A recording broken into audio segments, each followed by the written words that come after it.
the other day, when I was hosting, I popped up here and put the thing on the seat, and it was removed. And Jane ended up having a bit of a discussion, should we say, with a couple of people. And then Alan, it's a little bastard.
Very good morning if you're just joining us here at the Cooper Associates County Ground in Taunton. The toss has taken place. Somerset won the toss and have elected to field first. Confirmation of the two teams, starting with our visitors, Worcestershire Rapids, and a warm welcome to all their players, officials and supporters joining us at Taunton today. Worcestershire Rapids starting 11, number 7, Ed Pollock. Number 9, Gareth Roderick. Number 88, Rob Jones. Number 2, Captain Jake Libby. Number 77, Ethan Brooks. Number 11, Rehan Adevala. Number 12, Tom Taylor. Number 1, Fateh Singh. Number 42, Tom Hindley. Number 10, Tommy Sturgis. And number 41, Harry Dye. Now your Somerset starting 11. Number 1, sponsored by Brent Engineering, Andy Umi. Sponsored by SJM Properties, number 64, George Thomas. Sponsored by IT Champion, number 44, Lewis Goldsworthy. Sponsored by King's College, number 55, wicketkeeper James Rue. Sponsored by Future Media, captain number 58, Sean Dixon. Number 66, Archie Vaughan. Sponsored by AWP Exeter, number 54, Ben Green. Sponsored by Eurolates, number 5, Casey Aldridge. Sponsored by Joseph Casson Estate Agency, number 17, Jack Leach. Sponsored by DR Squared, number 3, Alfie Ogbo. And sponsored by Orchard Shopping Centre, number 19, Ned Leonard. Umpires for today's game, Sam Hollingshead and Anne Harris. The match referee is Simon Hinks. Scorers today, Holly Rhodes and Sue Drinkwater. Somerset against Worcestershire Rapids gets underway in just over 15 minutes' time. Somerset won the toss and elected to field first.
Good morning and welcome to the Cooper Associates County Ground. I'm Pete Trigo. I'm joined by Charlie Taylor, who's at the back, and on commentary from Ball 1 is Stephen Lamb. Somerset taking on the Worcestershire Rapids today.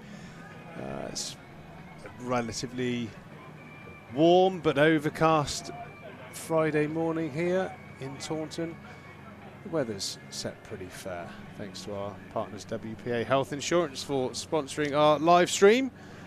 Lammy, top of the table clash. Lots of teams on the same points, and I suppose everyone finishes their game in, about 10 days apart. So we're not really sure of what you need to do to qualify, but a win here will be a pretty solid step towards qualification, you think.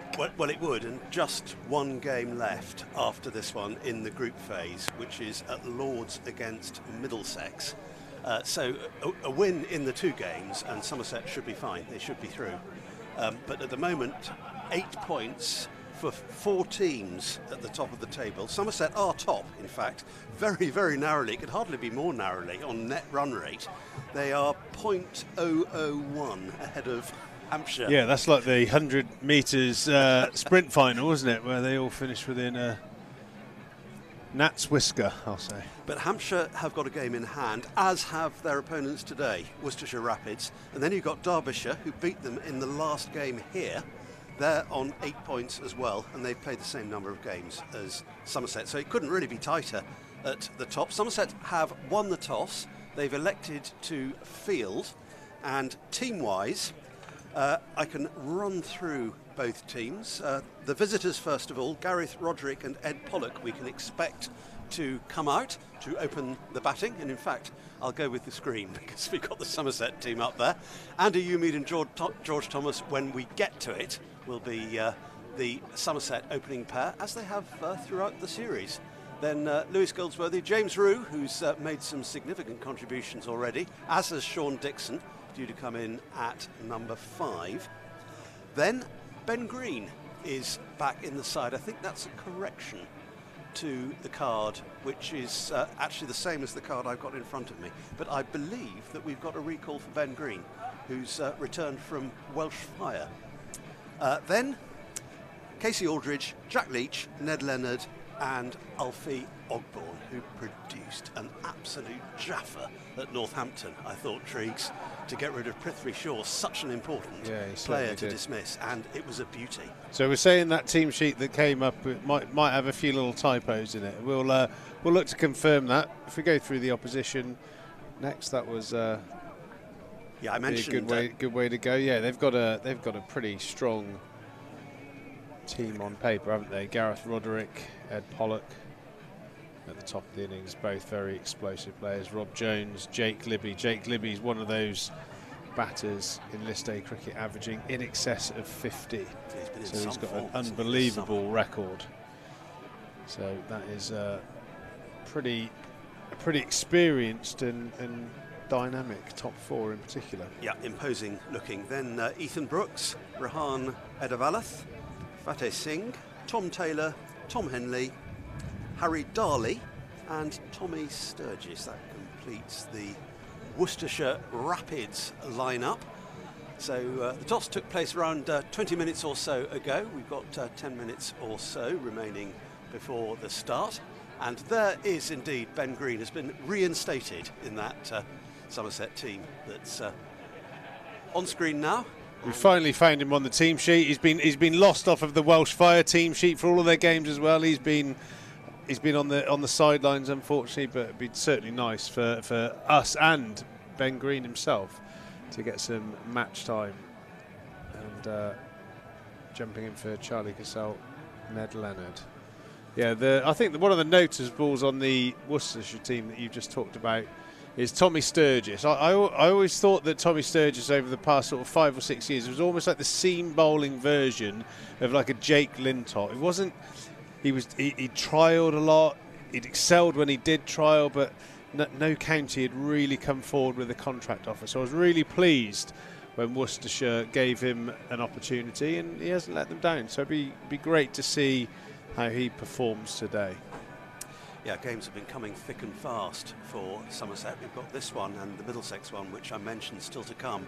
And then their group phase is over a week before it finishes as a whole. But they've been in pretty good touch, Somerset. Andy Umeed, maybe not quite the phenomenon he was last year, but then that would have been impossible, really, wouldn't it? He's still had a pretty good tournament. Yeah, I have to admit, on the toss, Stephen, I'm slightly surprised winning the toss and fielding first. Somerset. I'm assuming I'm right. You did say that, didn't you? Yeah, Somerset won the used pitch. Probably, I think the third or fourth game played on the pitch now. Probably getting to that stage where you might see a little bit of two-pace characteristics on it. The occasional ball holding the pitch. So I certainly would have liked to have seen Somerset put their best foot forward and bat, but we'll see how that plays out through the day. Like I said, it was a little bit of a surprise because the pitch it looks pretty solid, to be fair, but you know, it's very, very clearly, especially after the pitch report, you'll see it's pretty worn towards the stump area where the bowlers are running all over the place and slamming their feet down. Pitch report is just in time. Here we go. Morning and welcome to the Cooper Associates County Ground. It's Friday and Somerset are taking on Worcester in a rather, I think it is, pretty overcast Friday morning. I'm with Stephen Lamb at the moment. Lammy, top of the table clash, both teams on 8 points. Very complicated how this competition finishes in terms of the group stages with games in hand and all that kind of stuff. But how do you see things going? 4 teams on 8 points, which does complicate things, but Somerset will be buoyed up. Their net run rate helped greatly by that win over at Northampton, which was comprehensive, and that will have done a lot for their confidence as well. Yeah, it certainly were. The bowling attack in particular were phenomenal. Onto the pitch now. The only real signs that the pitch is used is the foothole area. Those great big bowlers with their size, 13s, slamming down on the pitch. But the rest of the pitch, as you imagine at Taunton, is repaired really well. It's a very hard service. Expect plenty of runs. Somewhere in the past, sort of 280, 290 region, I'd imagine. I'm sure we're in for a cracker today.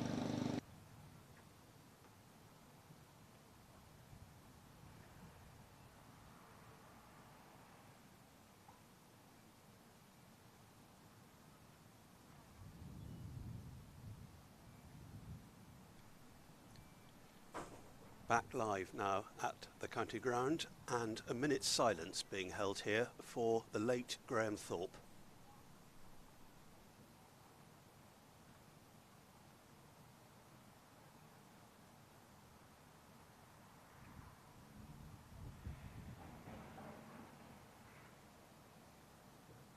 Thank you, everyone.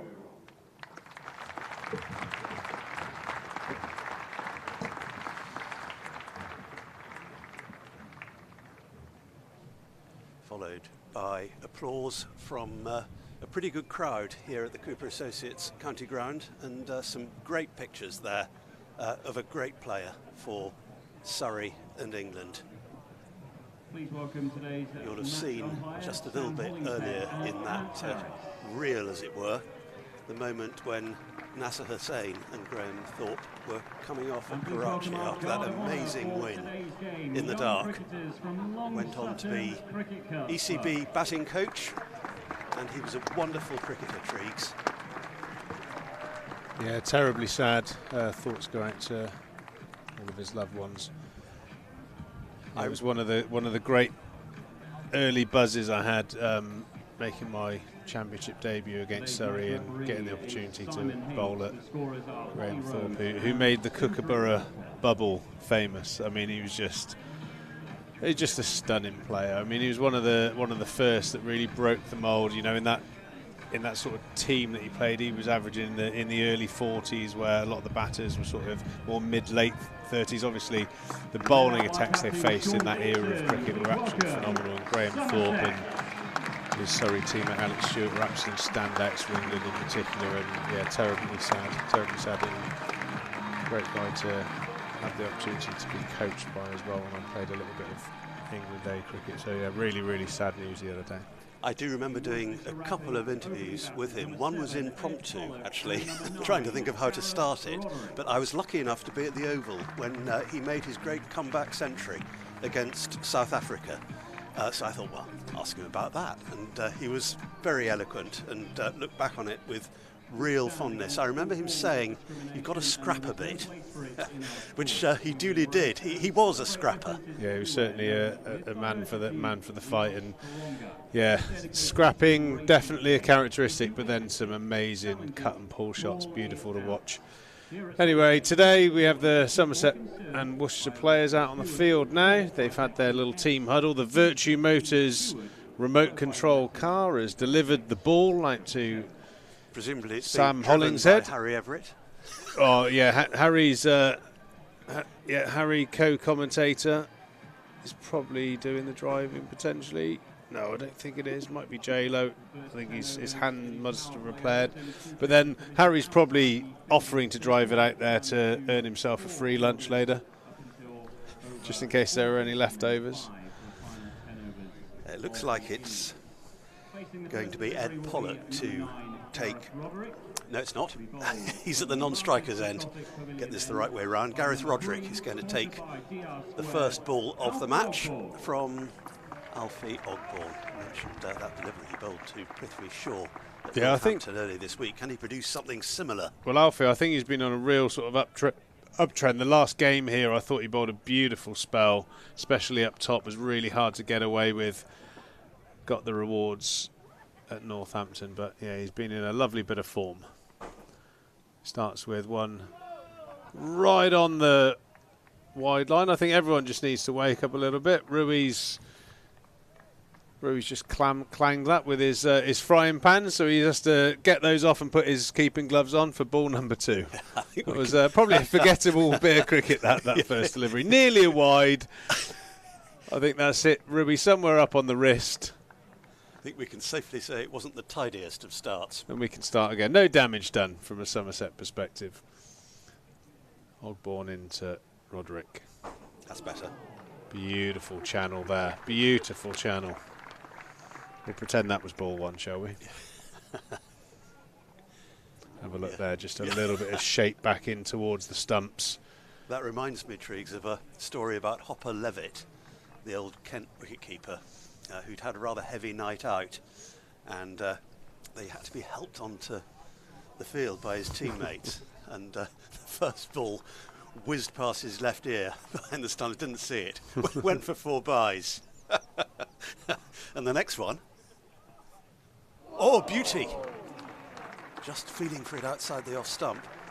The next one, batsman edges, Hopper Levitt dives in front of slip, takes a brilliant catch, gets up, dusts himself down and says, "Not bad, eh, lads, for the first ball of the day." Well, I suppose things are going to happen if you've got a name like Hopper Levitt, that's for sure. Alfie Ogborn starting beautifully there. One ball on the wide line, the next 2 exactly where you want them in the business area. A little bit of shape back in towards the batter's stumps. And that last one just held its line after pitching. So nice piece of bowling there from the young left armour. And that's what he's done. I thought he did very well the last couple of games. Actually, he's held a beautiful length. I'm sure many Somerset fans have seen the replay of the dismissal of Prithvi Shaw around the wicket. Beautiful length, squaring the Indian star batsman up and catching the outside edge. So yeah, his confidence is certainly going to be high.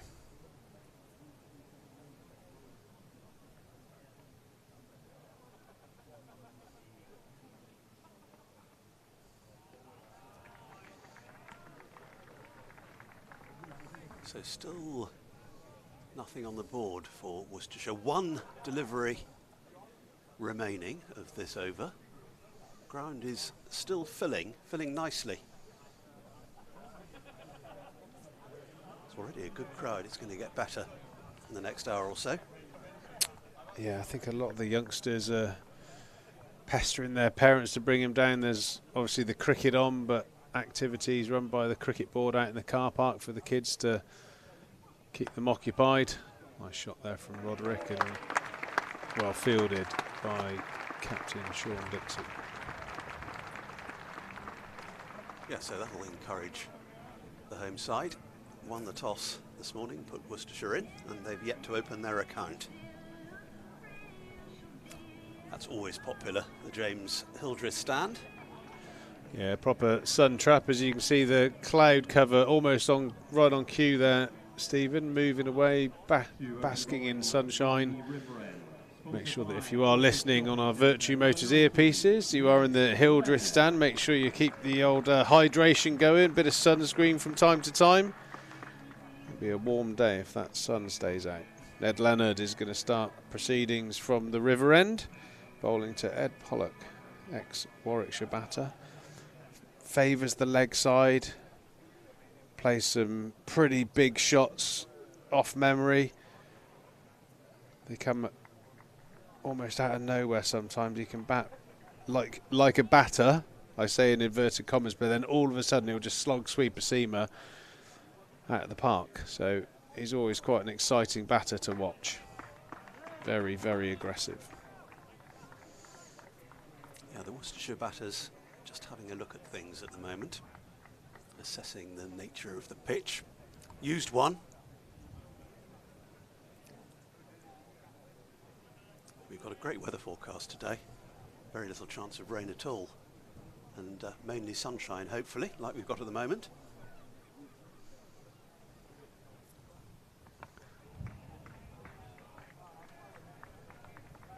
I always sensed with Ed Pollock when I played against him in the past that he almost had like a shelf life of batting concentration, and it would almost bubble up and there would just be a massive shot and then he'd go back into batting. Actually, it can be quite difficult to bowl against when he's got his eye in. And I suppose the one thing you do know at Taunton, if you invest a little bit of time, very, I suppose, Graham Thorpe-esque, you scrap a little bit at the start of your innings and then you get the opportunity to pounce on deliveries like that, full, wide, outside off stump, and a ball striker like Ed Pollock is not going to miss out on that. The first runs this morning for Worcestershire, poor delivery from Ned Leonard, miles away from the stumps and in that perfect sort of half volley zone. Yeah, they've taken a little bit of time to get going, but done so in style with that cover drive from Ed Pollock.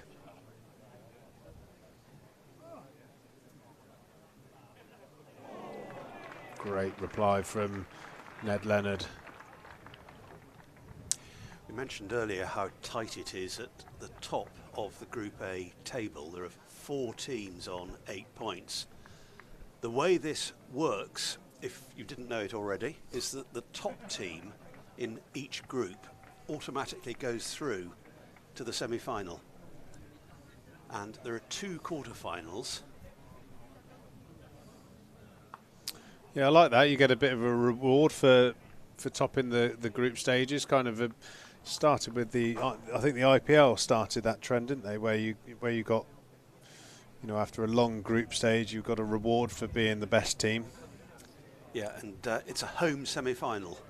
So if Somerset can retain that position, which they narrowly hold at the start of this game at the top of the table, then they will get a semi-final here. But some way to go. They need to win this game, and they're at Lords in their final group game against Middlesex. But what happens in the quarterfinals is that the second team in Group A is at home to the third team in Group B, and vice versa. Okay. Second over done here at Taunton. Just that one poor delivery from Ned Leonard, the only scoring shot of the match so far. Pollock picking up that boundary through extra cover. It looks to me like the way the ball's going through to James Rew, there's a little bit of what's called in the trade as tennis ball bounce, and I think that shot there would reinforce that. It's just check driven that through the covers. Great bit of fielding there by Sean Dixon, Somerset captain, saving a run there, diving, just dragging the ball back. Yeah, you see the way that's sort of got at quite catchable height, just holding in the pitch slightly. A little bit of tennis ball bounce when that seam grips in. Probably. Yes. One of those tantalising ones for the fielder. Maybe Isn't it? hit the hand on the way back through. Again, one of those ones that you wouldn't know as a fielder, but maybe a bit of a steward's inquiry there. But It's gone down as 3 for the moment. yeah, no third umpire today, so that will be a good save.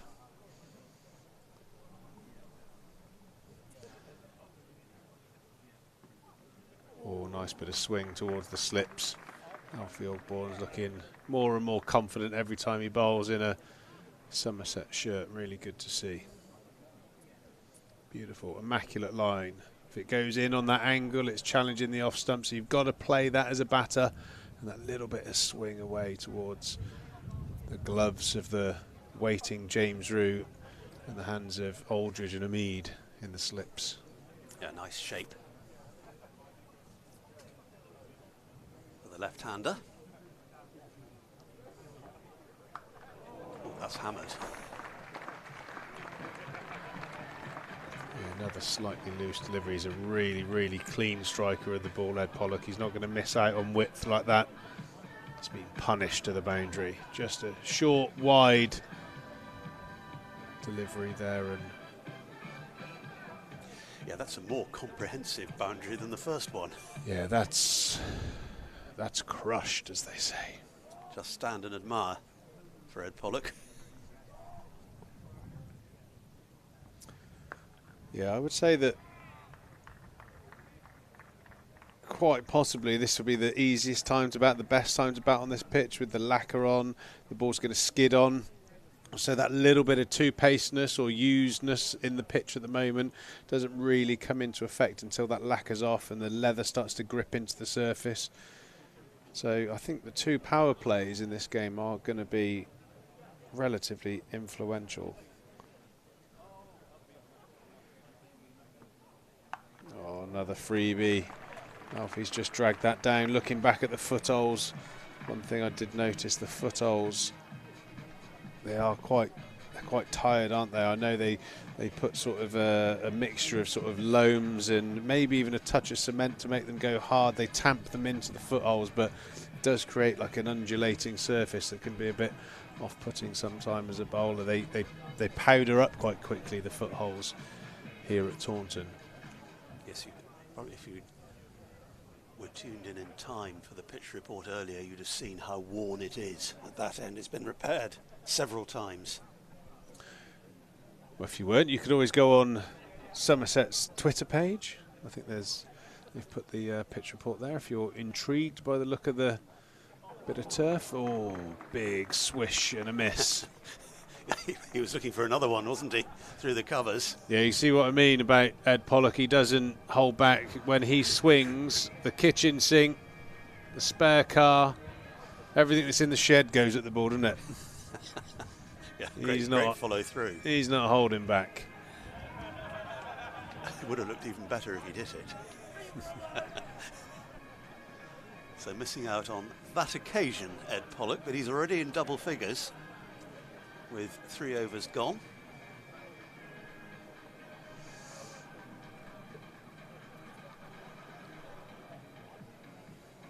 So Ned Leonard to continue from the river end.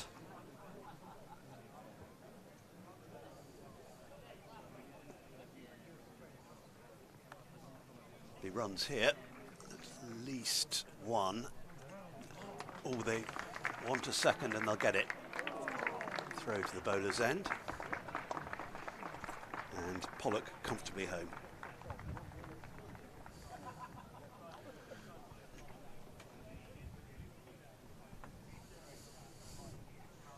Nice piece of fielding there from Alfie Ogborn down there at third man. Swooped round.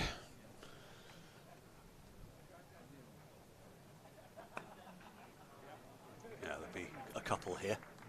Out too deep extra. I don't think it's quite got the legs to reach the rope. And the batters knew it too. That's a Trotting really nice comfortably looking through. shot, that, Stephen, isn't it? Nice and tall. Not quite a back foot shot, sort of played it a little bit half cocked, but just punched through the line, trusted his hands. Beautiful shot through the covers. Just beating the right hand of Ben Green. He's very wisely got the old tubey grips on his arms, protecting himself if he's going to field in that sort of area there.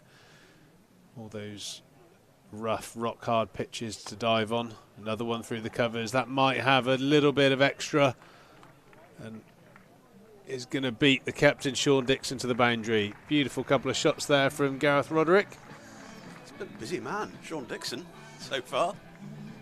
Just managed to pull one in at the opposite end of the ground earlier, but that was always running away from him. Yeah, brilliant, committed dive, but just got away from him. Nice start from the Worcestershire pair, and Captain Dixon reacting by pulling first slip out. Andy Amid's going to go into a catcher on the drive or an extra cover fielder.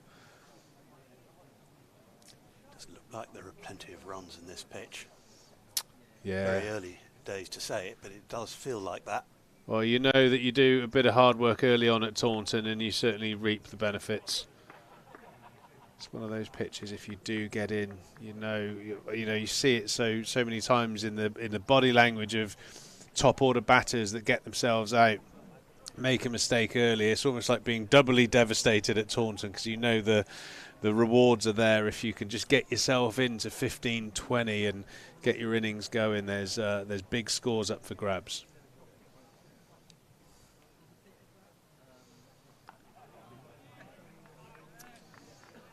Just a little nudge this time from Gareth Roderick, formerly of Gloucestershire. Yeah, very good cricketer. He must be year 2 or 3. I'd guess for Worcester. 3. Yeah, 3. Yeah, he's a really good player.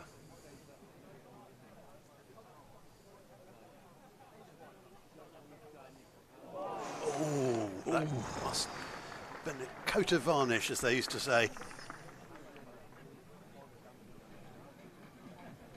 Don't think there is any varnish on bats these days, is there? No, I don't think the linseed tubs of linseed oil and cloths and bits of sandpaper parts of the coffin bags of players anymore. It's a lovely aroma that I remember when I was a kid of linseed oil, heralding the arrival of spring. That's one of the nice things. If you are here at Taunton, pop over to Miller Champion Hall, go and have a look at how they make their bats out the back. You can smell that linseed oil smell from about 30 yards away. Yeah, bats nowadays, they aren't pressed the same, especially the professionals' bats. They're not made to last. They're pressed a lot softer, so they're lighter and bigger edges, bigger profiles.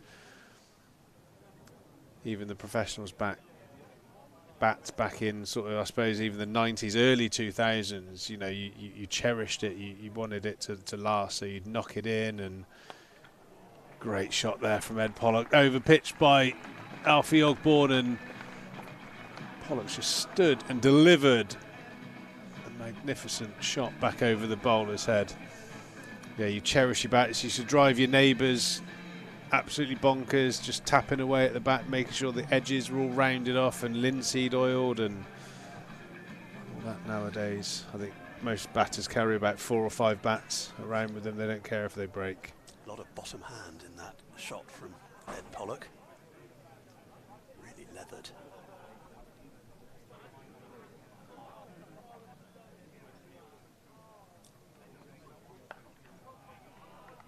Defence this time, but the Rapids go along pretty rapidly at the moment.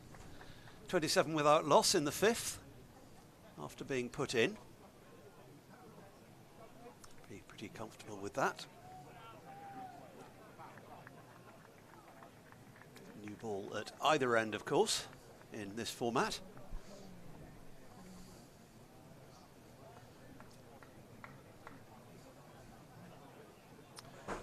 Yeah, very good start here from the Rapids. 27 without loss. Very small margin for error by the looks of it from the bowlers. There's been a couple of player misses. Alfie looks a little bit unsettled by the footholds at the moment, just where they're breaking up underfoot. It's making it traditionally testing opening spell.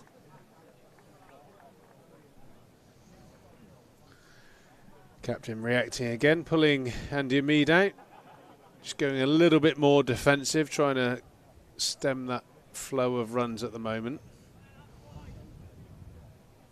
Yeah, certainly looks like it's a 290 plus pitch at this stage, but I do think this is going to be the easiest time. As I said, that lacquer on the ball helping the ball skid on when the spinners and medium pacers come up with the keeper up. You know, extra cover and mid wicket catches in the face of the batters, a bit of protection. That's when it will get a little bit more challenging for the batters. Yeah, we've got Jack Leach, Lewis Goldsworthy, and potentially Archie Vaughan to bowl the spin. He's made a pretty good start. Took his first wicket in this day cricket earlier in the week at Northampton. Vasconcelos. Yeah, always good to get off the mark. Little LBW, wasn't it? Can't miss a sweep shot, can you? I did see that one on the back leg. Hit him on off stump, probably hitting in the middle and off. Beautiful shot there from Roderick. Another sign that you just can't miss your length. That's probably somewhere in the region of 8 to 12 inches too full. And it's been belted back past the bowler. Second boundary of the over. There were two off Ogborn's previous one as well. Real big test for the young bowler. He's going to have a little change of angle round the wicket, try and take the hands and the arms away from Roderick, cramp him up a little bit, angle the ball back into the stumps. Well, the stumps saved 3 runs there. Yeah, similar outcome. There's a bit of a half appeal not given out. Today's match sponsor is I think that Assuming Pollock just made it back in if he did touch it. Oh. Growing throughout the UK. Very close. Let's have a look. Did Alfie get a hand on that? Oh, he did. Oh, God, that's close. Absolutely, that's what happened to Archie Vaughan on debut. Oh, that was heartbreaking, that, wasn't it? Couldn't have an unluckier batting debut than that, really. That's where you almost need that. You'd need to review that as an umpire. I think that's a mighty close call. Impossible to give those out by the naked eye. That would have been a matter of millimetres. Oh, it's a freebie there from Ned Leonard. Short, wide. Player of Gareth Roderick's class is not going to miss out on that. Beautiful back foot cover drive into the advertising boards in front of the Trade Nation stand. Pressure on the Somerset attack at the moment. 37 without loss in the 6th.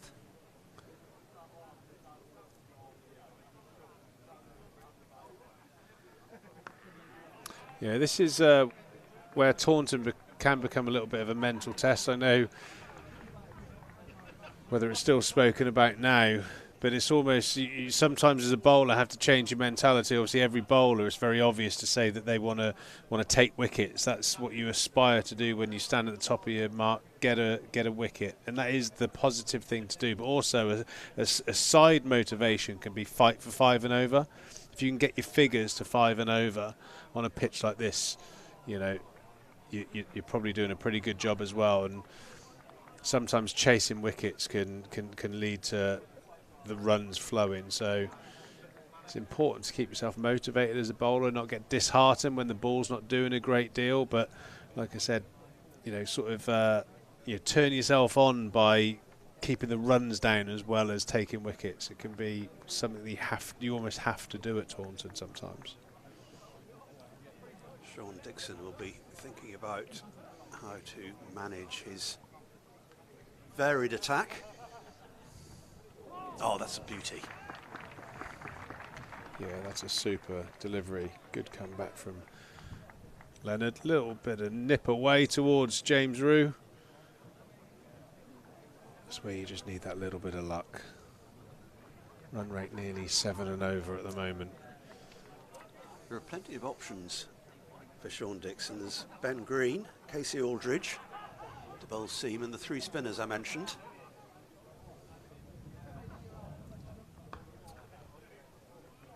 Yeah, if you look back over the nearly 6 overs we've had now, you wouldn't say that the Worcestershire players have done anything extravagant. They haven't really taken any chances yet, Stephen, have they? And they're still going at quite a lick. Yeah, they've just taken every opportunity. When they have had a loose delivery, they've nailed it on the whole.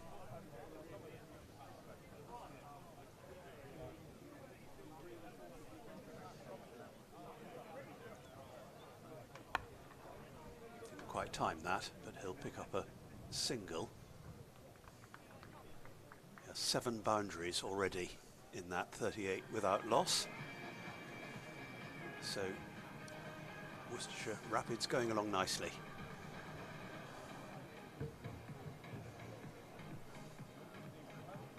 Bit of a mixture of sunshine and cloud over the Cooper Associates county ground at the moment. Light and shade, as indeed on the rest of Taunton that we can see, or a large part of it anyway. And the Quantock Hills in the distance, and Ben Green, just mentioned him, and he is first change, coming on in place of Alfie Ogborn. Yeah, nice to see Ben Green back, released by the Welsh Fire, hasn't played any cricket for the last few weeks, so I'm sure he's champing at the bit to get a bit of cricket under his belt outside of the nets. I suppose that's potentially one of the things that in the future, if it stays around the 100, could do better. Just start releasing players if they're not in the plans. First ball doesn't go so well though for Ben Green, short wide. And Ed Pollock doesn't miss out on that. It was a desperate Created attempt. a little bit of an opportunity, I suppose, towards backward point. Lewis Goldsworthy had a good dive at it, but never really in the picture. Yeah, Casey Aldridge might have had a better chance, being taller. But great effort from Goldsworthy. You can only reach what you can reach, can't you? Like Lewis Goldsworthy, I suppose the top shelf at Tesco's is a stretch as well, I'd have thought. Another big swipe there. The first real shot of ultra aggression from Ed Pollock. That's the shot that is in my mind's eye when I think about Ed Pollock, that big sort of slog sweep. He looks to target bowlers of Ben Green sort of pace to bop them over mid-wicket. Didn't quite get hold of that one. Welcome back to the Metro Bank, Ben Green. Yeah, it's good to see him back.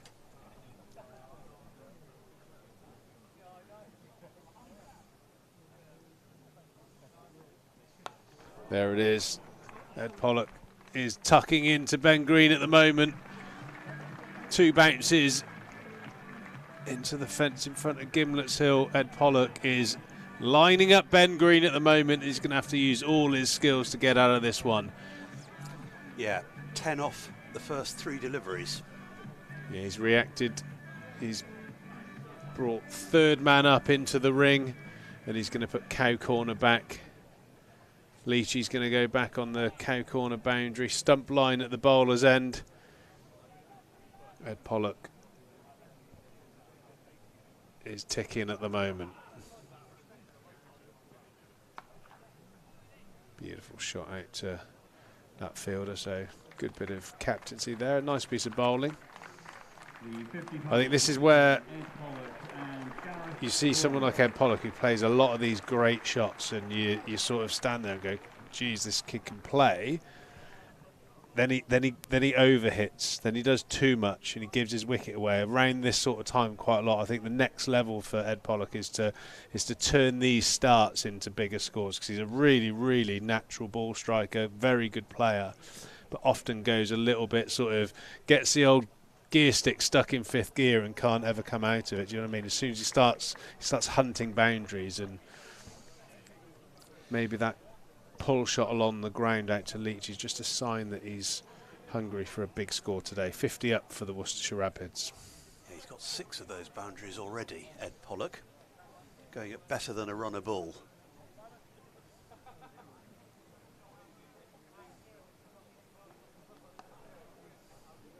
time. Roderick's going to pick up a couple here. Nice placement. Bit of a gap between long leg and mid-wicket. Comfortable too, to end an expensive first over for Ben Green. 13 off it. 52 without loss. The Worcestershire Rapids. 7 overs gone. There's a chance for an evening with Joel Garner, which I'm sure will be absolutely fascinating experience. One of the Somerset greats, of course, part of that famous trio. Well, I'm there, Lammy. I'm myself and Spencer Bishop are going to be running the show that night with the big man. I'm sure we're going to see a lot of Somerset fans from all over the southwest turn out and enjoy that evening here. Ned Leonard continuing from the river end. Pollock just clipping that into the leg side and picking up a 1. One of my earliest memories here is of Joel Garner at the end of a day's play. There was a young kid, she must have been about 6, 7, and she looked a long way up and asked him for his autograph, and he had to go a long way down. Yeah, he's an enormous man. He is an enormous man. My first, when we used to change over in the Colin Atkinson Pavilion, if you look at the screen now, the left-hand side used to be the home dressing room. Yep. When I was sort of inducted into the dressing room, I was given my own little space in the dressing room at the time, and I can remember it was there's long benches along the back left-hand side of that wall, and there was like a piece, there was like a felt mark, and I asked what that was, and the lads back in the day made a mark where Joel's head started and his feet ended, because he used to famously, if Somerset weren't actually bowling, he was asleep. And that was the bench that he used to lie down on, and you just look at this enormous span across the wall. Jeez, took about 5 players' spaces up. I didn't know he slept that much. I knew he talked about the pitch going to sleep.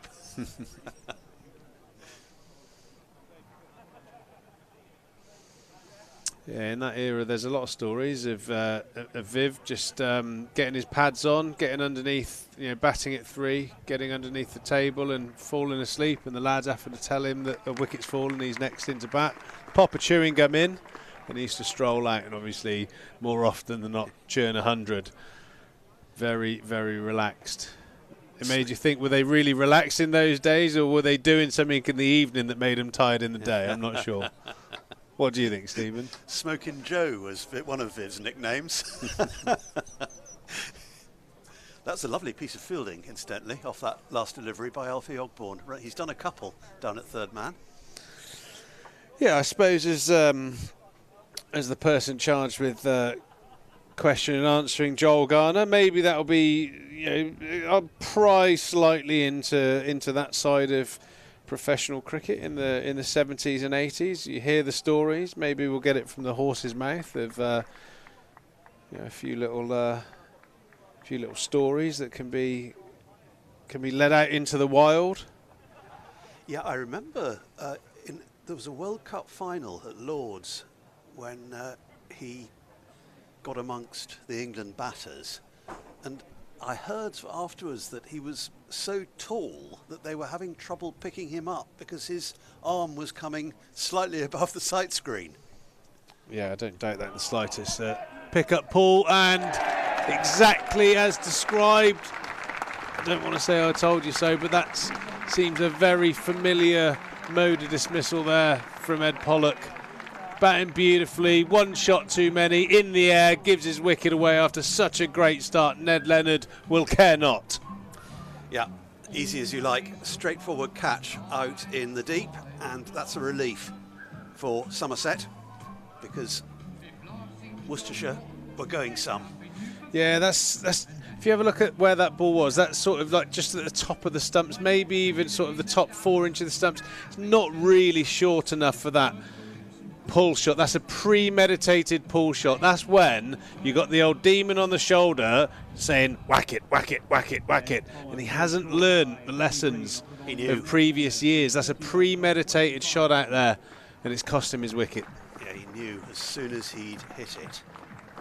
Didn't bother to run. He was looking in the direction of the Andy Caddick Pavilion, which is where he's disappearing now. Yeah, it just wasn't there. I mean, if you're gonna premeditate a shot like that, you got to hit it a lot straighter. He's literally tried to park him over square leg before the ball's even bowled, and he's tried to fashion that to that angle, and he's given his wicket away. Ned Leonard will be over the moon with that, and I know there's a few other Somerset bowlers out there that will be over the moon with that lapse in concentration there. As predicted by a certain Peter Trigo. An over or two back.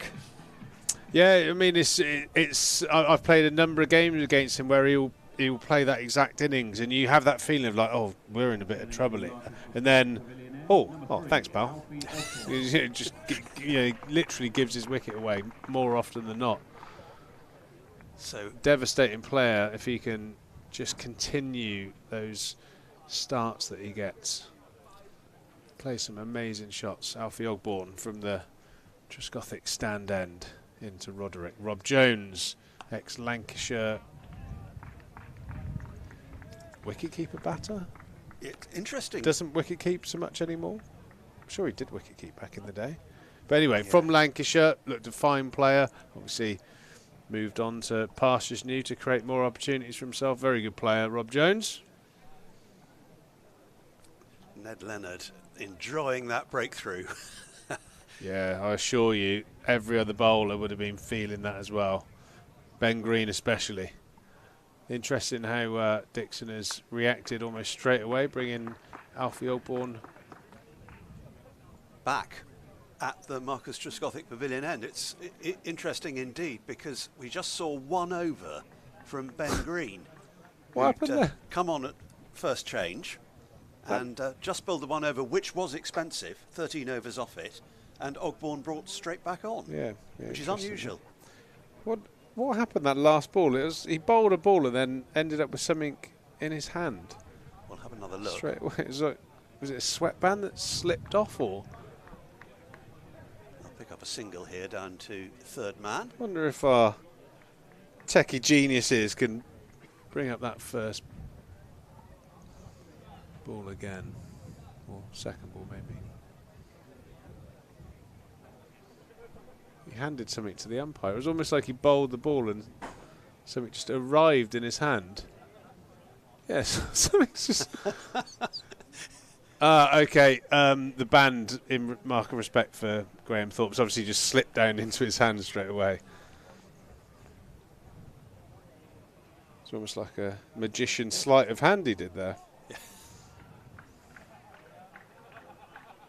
So this is his 4th over in all, with that mini break for Ben Green.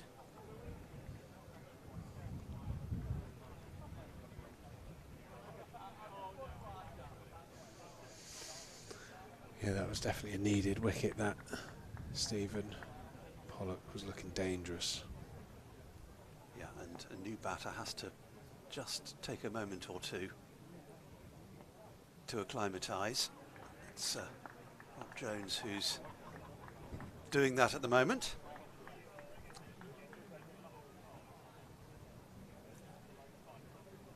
As the sun breaks through again.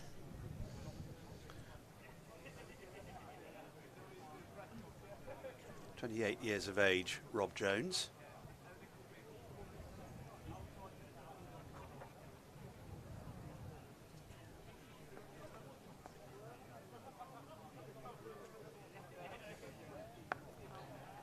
Defence again. Made 106 not out in his 3rd first-class match for Lancashire. Youngest to do so for the Red Rose County. He was 20, the youngest since Cyril Washbrook in 1935. There's a famous cricket name. That's a good name, isn't it? Yeah, he's played 150 odd games, I suppose, in his career so far. He's got a nice list A average of 41.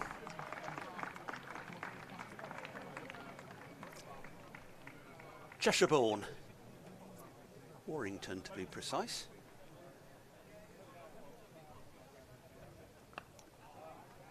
Defence from Roderick, and since the fall of that wicket, the Rapids have lost a bit of steam. Be so important, can't it? Not only the breakthrough itself when a batter is going so well, but the adjustment it can make. Just one run scored since the wicket fell.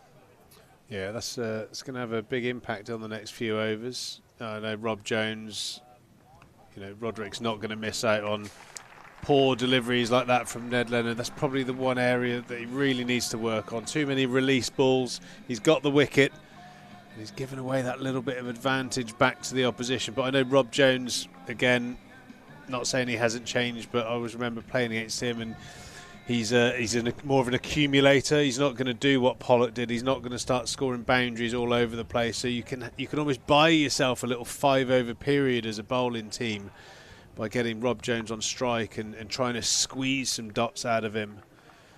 Yet to score off his first 3. Roderick, give or take, batting at a runner ball. It was really Pollock that was taking this power play away from Somerset, so they'll be very, very happy to see the back of him. A little bit of a change in field. Fine legs coming up and deep squares going back just behind square for the top edge pull shot. Roderick on strike. Clipped into mid wicket. He's going to pick up 1. Nicely fielded by Jack Leach. Details of Ed Pollock's cameo. His 30 came off just 25 deliveries, 6 fours before he was caught in the deep.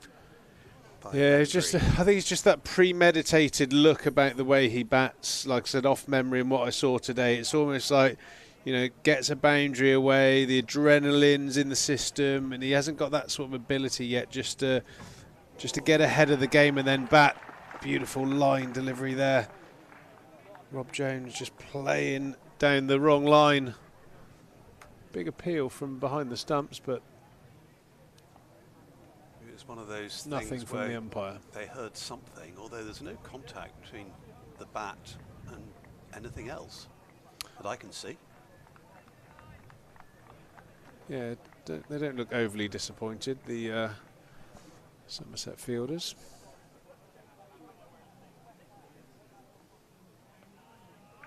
My only slight concern is on this sort of pitch, Rui seems to be quite deep. He's taking the ball quite low, below the knees.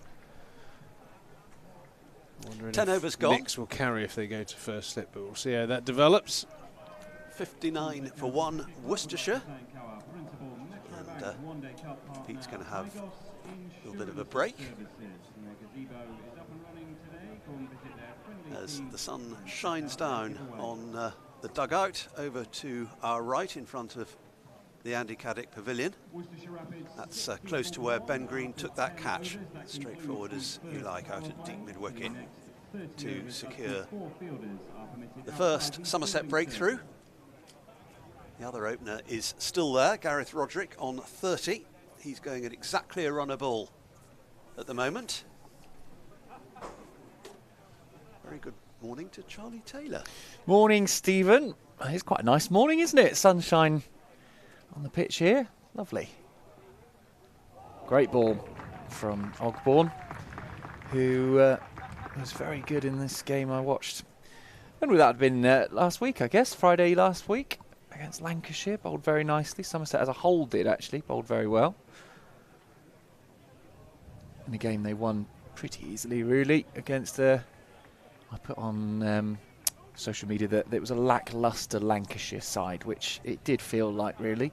I think Worcestershire will pose more of a problem for Somerset. They've lost just 1 player to the 100 in Adam Hose. Well, what Somerset would give to only lose one player as this is just glanced off the hip for a single down to fine leg. Somerset, who at the peak, when Meredith was also called up, had lost 12 players to the 100. A whole first team and the 12th man gone to the 100, whereas Worcestershire only the one. So it does make a big difference. You know, teams, it's not equal. It's not, you know, they don't take it in turns to each pick one from each side. If you've got good players, they will go. Not saying Worcestershire haven't got good players, but Somerset, obviously, T20 champions, full of great talent in short form. As this is driven, won't go past the fielder, though, the captain at mid-off. So, yes, it's a bit of an imbalance in that Somerset are really forced to play very inexperienced players, really, and they've done well. They've done very well.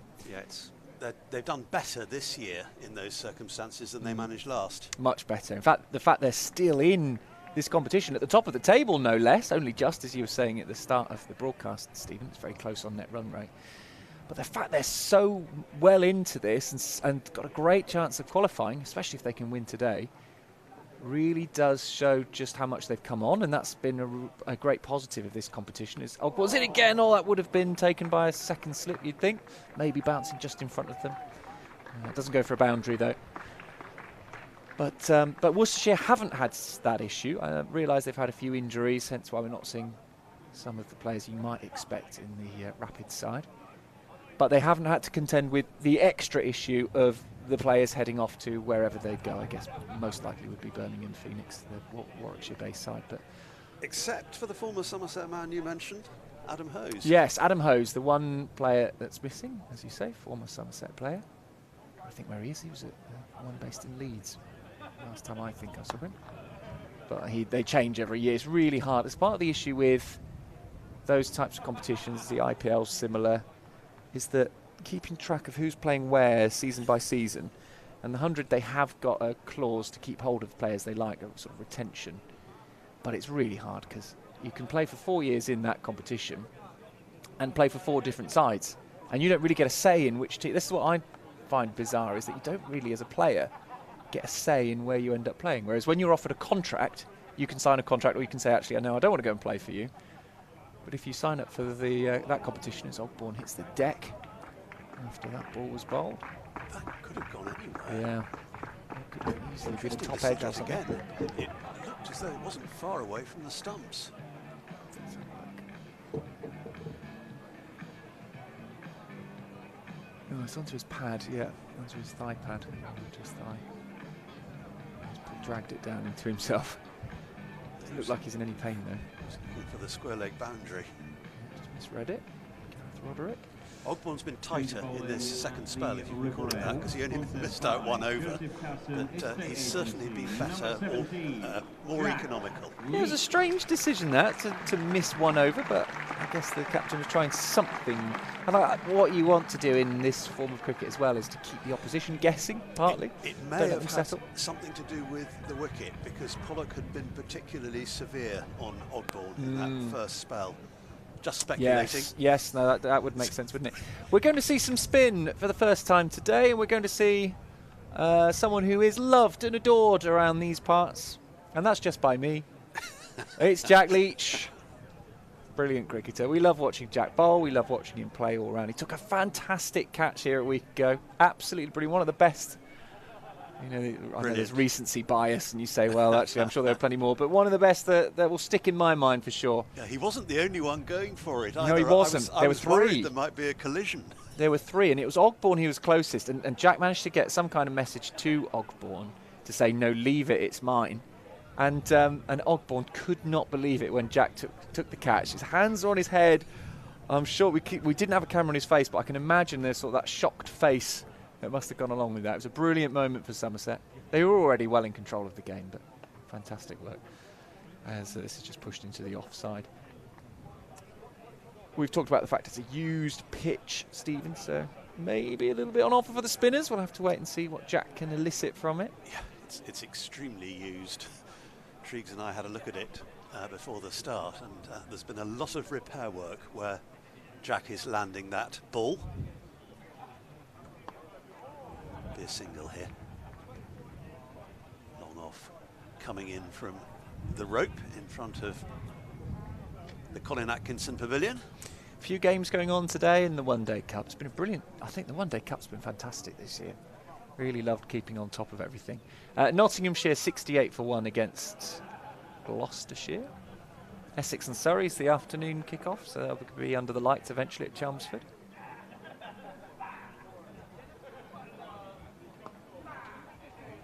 A lot of respect being shown, isn't there, to Leach here? Not trying to go big early on.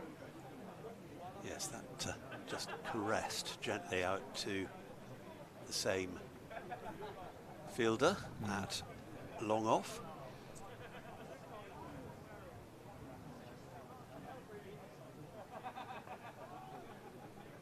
Derbyshire 44 for 3 against Kent. Well, that would be an interesting one if Kent can pick up a win there. Certainly as far as this table turns out. It would suit Somerset. It would, certainly would. Durham are 41 for 2 against Hampshire. And here in Somerset, 65 for 1 Worcestershire. It would suit both Somerset and Worcestershire if Kent could pull off a win in that game. Mention how tight it is at the top of Group A. Group B is more of a two-horse race between Glamorgan and Warwickshire. Got 11 points each from 6 games played. That's very good. Be a single here. And so the no result was the game between them. So that's the game that would have split the two is ended with a no result. So they could end up joint on points. Yeah, I presumably net run rate will decide at the moment which one goes straight through to the semis. It's the Welsh side at the moment who are in the box seat with the net run rate in that in that table. It's interesting in this competition how teams that haven't had lots of success recently, like Leicestershire, current holders, have had success in this competition, which is actually one of the good things, I think, to see teams like Leicestershire who, let's be fair, they struggle a bit, don't they? They've had some good T20 seasons recently, but they don't tend to push for titles these days. It's great to see the fact that they won this competition. So, but you're right, at the top of the top 5 teams in Group A, the one that Somerset are top of at the moment, but only just. Oh, it goes all the way through. That's a great ball outfield ball. Really good. He lost his shape a bit as he played the shot as well. Toppled over a bit, yeah. But those top 5 teams, just 1 point in it. The top 4 all on 8. 1.066 is Somerset's net run rate. 1.065 is Hampshire's. It could not be tighter. But Somerset, Hampshire and Worcestershire have got a game in hand. Yeah, Middlesex just 1 point behind those top 4. Yeah, and so that's where Somerset go to Lords.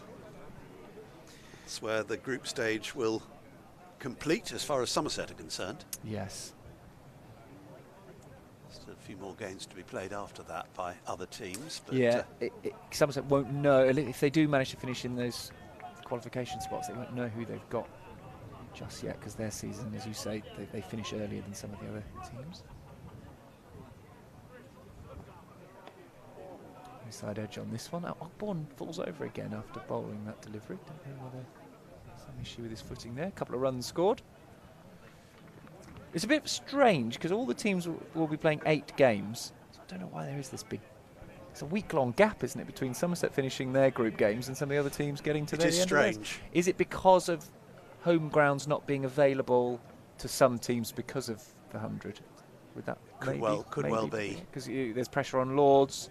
There's pressure on Hampshire's ground, yeah. Utilita Bowl, where else? And not that pressure here. And Old Trafford as well, and not at Taunton exactly, and some of these smaller sides that don't host the 100. They haven't got that pressure. Shorter ball in the air, fielder sets himself, takes a good catch, didn't look for a while like he got himself into the right position, in the end got there. Ogborn's on the floor once again.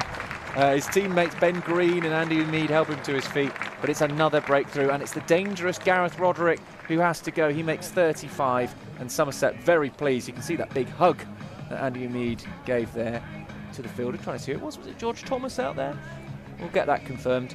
Either way, another wicket. I don't think Gareth Roderick is going to be a happy man in the changing room in the Andy Caddick Pavilion. Just watch the way he got underneath this.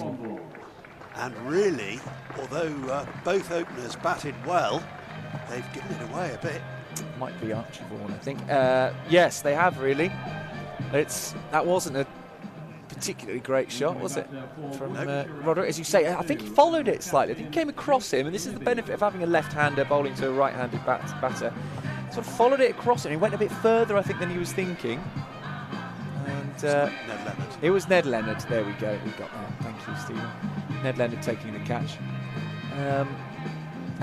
Yeah, and he just following it, didn't quite hit it exactly where he was planning on the bat. As you say, top edgy, got underneath it too much.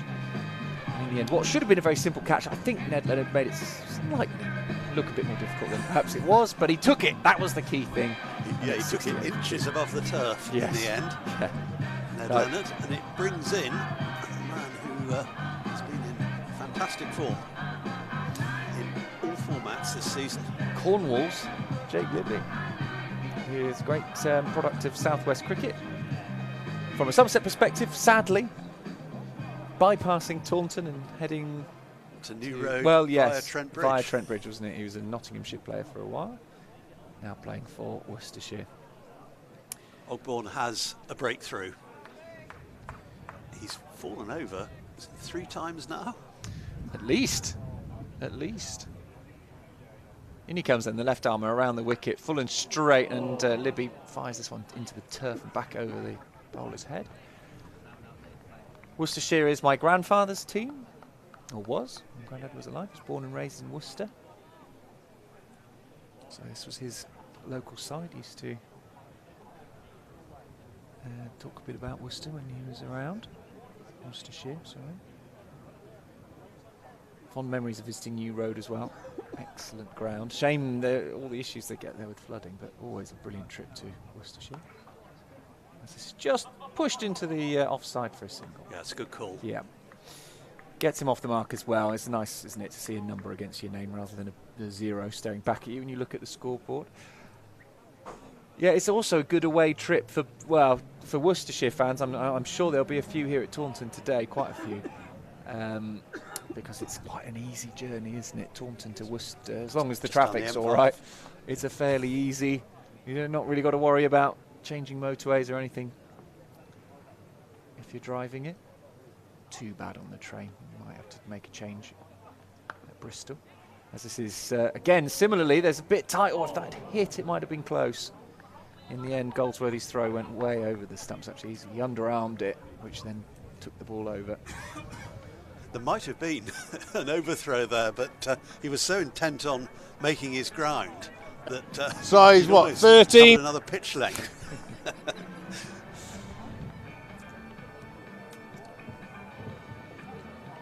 There is the screenshot there of the pitch report, and you can see on the right of your screen here, those are the footmarks which Alfie Ogbourne is running into. And you can see actually there's not a lot of grip on there. It's a very used pitch here. So we think it may be the 4th time it's been used in the One Day Cup. Possibly. That's a fair old bit of work. 100 overs a day, although not all the games have gone all that way, but it's a fair old. Well, and that's fine, and that's part of the game. They don't have to. Cricket doesn't have to be played on belters of a pitch every single time. Both teams playing on the same pitch. Let's see what Leach can do with it. Oh, something by the look of that. That's turned and left the right-hander. He has bowled beautifully in this competition. Every game. Look at that. Oh, that's a lovely ball. Deserved a wicket, that. Cruel not to get one, really, with quality of that kind. He, in every game I've watched of him, whether it's been here in the commentary box or on the live streams from other games, in particular that Durham game at Chesterley Street comes to mind, picked up a 6 for absolutely perfect bowling. And again. Oh. This is corking stuff. He's found a spot on that pitch that's given him plenty to work with. And this is the beauty of Leach. He gets just enough turn. He's not ragging it around corners. He'll get just enough. In the air, and it's going to fall safe out at deep mid-wicket. Going to come back for a second. That's good thinking by Jack Leach. That might have been tight. A better throw from the deep. If Leach hadn't had to move too much from the stumps, I don't think that was 2 there. If Leach had had to stand there, and you can see he has to run away from the stumps and therefore he would have been in, I think, for that. But had the throw been into Leach's hands at the stumps, well, I think we'd be seeing a Worcestershire batter. Who would it have been? Libby. That would have been very useful for Somerset. Heading back to the pavilion. Treated with respect by Rob Jones. Just going along at reduced pace. Worcestershire at the moment, by comparison with the opening stand. Both those responsible back in the hutch. So it's numbers 3 and 4 together at the moment, and on the whole they're proceeding in singles. Yeah, it's slowed down quite considerably, hasn't it, since those wickets have fallen, which will please Somerset. That's exactly what they would have wanted. It was a bit loose and a bit expensive early doors, wasn't it? The bowling wasn't quite on target. Yeah, it's certainly been tighter, particularly since the dismissal of Pollock. Alfie Ogborn is going to have a well-earned break. 6 overs in all. 1 maiden, 1 for 28. See a bit of Ned Leonard. Took the new ball from the river end, Leonard, and bowled 5 overs with it. Now coming back on at the Marcus Trescothick Pavilion end. I don't come across a lot of young men called Ned. Shorten Edward to Ned. It's quite an old-fashioned shortening, isn't it, Ned?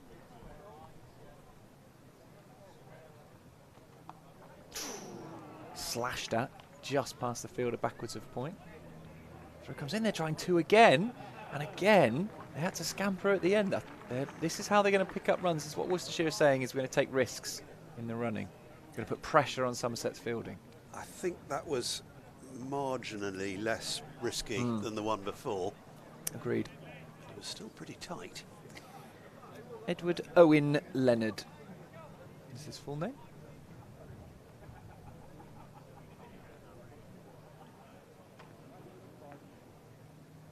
In comes Ned over the wicket, the right armour, full and straight and defended.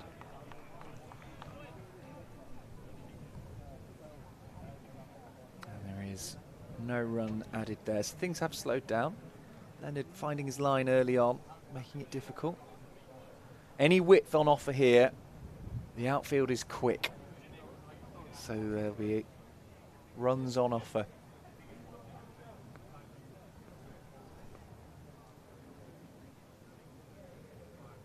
Leonard in again, and this one is just pushed into the offside. And there will be a run there.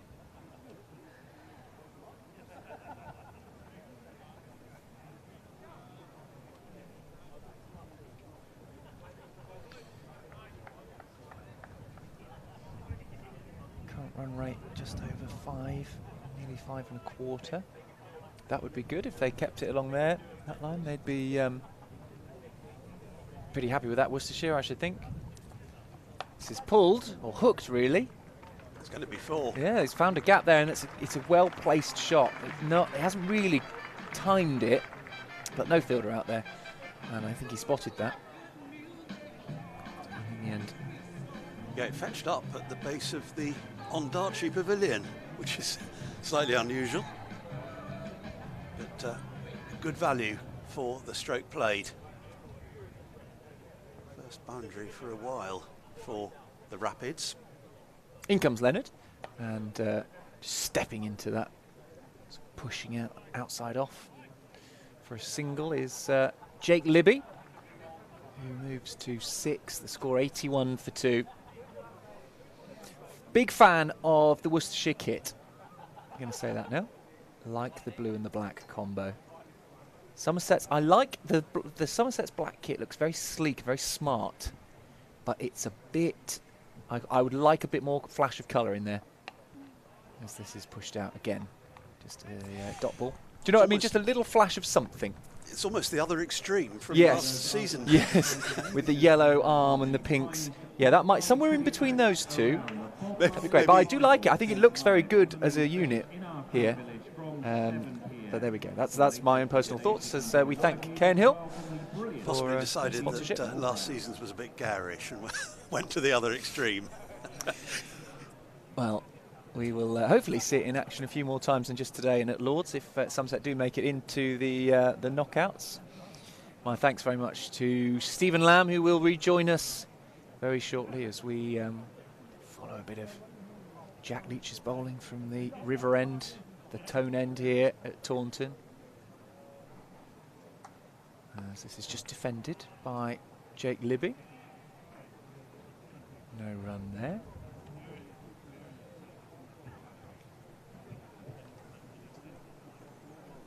Leach ready to bowl again. Bowled very nicely in this competition. Libby just giving himself a bit of room. Oh, nicely stopped, just backwards of point. And to angle, use the angle of the bat, just taking on the pace of that Leach offers. And Leach starts again. 81 for 2 the score as we're into the 16th over.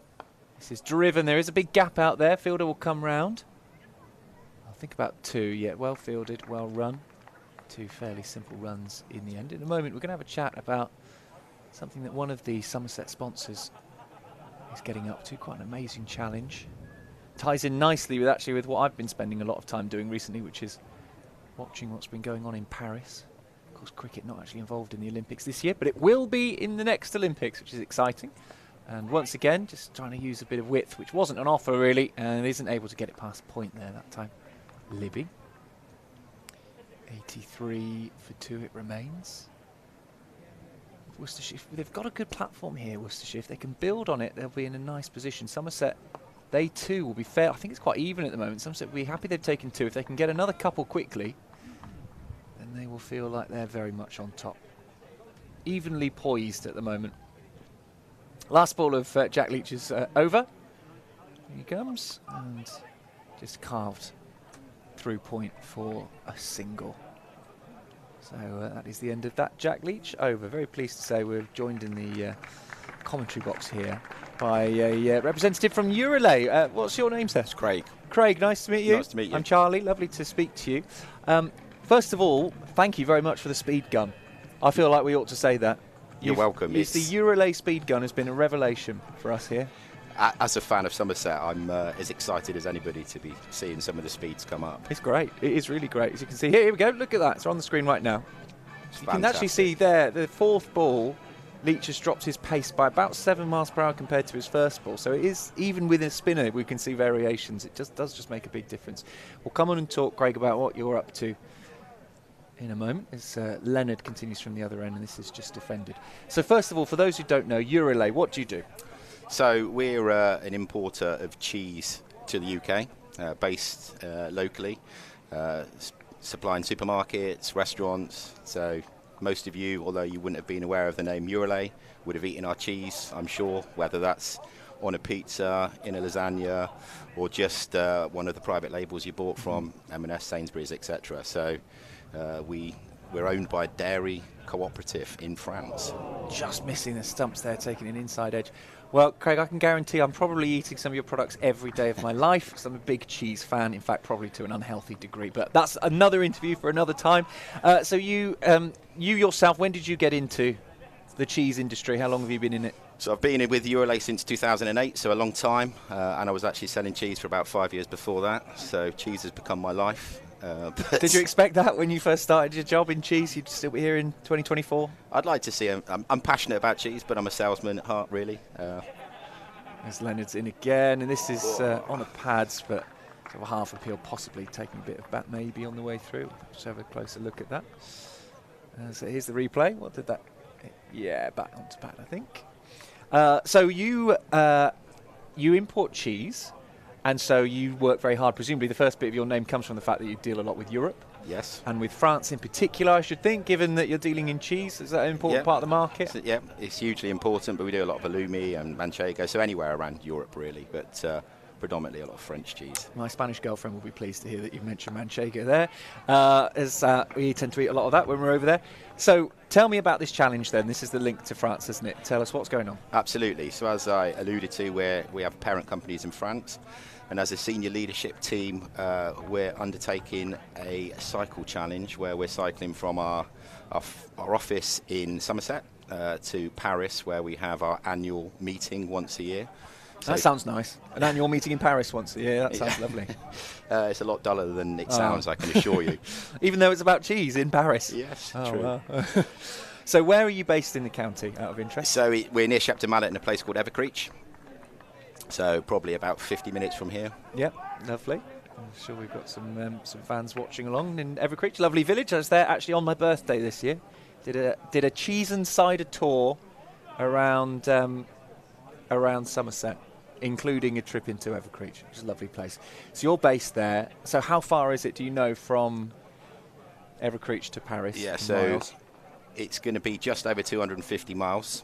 Wow. So we are breaking it down over a period of days. So it's going to be a big challenge. But the reason we're actually doing this is for our partner charity, which is Young Somerset, which we'll come on and talk about a bit more. But we're all getting involved in the training. It's very hard, but when you're doing it for a great cause, it makes it much easier. Yeah, I'm sure Young Somerset do a lot of good work. I'm sort of slightly aware of what they do, but we'll come on and talk a bit more about that. But first, this challenge, that's a serious cycle, that 250 miles. So how many days are you expecting that to take? It's going to be over 5 days. I think the hardest part is going to be from here to Portsmouth, we feel.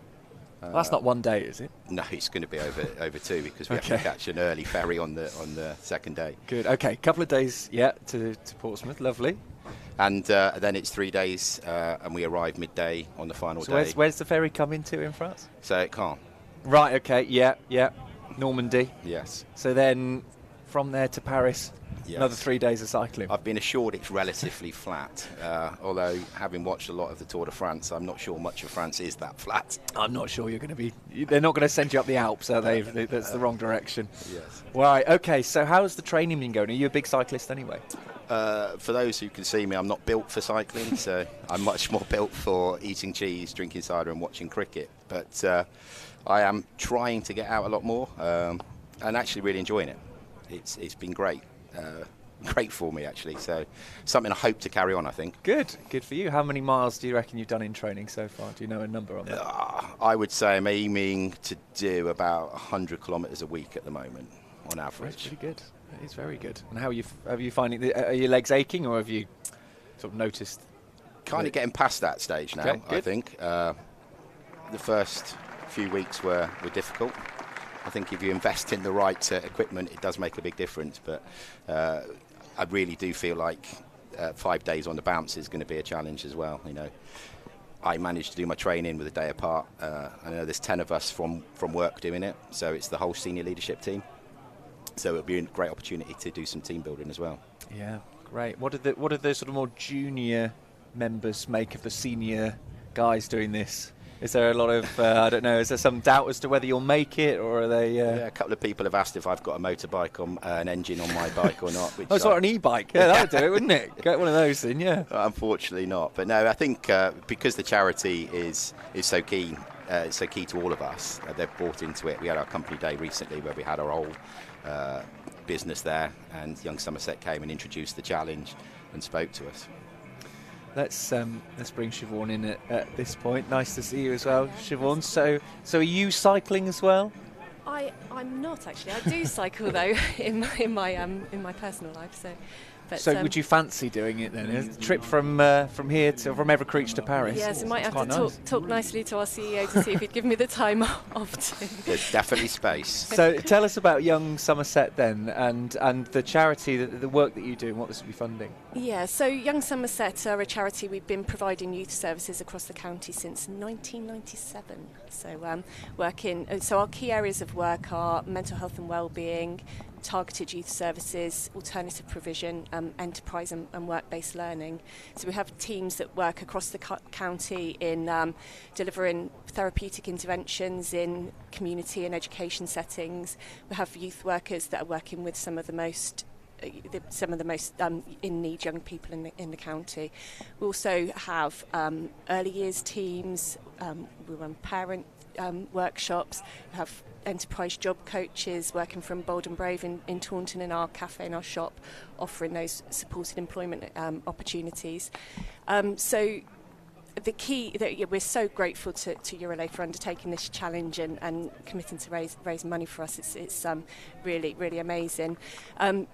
What the aim is for that is to fund a youth worker in our jigsaw team. So that is working to reduce hospital admissions for young people who are at risk of serious harm and attempts on their life. So it absolutely will allow us to extend that work and continue reducing hospital admissions. So our key goals really as a charity in the work that we do are providing the appropriate intervention at the appropriate time, led by young people, by what they need and what they want to do, and ultimately to improve education attendance. We've got massive issues with that nationally and in the county, and to reduce the risk of harm and those admissions to hospital, but ultimately to improve the life chances of young people in Somerset. Such an important cause. Have you seen an increase in demand for your services since COVID? We've heard about a big impact on young people. Yeah, well, I think definitely during COVID it really highlighted the positive work of youth services. Obviously, over the years there's been a national decimation of youth work and that professionalism. So I think it really escalated actually the value of those people that are on the ground and building positive relationships with young people, where statutory partners at that time really struggled to reach those young people and no people in schools and difficulty with police involvement and things like that. So it has really escalated the need for that, but also with the early intervention work with the mental health in schools teams, that's kind of really building a national policy as well. So brilliant to hear about the work going on. You must be really pleased then with Eurolay. What was your reaction when I assume they came to you with an idea, did they? What did you say? Yeah, so we've had a few meetings, haven't we, talking about what we do and where the financial kind of difficulties and what the impact of that support could be, and getting to know each other. And Nick went along to your team day, and so it's been really, really good to get to know you, the organisation, but also to see that kind of common ground and ultimately impact the young people that we're working with and help us to do the valuable work that we're doing. Brilliant. For people who want to donate, Craig, how can they go about doing that? Presumably there's a page up somewhere, is there? Yeah, so we have a page that we can share with you shortly. There will be, but we have got an activation in the ground today actually, where we're selling tickets for £5, and we've got VIP for 2 people for England versus Sri Lanka, full hospitality all day. We've been kindly donated a cricket bat as well by M&H, so come down and support us. You can try our award-winning soft cheese while you're there as well. Only £4, and all proceeds go to Young Somerset. So sounds great. For you, you said you're a big cricket fan, Craig, so obviously you're here quite a lot. I assume that's why Eurolay's involved with Somerset so closely, and thank you for that. Siobhan, are you much of a cricket fan? You said you're into cycling. Is this the first time at a cricket game for you? This is the first time at a cricket game. Oh, well, welcome. I did have a rather unfortunate experience when I joined a ladies' team when I was a teenager, and they said the first thing not to do is ever stop the ball with your foot, and it was the first thing I did. So don't worry, I do that all the time in our village team. Very, very, very low quality, and it's all about getting your foot on the ball rather than your hands.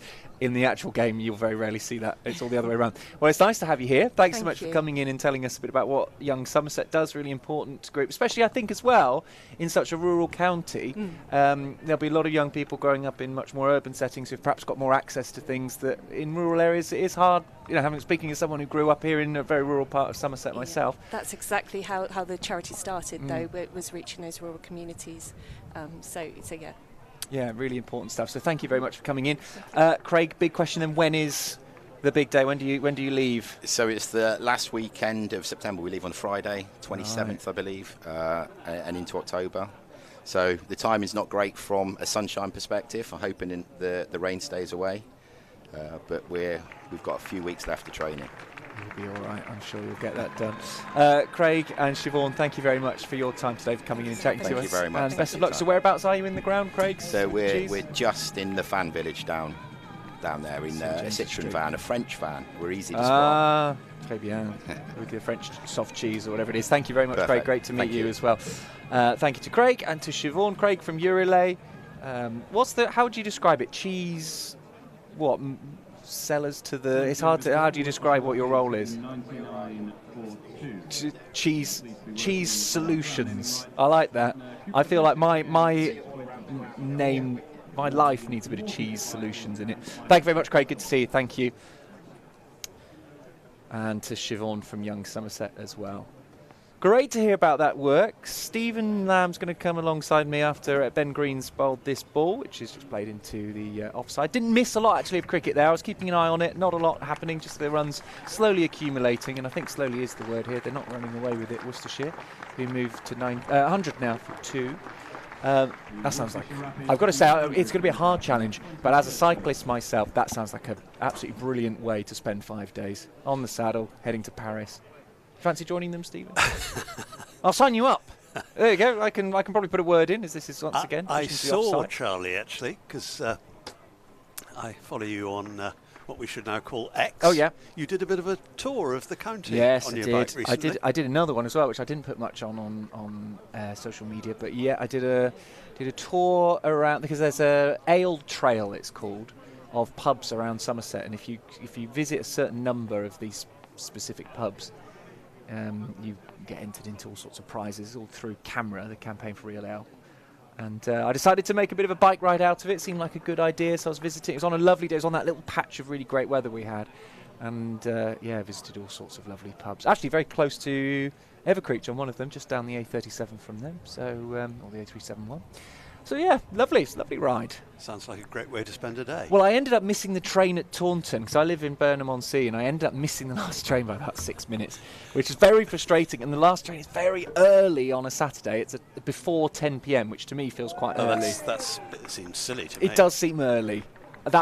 If you're coming to Taunton on a Saturday night, you basically cannot go by train unless you have, if you're going to watch a theatre performance or going to the cinema, whatever, all those things, you have to be back at the station by 9:30, or you miss the last train back up towards Bristol. This is. Anyway, I missed that train. Yes, I know I could have got there 6 minutes earlier. It's partly my own fault.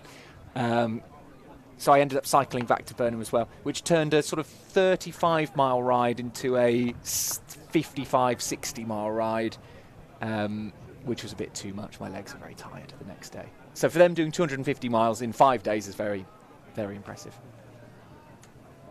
I am indeed impressed. Well, the legs, they on that way back, because I was so cross with myself, having had a lovely day, I was in silence in my head, just like, when you're sort of annoyed at yourself. This is in the air, and taken, and Ben Green, back from the 100, picks up a wicket. Jones goes, he's never really got going. Pete Trigger's describing him as an accumulator earlier on. Well, perhaps he was building up to a point where he could get going, but just the 14 runs today. And a breakthrough for Somerset. Yeah, easy as you like. And, well, all 3 wickets, really. I think the batters will be wondering what got into them. That's a pretty poor shot when you look back at it like that. Perhaps it just sticks in the pitch a little. You sometimes see that with that kind of dismissal, but oh dear, it's not even catching practice, is it? It's not hard enough to be catching practice. He poked at it, really, in the end. Yeah. And really, the momentum has drifted away from Worcestershire since that first dismissal of Ed Pollock, who was going so well, then followed by Gareth Roderick. That was 68 for 2 in the 13th over. Now 21 gone, 101 for 3. And Somerset will be very happy with the way things have gone since the first wicket fell. Absolutely. Yeah, things have been really good since then. So we are, 21 overs in, 101 for 3 is the score. Thank you. The chat on the live stream has been largely cheese-based now for a while because of what we were talking about there. Thank you for that. I am a huge cheese. In fact, it's probably bad, the amount of cheese I have, but I just try not to think about it when I'm eating, and that makes it much easier to swallow. Who's the next batter in? It's going to be Brooks, Ethan Brooks, the all-rounder coming in. And Jack Leach is going to continue. He's been very tidy. This will be his 6th over. He's found a bit of turn. Taking the slip out. Happy with just James Rue behind the stumps and 3 men in the ring. It's almost like we've got 2 backward points.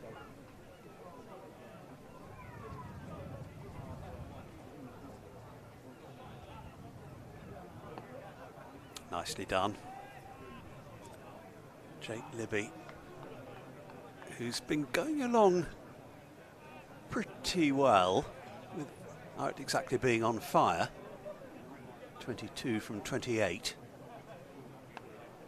Making room for himself there, but he still can't find the gap. That's what the field adjustment was made for. It's gone to exactly the man who came out of slip. Casey Aldridge.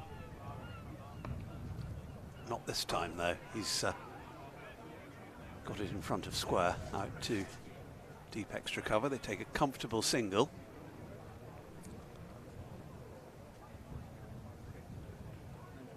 Approaching the halfway stage of the innings, I would fancy Somerset would be the happier of the 2 sides at the moment. Yeah, I think that wicket makes the difference. Getting them 3 down it feels quite different to just 2 down, doesn't it? You still feel like you're a couple away from really dominating the game. Worcestershire certainly well in this at the moment.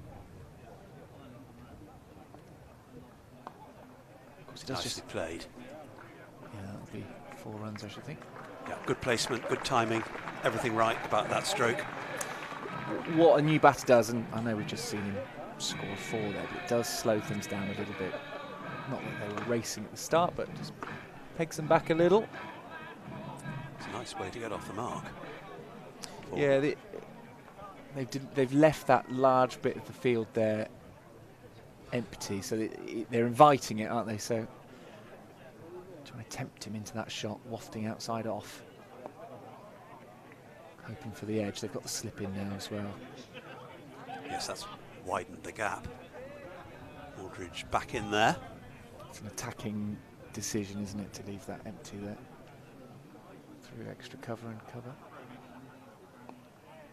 Not quite that ball. Pick up a single for that. End of Jack Leach's over. 22 gone. Libby 23, Brooks 5. Worcestershire Rapids 107 for 3. Well, thank you very much, Stephen, who came in for a very brief cameo there, didn't you? It was an excellent bit of work after we'd had a chat with Urelay and young Somerset. Thank you, Stephen. He'll be back with us later on. Lovely to have Stephen with us. As always, a touch of class he brings, I think, to proceedings. And I know Pete Trigo will agree with that. Because when Trigo's here, it's a bit of, I don't want to say scraping the barrel. Here he is. Here I am, Charlie. You're a bit of rough. Yeah, we like a bit of everything, don't we? You can't try and argue that you're as classy a broadcaster as Stephen. Well, I needed Stephen Lamb there because I went downstairs in my little break. The waft of the Caribbean barbecue went across the car park. Went up me snot box, and I thought, you know what? I've got to get myself some of that jerk chicken, the rice and peas. Oh, wow. Was it good? Was it ever? There's a good chance I could be going back. Oh, you nice. know, how you feel about cheese, I feel about chicken, especially when it's well cooked. Now, just to pick you up on something there, Treeks, I don't think I've ever heard Stephen Lamb say snot box on air. So that's what I'm talking about. That's the difference. That's where you need a bit of rough. That's it. I'm not saying one's better than the other. I'm just saying it's different, and we like it. 108 for 3. Ben Green in, back of a length. And on his toes, pushing this into the mid-wicket area, is Jake Libby. Libby's a key wicket. He's been in very good touch. Lots of scores over. Yeah, I think 50, 60, 70. Looking at the way the innings have gone, and maybe it's personnel. A lot of first-class teams are obviously hollowed out by another competition that's going on simultaneously to the Metrobank 50 over. You had that Roderick Pollock partnership that seemed to have a little bit of dovetail about it. You had Roderick, who was he was he was picking up on the momentum of Pollock, scoring at about a runner ball. Pollock was really putting the Somerset bowlers under pressure. And I think on the back of that, Roderick got a few release deliveries as well, again, because the bowlers were under pressure. And then you had the kind of what I would call the brain flatulence of Pollock. That dismissal, it was a nothing, wasn't it? It was a premeditated hack across the line, and he gave his wicket away. And Rob Jones came in, and I, respectfully described him as an accumulator, just because that's how I see his game when I've played against him in the past. And then you had, Roderick was probably going to have to take on the aggressor role, and he never quite did that. Poor dismissal, caught fine leg.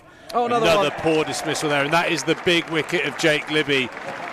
He's not going to meet his in excess of 50 average today. That is a huge, huge wicket for Somerset. Well, that's just half-hearted, isn't it? He's not. If you're going to do that, you've got to do it full-blooded, and he just hasn't. He's just gifted that wicket to point. Well, I think what we've seen there, I don't know if you made it in on time on your. Did you bike? Cycled in, yeah. Cycled in. Don't know if the old legs are feeling a bit domsy from the 60 miler the other day, but it's all right. I've recovered. I did sort of mention that there's a high probability that the best time to bat is going to be lacquer on opening bowlers in that power play, and that there had a little bit of a tennis ball characteristic. It looked like Ben Green might have rolled his fingers down the side of the ball there, get that little bit of tennis ball bounce, and a soft dismissal. But Rob Jones, an accumulator, he got a 50 in the previous game, but that came at a 60 strike rate. You'd almost say that from what we're used to seeing in the modern one-day game, someone scoring at 60 strike rate at number 3 just doesn't really happen anymore. So he's almost like playing a game that doesn't exist anymore. And unless you make that score into a really big score and you can pick your strike rate up into the 80s, you're kind of always putting your team under pressure. And that's the way I've seen it. They're losing. They've lost obviously a lot of explosive players, and they don't have that ability within their lineup, from what I see, to dovetail accumulator with ball striker. They've got 2 ball strikers, and they bat 1 and 2, and the rest of them are just going to knock the ball around. Jake Libby's a dangerous player, but he's not going to destroy a bowling attack. He's not going to hit good balls back over the bowler's head for 6. That's not his game.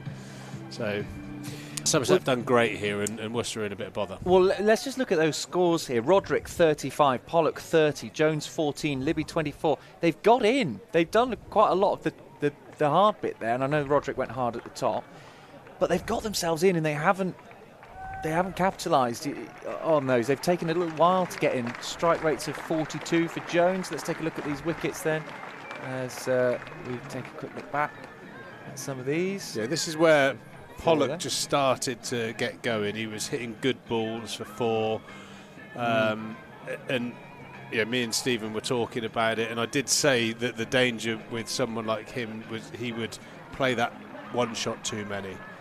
We've got a great new little graphic there. Look at that. Is that? Oh no, it's not our radio-controlled version of that. There's my. This is yours, isn't it? That's my shoe closet. How cool is this?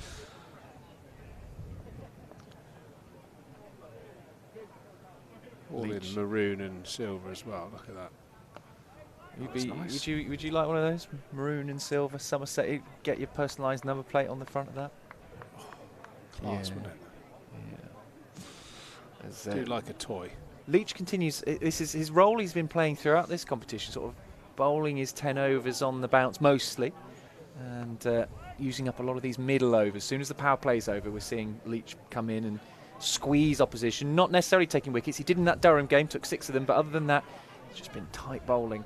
25 from, well, we're in his 7th now. Good going from Jack Leach. Yeah, Ethan Brooks started his career, if I'm not mistaken, at Warwickshire. Looked a good young player. I think I may have played a couple of games against him, but is it the 3 brothers that all in and around first-class cricket, Warwickshire-wise, the Brooks brothers? All looked very good players. He's got a big job to do. No, yeah, it's probably one of the things that you do notice in that 100 period. A lot of the ball strikers, almost by definition, will get drafted into the 100. you know, all the flamboyant shot makers, and sometimes that plays into the hands of certainly the way that Somerset set up with so many spinners. They're able to almost survive the power play as a bowling unit. If they pick up a wicket, great, which they managed to do.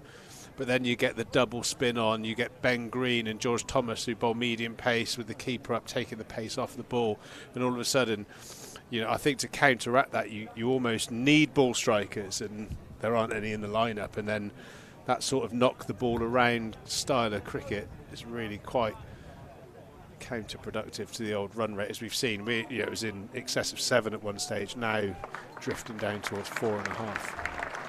Yeah, those wickets really useful, important wickets for Somerset, taking some of those big names out. Yes, you're right. Henry Brooks is his brother, who's played a fair bit for Warwickshire.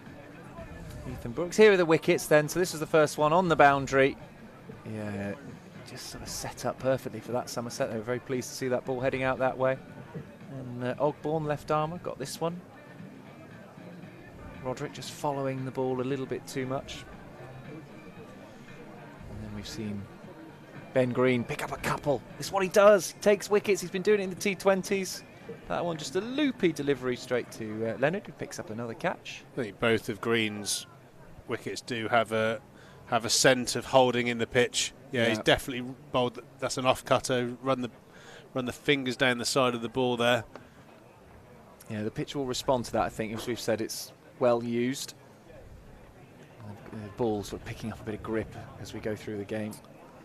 It's almost why I was a little bit surprised that Somerset elected to bowl first, because you assume that little bit of hold in the pitch is going to be slightly worse in the second innings. Well, yeah, another 50 overs on that pitch, yeah. Absolutely. A pitch that's already giving away a little bit. You can see the footmarks. I quite like that Somerset are using a used pitch, though, because we see a lot of very fresh, very hard and bouncy pitches, don't we, in white ball cricket. So don't mind the fact they're sort of giving their spinners and their medium pacers something to work with. It's not what you want every single game, but you sort of want to. You don't always want to see the bat completely dominate the ball.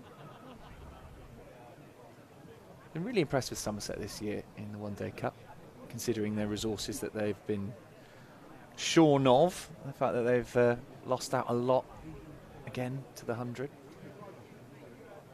But they've really played very well. I'm impressed with Dixon's captaincy. Not perfect, but certainly looking at winning games, getting into winning positions, putting the foot on the throat of other teams, taking those big moments. I think back to 2023 with those. Do you remember there was a run of double hundreds being scored against Somerset? And we haven't seen that this time because the young bowlers, and it has generally been our young bowlers here at Somerset, who have managed to make breakthroughs before those batters have got in. Those big, dangerous players. Prithvi Shaw is one of those that I was thinking of. Yeah, I think almost the Metro Bank now is a real good barometer of the depth in the club. Not all clubs get hollowed out like Somerset do, and the Surreys and your Lancashires and all the, I suppose, in inverted commas, you know, bigger clubs, first division clubs. But for a team like Somerset to have sort of, was it 9, 10 players missing 11, yeah, from their roster, it does show the crowd that, you know, turn out week in, week out into the crowds like we have here, the depth that's in the squad. You've got a lot of players here that are probably very frustrated in some ways professionally. Yes, they need to be patient. They're in their young 20s, but your Ogbournes, your Ned Leonards, your Goldsworthys, Green to an extent, who's had to go out on loan to get first team cricket to Leicester. You know, there's a lot of lads in that situation that, you know, are desperate to show what they can do, and this is great. Yeah, absolutely, there's positives, isn't there? Despite the fact that obviously it's not been popular here at Somerset. I think that's fair to say. The bit of an understatement. The other competition and the way it impacts Somerset, but the way, in particular, players like Leonard, Ogbourne have been really impressed with. So he's ducking underneath that one, Ed of Aleth. Very, very good work from Somerset over the last, and it's a case of years building up through the One Day Cup, as well as a lot of good club cricket and second 11 cricket for them. That's got them to this place where Somerset now can rely on them, can come and say, well, yeah, lead the attack. Alfie Ogbourne, here's the new ball. Ned Leonard, here's the new ball, lead the attack for us. It's great. It looks like we've got another organised drinks break here. England off spinner doing 12th man duties. Shoaib Bashir bringing the drinks out, doing his chores for the day. I wonder whether he was in contention to make this team. Perhaps they thought it wasn't going to offer enough spin. There we go, it's the scorecard. He has played in the One Day Cup this season. Did he play against Northants, I think? Yeah, interesting scorecard really. Good start, very good start, Roderick and Pollock, but almost sort of front loaded a little bit. Maybe they could have potentially split those two up with Jones and Libby somehow. Jones never really got going, 14 off 33 on a, what you'd say, a pretty good batting surface, so yeah, a little bit of an indifferent innings. Libby looked like he was going to kick on. That's something he does well. Why he averages in the 50s in list day cricket. There we go. The green machine is back after going for 13 off his first over. His next 4 overs have gone for 13, and he's picked up those 2 wickets. So a real good clutch back from him. Ned Leonard bowled well, bowled some poor deliveries that got punished, but on the whole, a really good performance. Yeah, Somerset will be the happier, I think, of the two sides, won't they, with those 4 wickets down at the halfway stage. What's the score? 116. Yeah, I think if you're 4 wickets down, you want to be beyond 116, don't you? You want to be approaching 200, really, for Worcestershire. So they've got a bit of a rebuild to do. Look at the Manhattan. Look at that first bit, the power play there. Those first 10 overs, or even the first 7, 8 overs. Before that wicket falls, it's that first wicket on there. And suddenly, and this shows you as well, that first wicket falls, look at the rate, drop off completely. And it's still dropping, just about plateauing now. Yeah, that's where my knowledge of the order sort of starts to fall down a little bit. I'm not sure what they've got in reserves now. You know, they've got 25 overs where they're probably going to have to double and some this score that they're on at the moment to give themselves something competitive. They're certainly going to want in excess of 250, you'd think, to make this game a challenge. What do you reckon's par on this pitch? Well, I'd have said looking at the start, yes, you've got that element of a used pitch and a little bit of grip in the pitch, but you'd still, in the modern game on this surface, you'd certainly be wanting 280, I would imagine, as a par score. You know, you get one guy in and has a real day out, you could hit that 300 mark as Somerset did the other day, even though that was brilliantly chased down. Oh, what a game that was. Derbyshire game, yeah.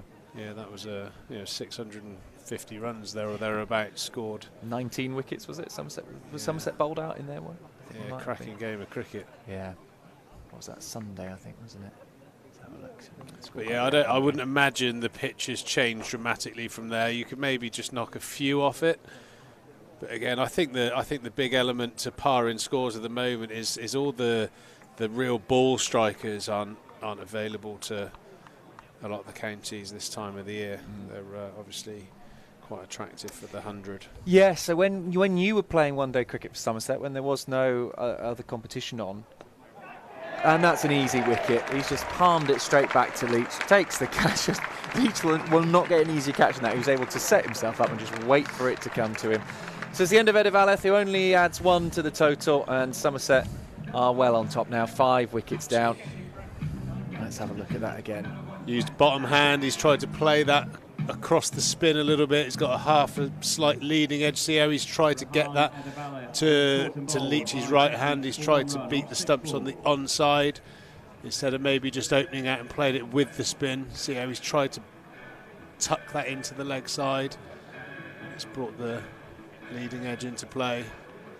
Poor piece of batting there from the young man. I'm sure he'll learn, but well, it's all catches so far, which not unusual in white ball cricket, but it's none of them have been particularly, they're not world-class catches we're looking at here. This has been fairly simple stuff from Somerset and pretty basic stuff from Worcestershire, to be honest. I think with experience, Charlie, playing on pitches that have this characteristic, it's about communication. So the two meeting in the middle now, there's a little bit of spin, it's holding slightly, and with your bank of preparation and practice and experience, you should know that if you're going to push down the ground, you've got to get right to the pitch of the ball, or you've got to play deep in your crease, and you've probably got to play with a straight bat, or at least with the spin. That's where that last dismissal came from, really. He was neither at the pitch nor playing with the spin, and he's ended up just obviously presenting the leading edge and a simple return catch for Jack Leach. But again, that is the beauty of this competition, exposing young cricketers to bowlers of Leachy's quality. Absolutely. And Taylor is the new man, not me. He comes through for a single. They've got a lot of toms. We're normally talking about Somerset having all the toms, but I don't think there's a single tom for Somerset today, which is unusual, but they're all away with the 100. Players like Lammonby, Abel, Kohler Cadmore, etc., Banton. But there's 3 toms in this Worcestershire side. So if only those Somerset players were here as well, we'd have a full of toms. We've got Tom Taylor, who's at the crease with Ethan Brooks now. Tom Hinley and Tommy Sturgis. It is a common name. A lot of toms around. Oh, it's just down the leg side, just a little bit of a glance through. There's a chase on here. It's going to win. The outfield is quick. I think the grass might be quite short out there. Running very quickly across this hard, dry outfield. Yeah, just a little bit of an inside edge on that one. Gets it nice and fine.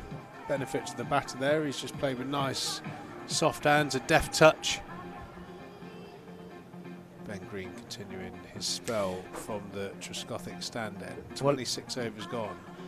Half the wickets already fallen here, so a real big partnership required by someone. Yeah, if they get Brooks now, we're not quite talking tail, but we're talking about a group of players that won't be used to hanging around for a long time building a big score. We're probably into the sort of players who come in with 10 or fewer overs to bash it about a bit, but we'll see. Brooks really is the key here for Worcestershire, you'd say.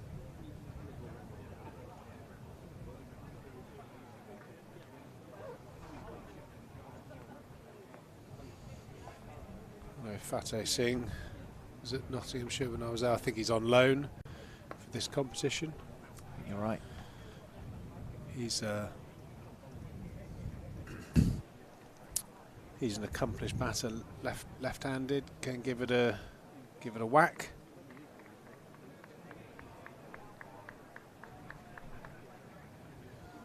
So that's probably the only batter left that I'm familiar with. Tom Taylor bowls a heavy delivery, and by the looks of that, he's going to give it a little bit of long handle.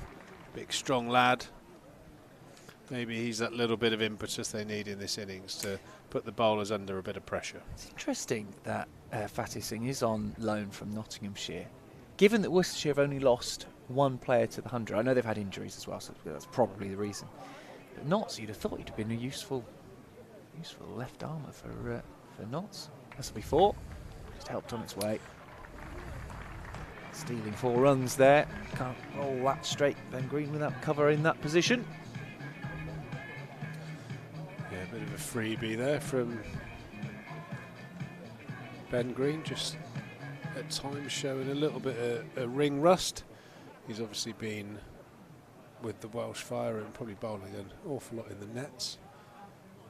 So good for him to get some cricket. And like I said, I think in the future that's something that maybe some of these 100 teams might have to look to do, carrying squads of 16 or so,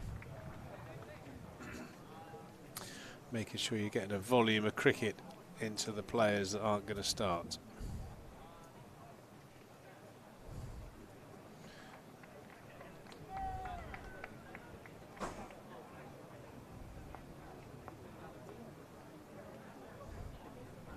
Green in again. Can he pick up another wicket? Already got 2 to his name.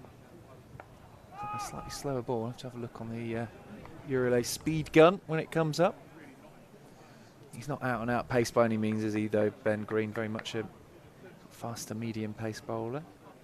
So when I came back on, Charlie, you looked like you were salivating quite a lot. You've obviously had some sort of cheese-related conversation. Oh, yes. Yeah, we had a good chat about cheese, actually. Talk me through it. Well, the Eurolay guys are the senior leadership team. They're cycling from Evercreech, where they're based. This is pulled down for a single. Cycling from Evercreech to Paris. You've done long cycles like that before, haven't you? You've done that kind of thing. Anyway, I didn't know a lot. I know the name Eurolake because I see it here at Somerset, at one of the sponsors, and we thank them for that. But I didn't know a great deal about what they do. They call themselves Cheese Solutions. Basically, they do all sorts of cheese-based. They'll do deals with producers across Europe, bring it into Britain. So you might. They said you probably buy cheese that we've had some kind of dealing with, even though you won't see it on the packet.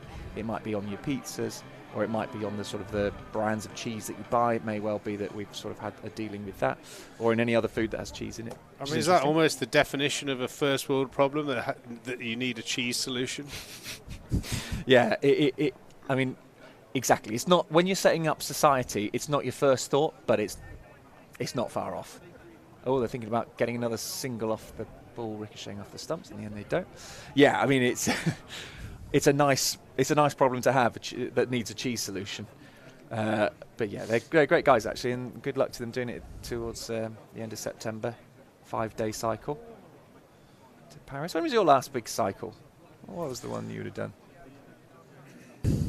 It's been, well, my last sort of decent ride was actually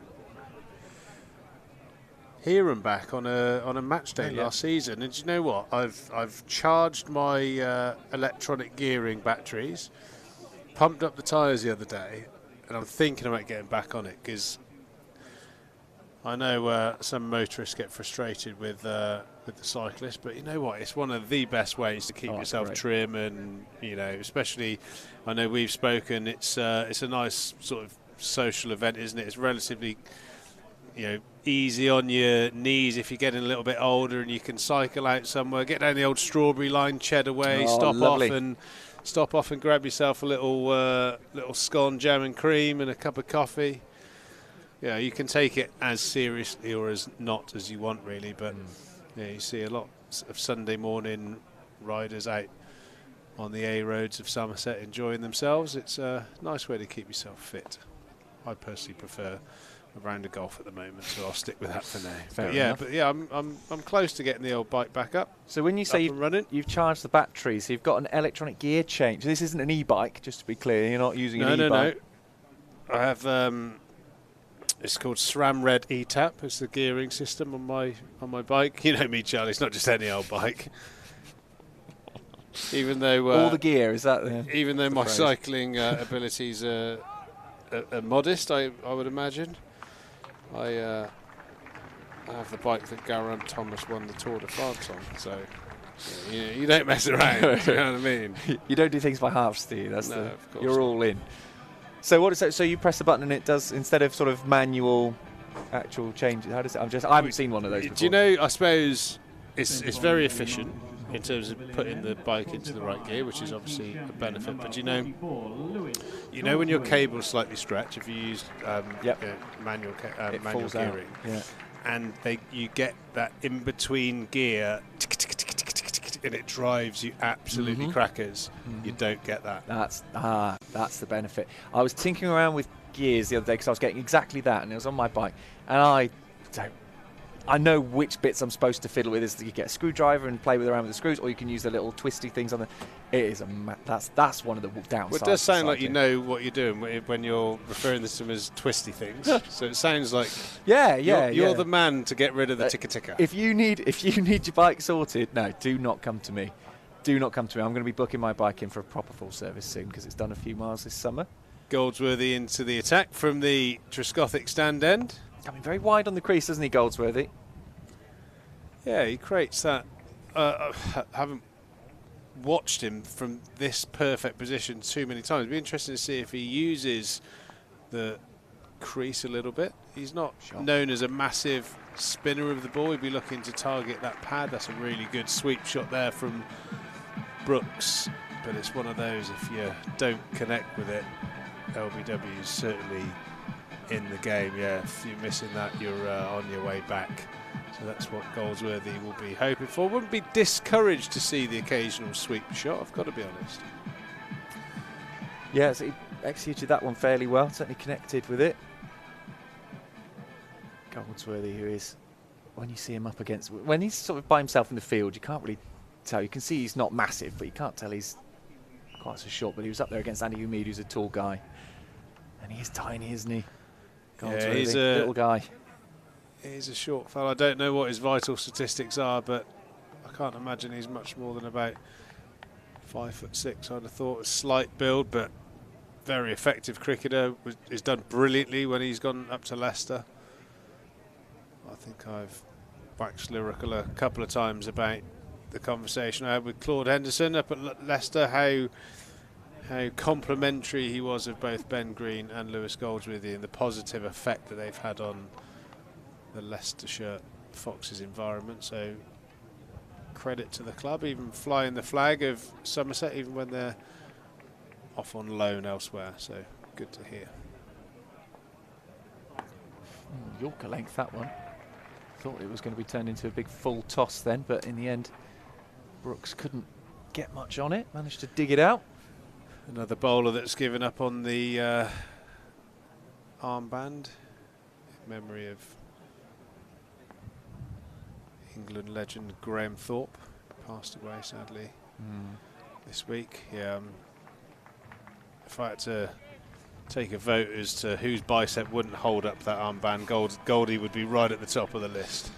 But steady over, bar the sweep shot. He's gone for 6 runs. Actually quite hard to see the black armband on the black kit of Somerset. Yeah, it's not an amazing contrast, is it? No, it's not. However, having said that, I mentioned it earlier on, I like the Worcestershire kit. That light blue and the black looks good with the blue helmets as well, all matching up. It's a good look. I like the fact in cricket we get 3 different kits. I know the championship kit's essentially the same for everyone, just different sponsors, different little bits here and there, but it's quite nice, really. This is forward. You get to see your team in it quite a lot. Unlike, you know, in football you get third strips, you barely ever see your team wear your third kit. Whereas in cricket, you do get to see your team wearing all 3 kits quite a lot. Yeah, this one in particular of Somerset is pretty swanky. Yeah, to be fair. it's the black and grey looks good. It does look. I would like a flash of colour in there somewhere, but then my wardrobe is generally fairly colourful. Don't tend to go for plain black that often. What have I gone for today? Blues and greys. Blues and greys. Yeah, you're pretty subdued today, aren't you? Yeah, for me normally. I've seen you on a few occasions look like the inside of a bag of Skittles. Thank you. But you pull it off, Charlie. No, it suits your personality. Very colourful. This is colourful and engaging. Thank you. Oh, that's nice. Thank you. Especially as I said you weren't very classy when you came in. No, you've returned the favour much nicer than I did. I'm playing that game of just trying to be the bigger man, you know. Yeah, fair enough. Leachy in, and I don't want to start a turf war here in the WPA commentary box. No. Don't want to have to get Stephen Lamb's refereeing gloves on. Oh no, he's disappeared off. He's gone down. I reckon he's been lured in by the jerk chicken barbecue smell. Fair enough. This is the last over of Leach. They've got 1 ball left of Leach, and he's bowled 1. What has he got? 1 for 37 so far. That's pretty good going, Jack Leach. Yeah, you take that to the bank for sure. Too many shots like that for me. Very sort of, you know, generic defensive shots, not trying to create an angle, not trying to push it either left or right of Goldsworthy there at extra cover. Too much field finding. Yeah, good spell though from Leach. You at Taunton, 1 for 37 off 10. You take that to the bank and run. Yep. Yeah, and he's done what they've. Sean Dixon keeping him on for all 10. They've done what they do. It seems to be working. Getting Leach on for a proper spell, bringing on Goldsworthy, so they've had to deal with a fair bit of spin. We see it quite a lot, don't we, in this format now? Asking the batters to generate their own pace off the ball. If you're going to go big, you're going to have to go very hard. There's nothing on offer. Yeah, from the spinners really accurate and slow. In comes Goldsworthy, swept hard. That will be 4. Well connected. Goldsworthy taking a bit of a tap here on his bowling off Brooks.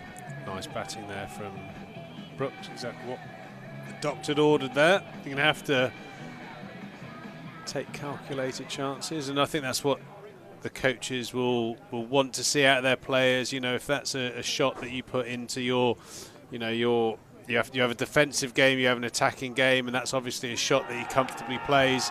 He's missed that one. Is that outside the line?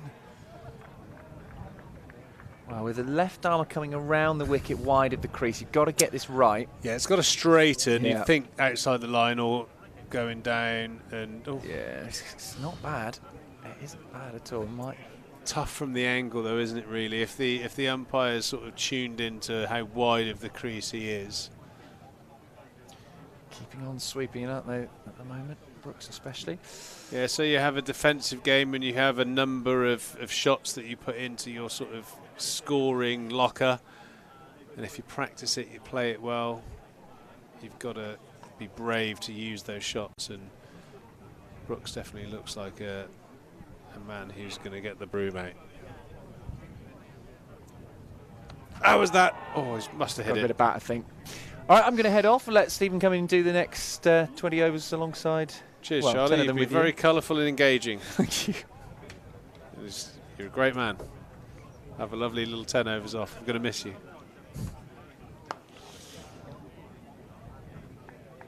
Got really sucked into watching that there. That just looked like it drifted onto the pad. That previous ball from Goldsworthy must have been a massive inside edge. No appeal.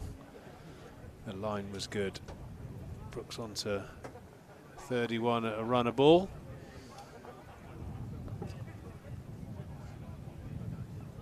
Goldsworthy finishing his second over. He's gone for 13, but you'd have to say he's bowled nicely. They've played a couple of good shots. Welcome back to Stephen Lamb. Hello, Triggs. I've had a very pleasant wander around the ground, and it's lovely just viewing it from different angles every now and again. And I know what you said. There's a splendid, pleasant aromas of food wafting up my nostrils. Oh, I know. It's almost impossible not to purchase that little that jerk chicken thigh that I enjoyed at the back of the commentary box earlier. Very, very tasty. If you're in the ground, that's my recommendation of the day. There's the Eurolay sort of cheesy van. You could pick up a little treat from there, and about 5 yards away you've got the jerk chicken being cooked. Absolutely fantastic. Always lots of very tasty food options here on a one-day match day. Casey Aldridge into the attack for the first time. Sixth bowler being used today. Well, it worked very well when he came on late in earlier in the competition. Yeah, he ended up with some kind of random, one of those real random records that he had the best or top 10 bowling figures if someone had bowled the fifth change bowler in August in Taunton in one of those kind of records. Yeah. With the wind behind him. With the wind behind him and a seagull on the top of the Ian Botham stand, as there is now. Maybe there that's is a good one. sign. There is one. It's Billy No Mates up there. He's just the one. Yeah, nice to have a contrast of bowlers at the disposal of Sean Dixon. You've got left arm of Alfie Ogborn. You've got the sort of skiddier trajectory of Ned Leonard with a little bit more pace. You've then got the pace and bounce of Casey Aldridge. You've got the two left arm spinners. You've got Andy Ameed if you want off spin. So it's almost the epitome of a well balanced and varied attack, wouldn't you say? Yeah, ticks all the boxes. Well, if you had a leg spinner, I think you'd have the full boat, wouldn't you? Yeah, they will struggle to get. You mentioned a total of maybe around 290. It could be tricky to get there from here. Still 20 overs, well, 18 overs after this one. Well, they normally say if you play well, you can double your 30 over score, can't you? So that's obviously heading towards the 290 mark. But it's just a personnel, and it's going to be about how well they play.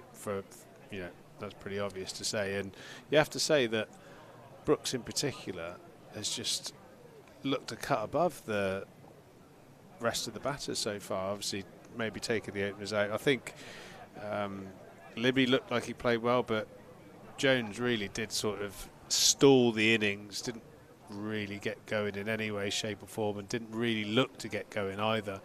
It's a bit of a strange innings, really, and I think Ethan Brooks is really showing the true characteristic of the wicket and what's possible. Scoring at a runner ball, I don't think should be a massive task, to be honest.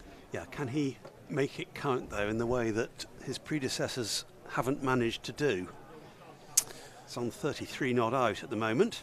Yeah, I know in modern one-day cricket this phrase is a bit of a dry subject, but it is about taking responsibility, and one of your, in inverted commas, batters making a score of 80 plus. I think that is one of the stats that come out when you do a lot of the analysis as you do as a professional cricketer. If one of your top 5 score an 80 plus, you win something like 85% of your games.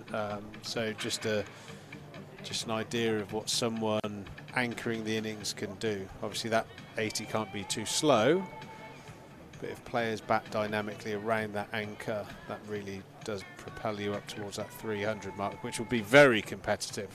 You know, if they get anywhere in the 280 and above, Somerset will have to play very well on this surface to chase it.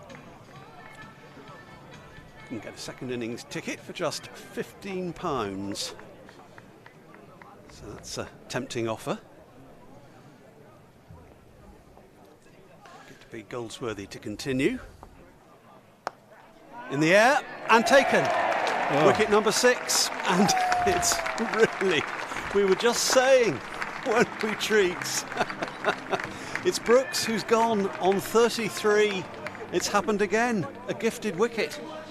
I mean, he just looks such a comfortable sweeper, and, you know, Taunton being, you know, square the whole width of the ground, so you hit sideways, which obviously is a sweep. The pocket's tiny towards the Trade Nation stand. It's a comfortable shot for him. He's got to take responsibility. That was a risk that he didn't need to take. He's scoring at a runner ball, and he's just lollipop one down mid-on's throat, and he'll be kicking himself, and I'm sure the coach will as well. It's just, I know, like I said, it is, I suppose, in the modern sense, because we listen to a lot of T20 cricket, you can't just bish bash bosh your way to a score in 50 over cricket. It's why it was one of my, well, I think it was probably my favourite format. It's that hybrid between, you know, championship batting and 20 over batting, where yes, you want to be dynamic, but you also got to play smart. You've got to ebb and flow your innings. As we see, the big bugle has sounded, the cavalry charge, and unfortunately the body language said it all, didn't it?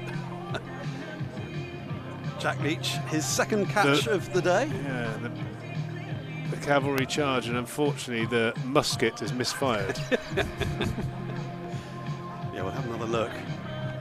Just the awful moment of realisation. Oh no! But that, do you know, that again, I think he's probably tried to get that on the ground by the looks of it. If you're going to hit the ball in the air, mean it. Hit it down St James Street. Don't try and lob it over the fielder. That was a real sort of caught in tomb. I think even coming down the wicket, his spider sense has gone off, thinking, I really shouldn't be doing this right now. Yeah. It actually, Ed Pollock looked a little bit like that too, didn't he? He knew the moment he played the shot where it was going to go. And I think you're right. Fateh Singh, Nottinghamshire batter. Nice ball striker, lovely hands. He's very natural looking when he gets going. Haven't seen him play for a while, but yeah, he's got some ability with the bat, and he's certainly going to have to show it today. Was he around when you were at Trent Bridge? Yeah, had a couple of seasons with him. You know, or his probably back end of the academy, and maybe his first year on the staff. Captained him in the Royal London. He's gone for a slog sweep. You're going to get 4 for it. Yeah, I don't think he's going to die wondering by the looks of it. He's got nice hand speed, and he's clubbed that over mid-wicket, and he's picked up a boundary. So good start from Fateh. Yeah, really nice lad. I captained him in the, would be, what, 2021? First season in the Metro Bank. He was on board the pirate ship. Didn't know too much about that. Yeah, he looks loose at the moment. He looks like he's going to play a lot of shots. But give the bowler a chance. Exactly right. probably a reason why he's still batting down at 8. Certainly giving the ball a club. Oh missed. My Lord have mercy. That should have been the second wicket of the over. That's Not a difficult chance, really. It was travelling a bit, but you get both hands to a chance like that, you expect to hold on. Lammy, that's why I love you. You're nice even when you need to be ruthless. That is a shocking piece of fielding there from Andy and me. That is an absolute stinker. That's one of the easiest catches you'll get in professional cricket, and he's made a real pig's ear of that. Yeah. Held in the pitch slightly, little bit of bounce.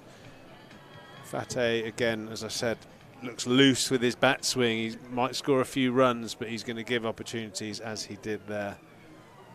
Lammy's just far too nice.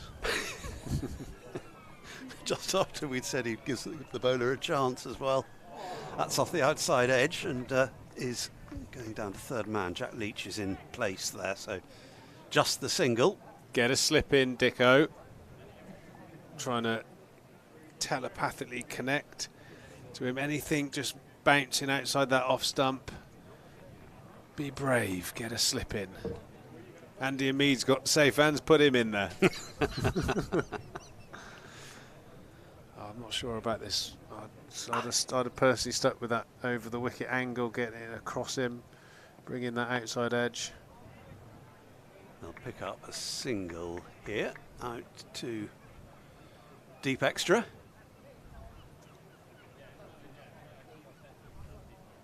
You're going to say I'm being too nice again, but in fairness to Andy Hamid, I don't recall many a fielding blemish from him in this comp. But that was a bit of a glaring one. No, he's solid, is Andy Hamid, and why he's one of the designated slip fielders. But yeah, he will be praying that Fateh Singh doesn't get off to a flyer and whack 30 or 40 here. Yeah, and it would have been another case of the batter getting himself out. Yeah, we see it a lot. We see it a lot in this competition. Like I said, all the, I suppose, the big time players, the established first class cricketers are all away with 100 at the moment. So some inexperience out there. And I think that's probably what you get with young pros. You get the old occasional brain fart.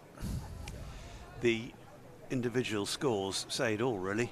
Roderick 35, Pollock 30, Jones 14, Libby 24, and Brooks 33 just out. None of them went on. Ethan Brooks was playing very nicely as well. He'd be disappointed with that. Looked like he had a good head on his shoulders. All the shots he was playing were quite calculated. A couple here. Picking up 2. Tom Taylor.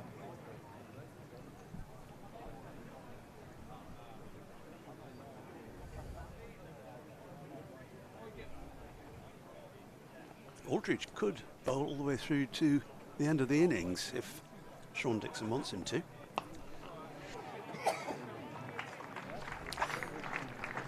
Tom Taylor, I think,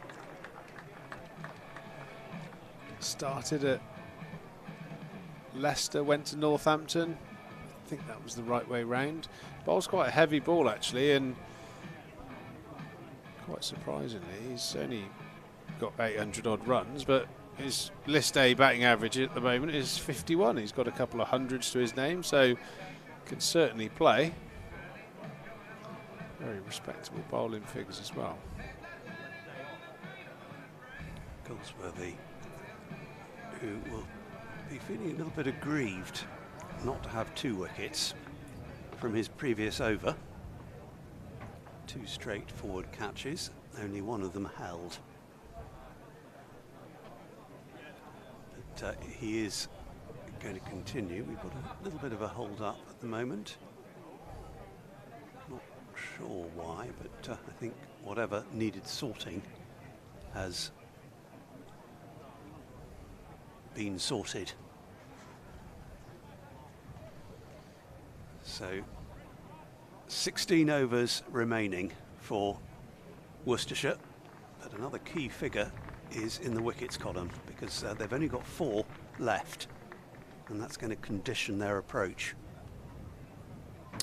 Yeah, you'd think there might be a bit of limping to some sort of total, but the way that Fateh's come out, it doesn't look like he's going to do that. What a great shot that is, over sort of wide mid-off all the way for 6. Fateh Singh, he's been swinging the bat pretty purposefully, and I don't think he's going to die wondering, Stephen. That Andy Amid drop has already cost 6. I don't think that's going to improve Goldsworthy's mood any. Oh, yeah, there'll be some chuntering under the breath there. Andy Amid's not far away from him. It's frosty. I can feel the atmosphere.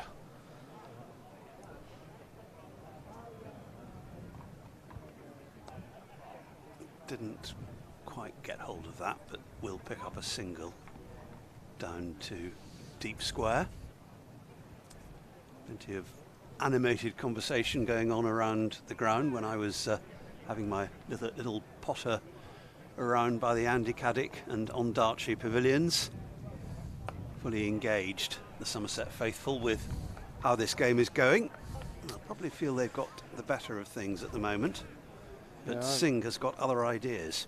I went for the opposite view. I went and stood in front of the scoreboard next to the Colin Atkinson pavilion, caught up with a number of old friends from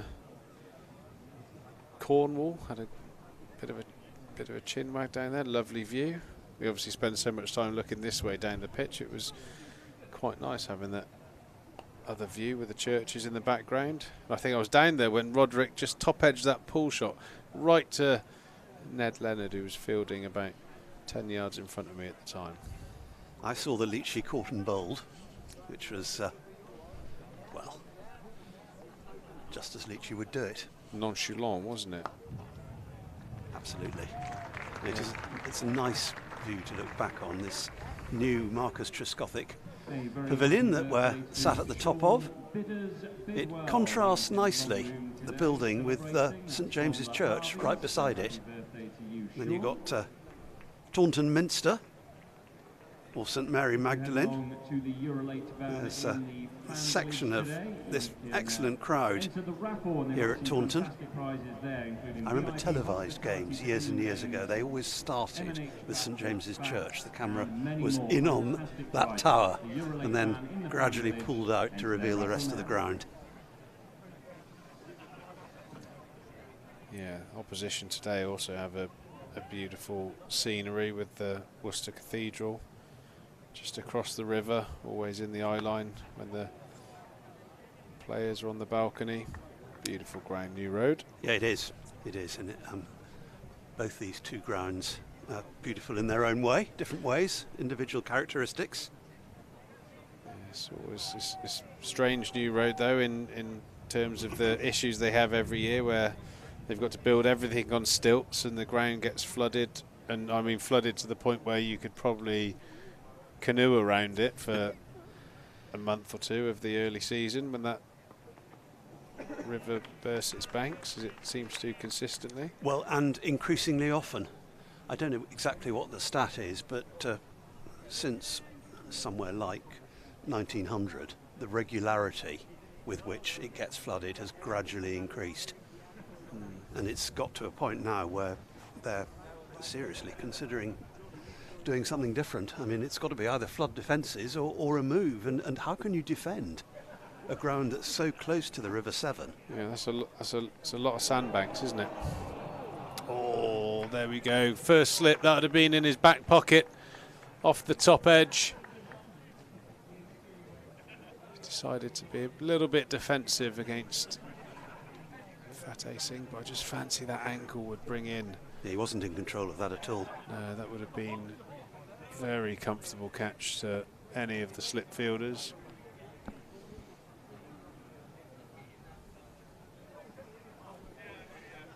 Both Worcestershire batters have got themselves to 14, 165 for 6 in the 36th over. Going to get a couple here.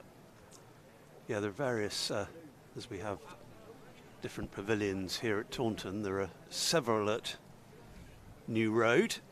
The Graham Hick Pavilion is, I think, the most modern there, isn't it? That's on stilts. Well, you've got that, and then the hotel, which is kind of opposite it.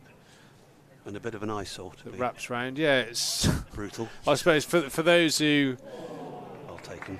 frequent the M5, it's kind of like the brown version of the Morrison's depot, isn't it? It's got sort of like funny sort of brown and beige cladding, and yeah, it's not the most architecturally stunning building, that's for sure. It obviously serves a purpose, but yeah, I suppose it's kind of one of those buildings that were, if you gave a 5-year-old child a crayon, that would probably be what they'd knock up. The Nelson Mandela Towers of hotels. That's a big hit. What a lovely shot down the ground that is from Tom Taylor. It's into the Lord Botham stand. Into the black, well, I suppose you can call it sight screen. It's actually a whole series of sheets covering that area of the stand. But that's, thank you very much. Beautiful shot.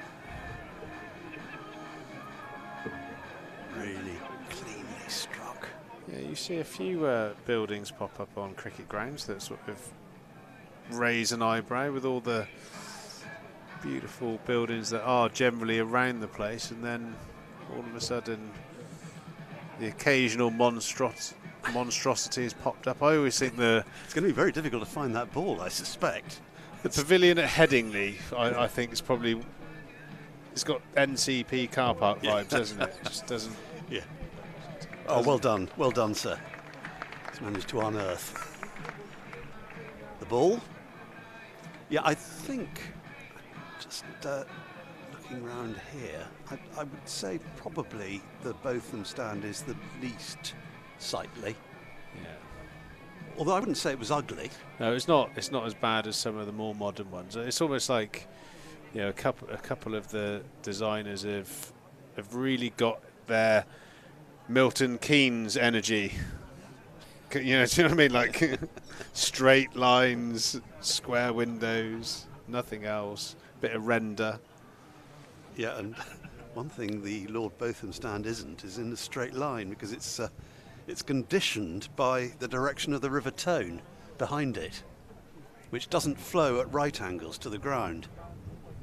Well, I remember when it was being built, and I know Pete Robinson was moaning through its construction, saying that the club have just spent £1 million on a sight screen.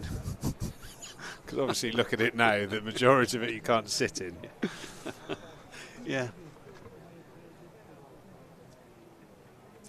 Back at New Road, there's it's the Dollavera stand, isn't it, at the opposite that hotel you mentioned.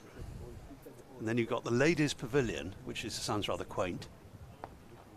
I don't think there are any other big grounds, headquarters grounds, that have got a Ladies Pavilion. And there's delicious cake to be consumed in there, I can tell you firsthand. How did you manage to get your pass into the Ladies' Pavilion, Stephen?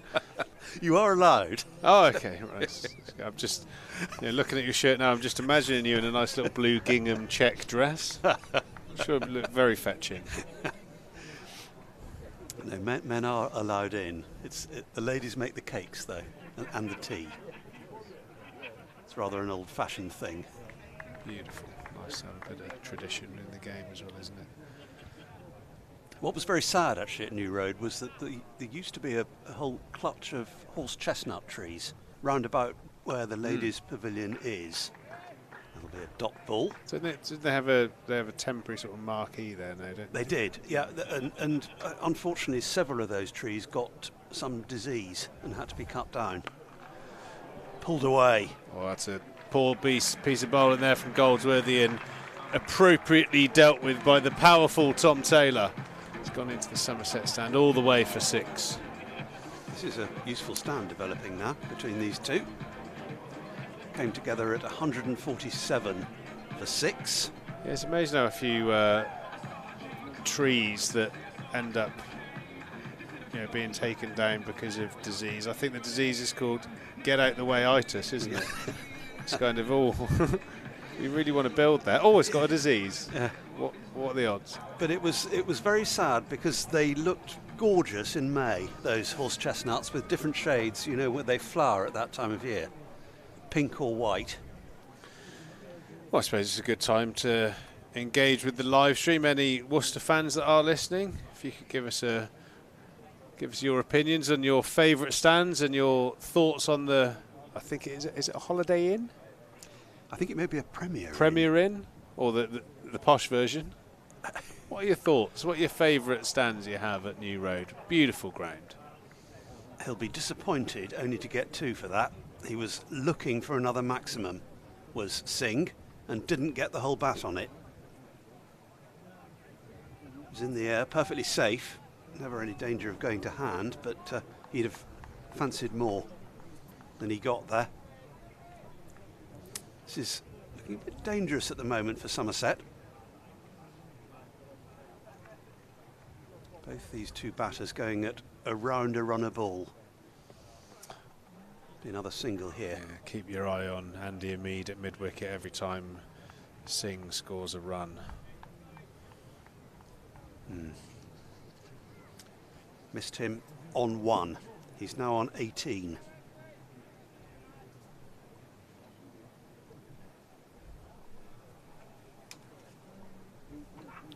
Clouded over a little bit here at Taunton at the moment, but no threat of rain. Forecast is pretty watertight.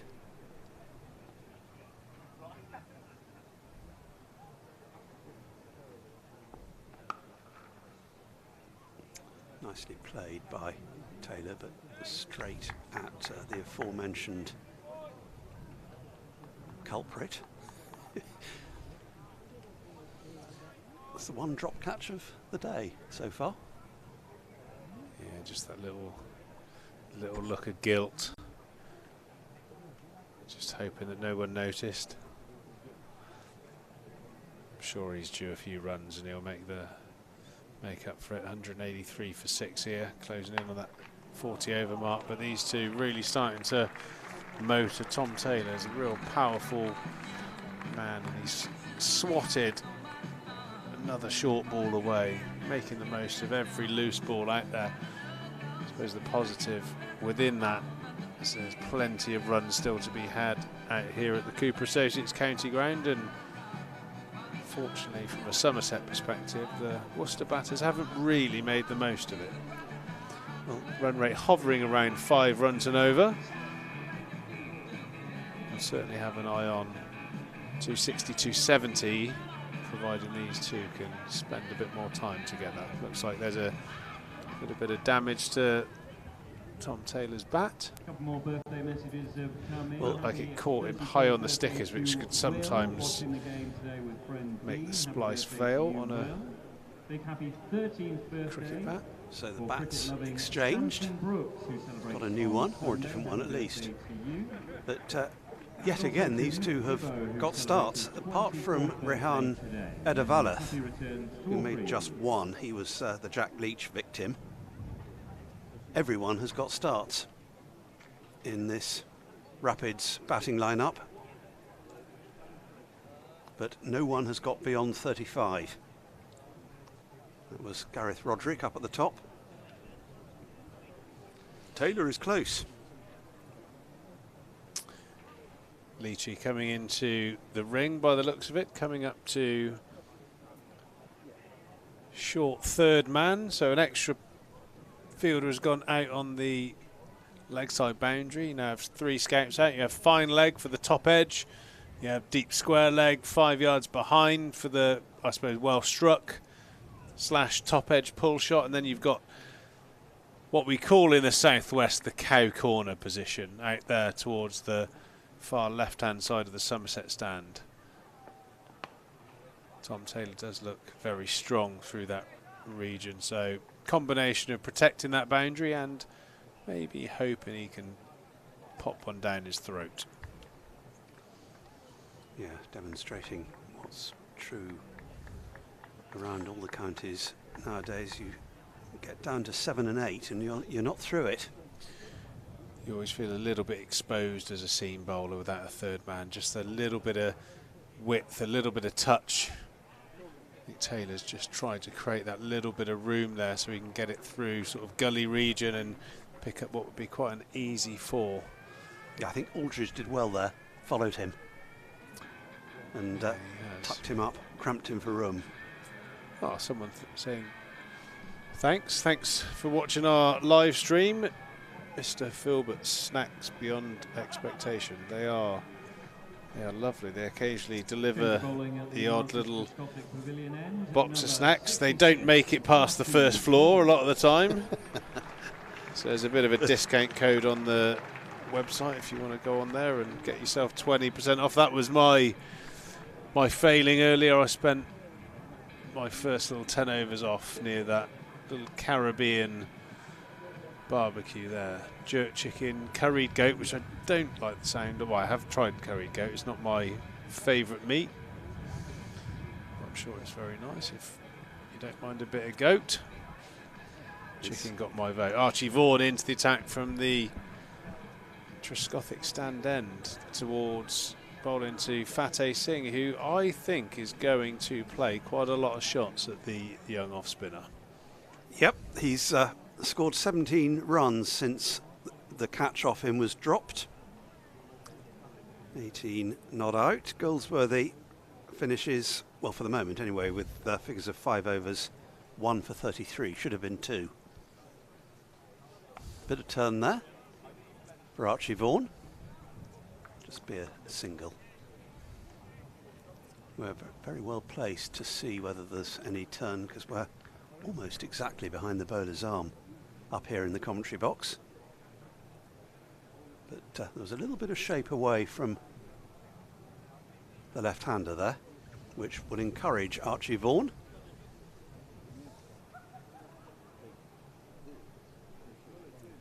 Lengthy chat with his skipper. He's going to switch to round the wicket. I don't know whether that's in consequence of... Well, no, that's because he's going to be bowling to a right-hander in the form of Tom Taylor. 3 Worcestershire batters have reached 30. None have got to 40. Can Taylor be the first?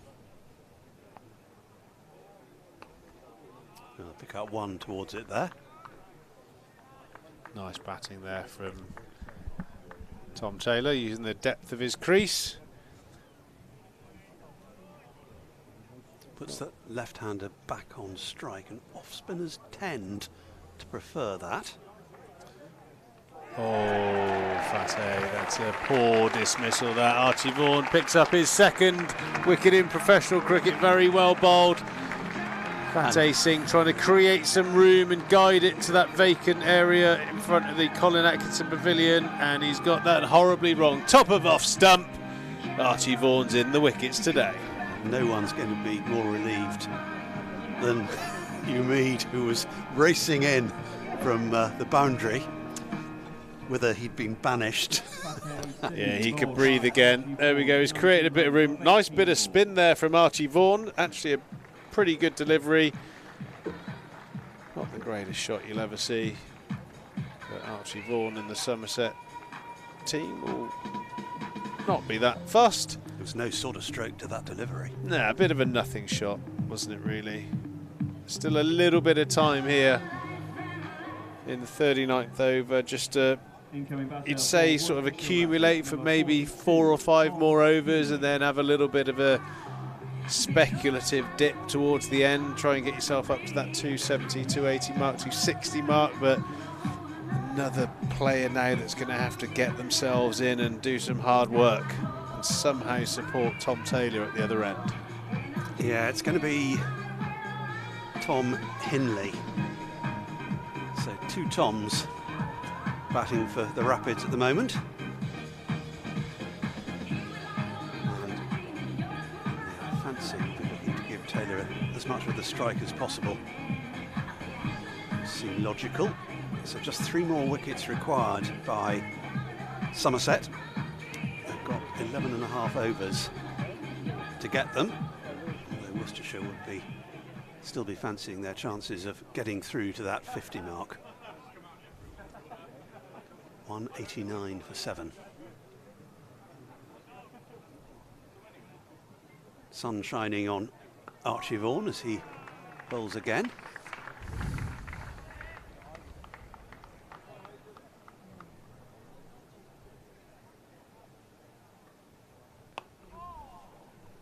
Another single here. Got that through the infield.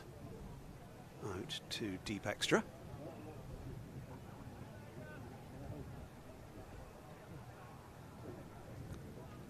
So Vaughan has been pretty tidy on the occasions he's been used by Sean Dixon in this series.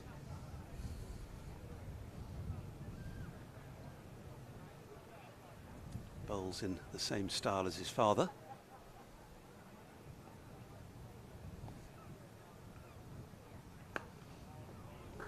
Neat again.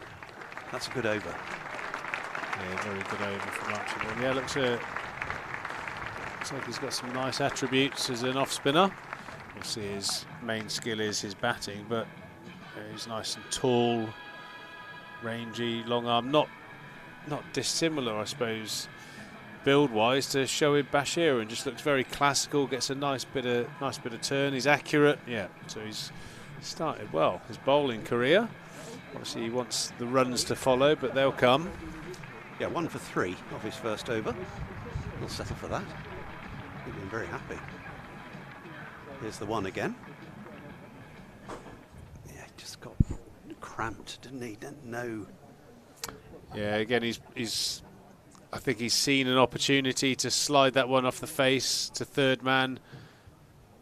Somewhat premeditated, but yeah, poorly executed by Fateh. He was looking dangerous. He seems to have a nice flow. For me, if he's going to take a risk, I'd much prefer to see him hit over extra cover. It looked like he had that nice flow to his bat swing to access that shot.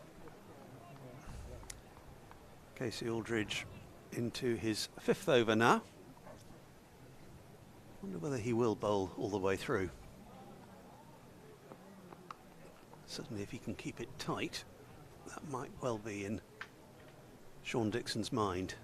Single there to third man. Yeah, we've got Ogborn and Leonard, Ben Green, who's obviously bowled a lot of death overs for Somerset in 2020 cricket in particular. So lots of options. The only option that he's burnt is Jack Leach, who bowled his 10 straight through for 1 for 37. Really good spell. Didn't give the Worcestershire middle order any time to get away. Big top edge over backward point. That's going to race away to the boundary for 4. Tom Taylor into the late 30s so far, today's top run scorer. Yeah, he wasn't in full control of that, but got enough on it to take it over the rope. It's into the on Dartry Pavilion.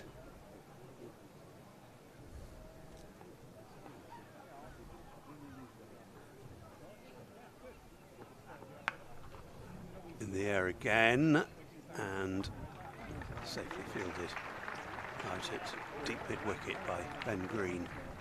Yeah, Green has got potentially 4 overs he can bowl, as has Alfie Ogborn.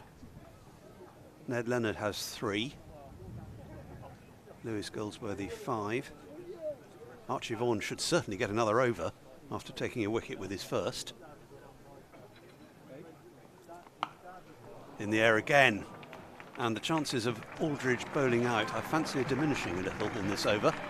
Yeah, he's starting to go for a few runs. He's just premeditated the back of a length delivery, and you have to say, beautifully struck from Hindley. Certainly no mug with the bat, even though he's batting quite a way down the order. Number 9. Yeah, that's no such thing as a tail ender these days, Stephen Lamb. Not many Shah Willoughbys about, and he's parked him even further back into that stand. Wow, 12 runs in 2 balls. A real flurry of excellent shots there from the new batter. Yeah, I wonder whether that will be the end of Casey Aldridge. 12, 18 off that over. Outside the fielding circle.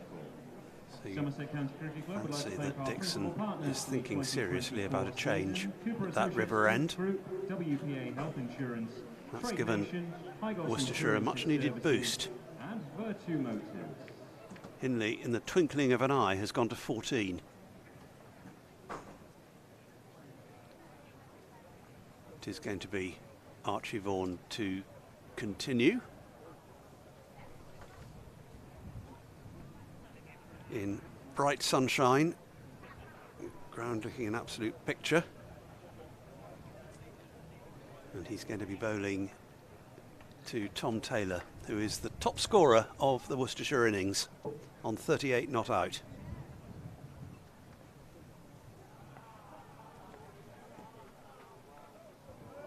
Reverse, which is not going anywhere. Throw correctly at the bowler's end, but it was a bit wayward, and I think that Taylor would have been comfortably home. Anyway, as Charlie Taylor comes back in. Different Taylor, not related. A lot of Taylors around. It's a common name, but yeah, not related. In fact, speaking of common names, I was in a commentary box with a Taylor recently. Her name was Charlotte Taylor. Played for Southern Vipers for a while, now a cricket coach. So it was Charlotte, for a time it was Charlotte and Charlie Taylor on commentary, which is a little bit confusing for the others. Very easy for us too. Yeah. There's a good crowd in today, just looking at the Hildreth stand, which has now, that name really has, it feels right now calling it the Hildreth. When places change their names, it used to be the Trescothic stand, now it's the Hildreth stand. It really feels right calling it the Hildreth stand, which is good. Swept hard. Just for a single. But that's barely a spare seat in there, just a few around the edges. Yeah, it's terrific. It's really good. Always popular, that stand. Well, it's turned into a cracking summer's day here. Still breezy. They didn't get any balloons up at the Fiesta up near Bristol this morning. Too windy for that. I think they might have maybe got one up, but not as many as they were hoping. But not breezy enough to stop a game of cricket, thankfully. I wonder how many examples there are of wind stopping play. Must have happened. It could have done. No, in cricket it's happened. Blowing Bales off. Yeah, there's the... Oh yeah, Bales, of course. James Hildreth. Yeah, look at that. Glory. Doesn't that look good? There was a brief spell when it had... As that's swept away for 4. Good acceleration from Worcestershire at the moment. Yeah, he had to hit that. That, yeah, it was the Marcus Trescothic stand, as you say, Charlie, but that had to stop when this pavilion was completed. Why has he got double tres? Although, I doubt whether he'd have minded. No bad thing. 2 Trescothics around. So it became the river stand for a little bit. It did, didn't it? You're right. It was the river stand because it felt wrong having 2. It made it look to other counties like we'd only ever had one player, I think. You got the Tres stand in one corner and then the Trescothic pavilion the other. This is in the air, lifted over the infield. It's going to run away for 4. This is very good stuff from Worcestershire. If they can keep this going for another 9 overs, we'll be in a very good position. Yes. Somerset desperate for wickets. That's a lovely shot. Seeing the field placement. Second boundary of the over. There's been the previous over .14166, and now 2 more boundaries off Archie Vaughan. Full, better ball. Throw comes in. I wonder if there may be a double bowling change coming up here. It's the end of Vaughan's over. Certainly look at taking Aldridge out. Looks like they just worked him out a bit there. Nothing wrong with what he was doing. Well, he wasn't feeding them the absolute best, I guess, but it just looks like it needed some change at the top. So we're going to see Ben Green. He's the man. He's the one you turn to when you need a change. But Worcestershire, very happy with how things are going with these 2 out there, I should think. 24 from 10 balls. There's a closer view of the James Hildreth stand. Lots of sun hats in evidence, rightly so. Have you got a bucket hat, Stephen? I have somewhere. Have you? I'd love to see you in a bucket hat. I'll bring it along next time. Yeah, please do. A lot of bucket hats on display. Big fashion item. There's the that's the Marcus Trescothic Pavilion, top tier that is. Great view up there. Love sitting up there. And you can just see on the right of your screen the box that Charlie and I are sat in. One of those Thatcher's boxes. The one nearest the there we middle are. of the pavilion. As if by magic. Oh, that's a bit too close. Can you zoom appear. out a bit? So Ben Green then to take up the attack from the river end. It's the first time he's bowled from there in this match.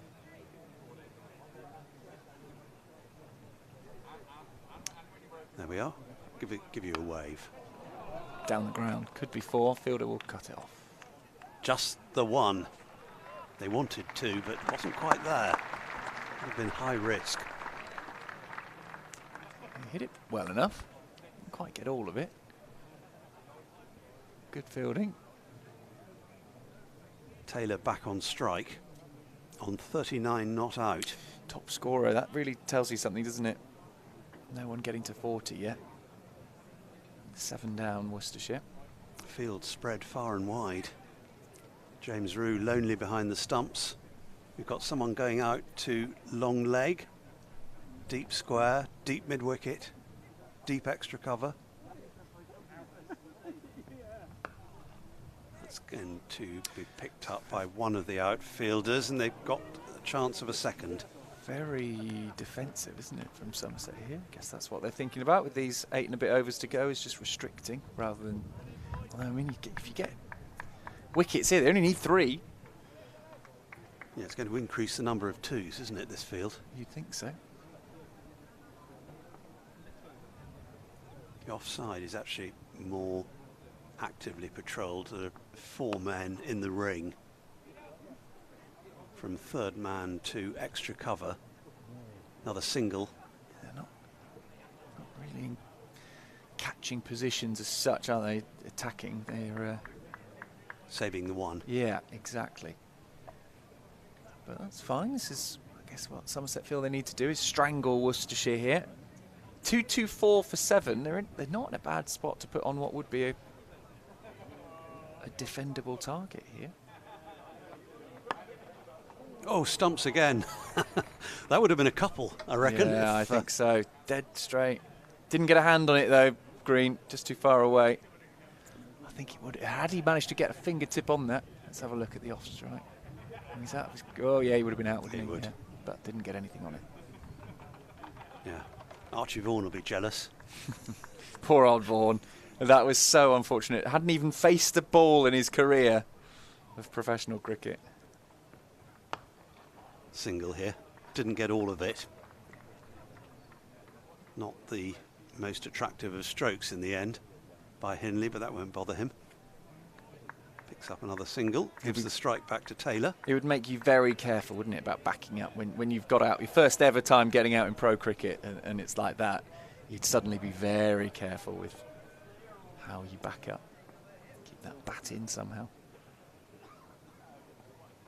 Full toss for 4. Green is frustrated, but that was well struck. Well, there's only one person he can be frustrated with there.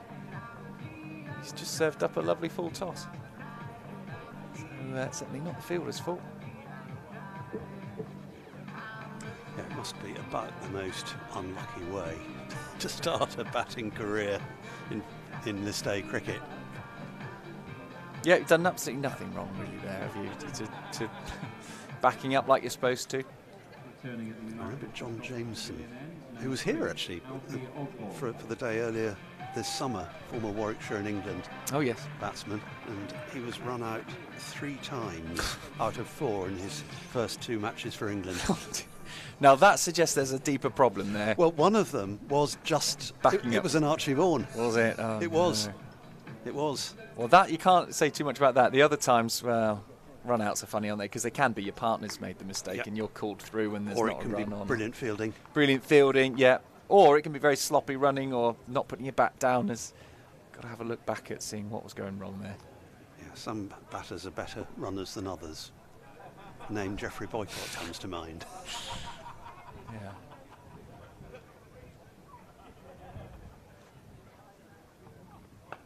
It's self-preservation. Oh, well well taken. fielded. Yeah, thought that was going to go over the top then. So it is a double change, in fact. Yeah.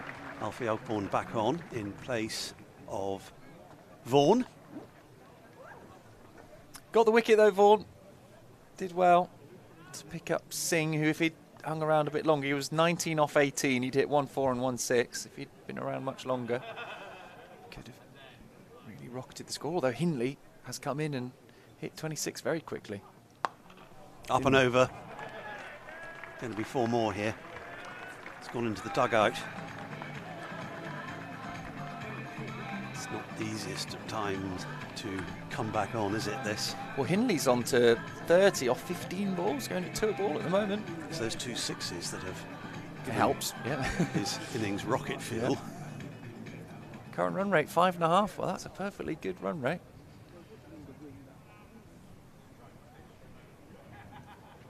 But they've got still 7.5 overs to go. Down the ground, fielder's there. Jack Leach. Yeah, they won't mind that. Somerset. Singles are fine. Singles at this are stage. perfectly fine. What they want, because what could happen is a few quick wickets and suddenly the innings is over. If Worcestershire were 3 down, you'd say, well, they are now in a very strong position to just go for it.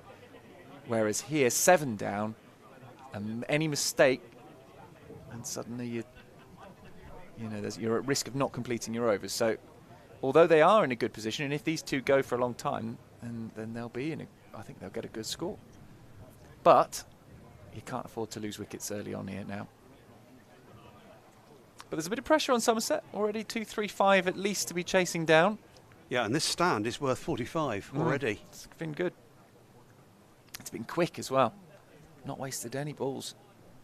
Taylor is 4 off a half century. Oh, Good ball. yeah, might have easily nicked that, but didn't.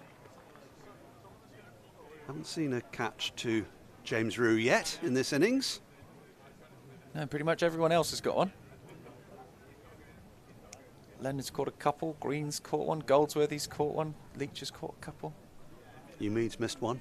Meads dropped one, yeah. Although the player he's dropped is now out. So just it was 18 runs in total, which is an annoying amount, but The drop was on 1, so yes. yeah, So 18 more. could have been much worse. Yes, it could have been. And that's just going to be a single again. I haven't spoken much about George Thomas in this game. I haven't seen him fielding much. Ball's been evading. Here he is, I think, now with the ball. He's been playing pretty well. He's looking very much part of this first 11 for Somerset. He did well in the T20s. Scored 100 a week ago, unbeaten against Lancashire. Thought he played really well there. Somerset were well on top.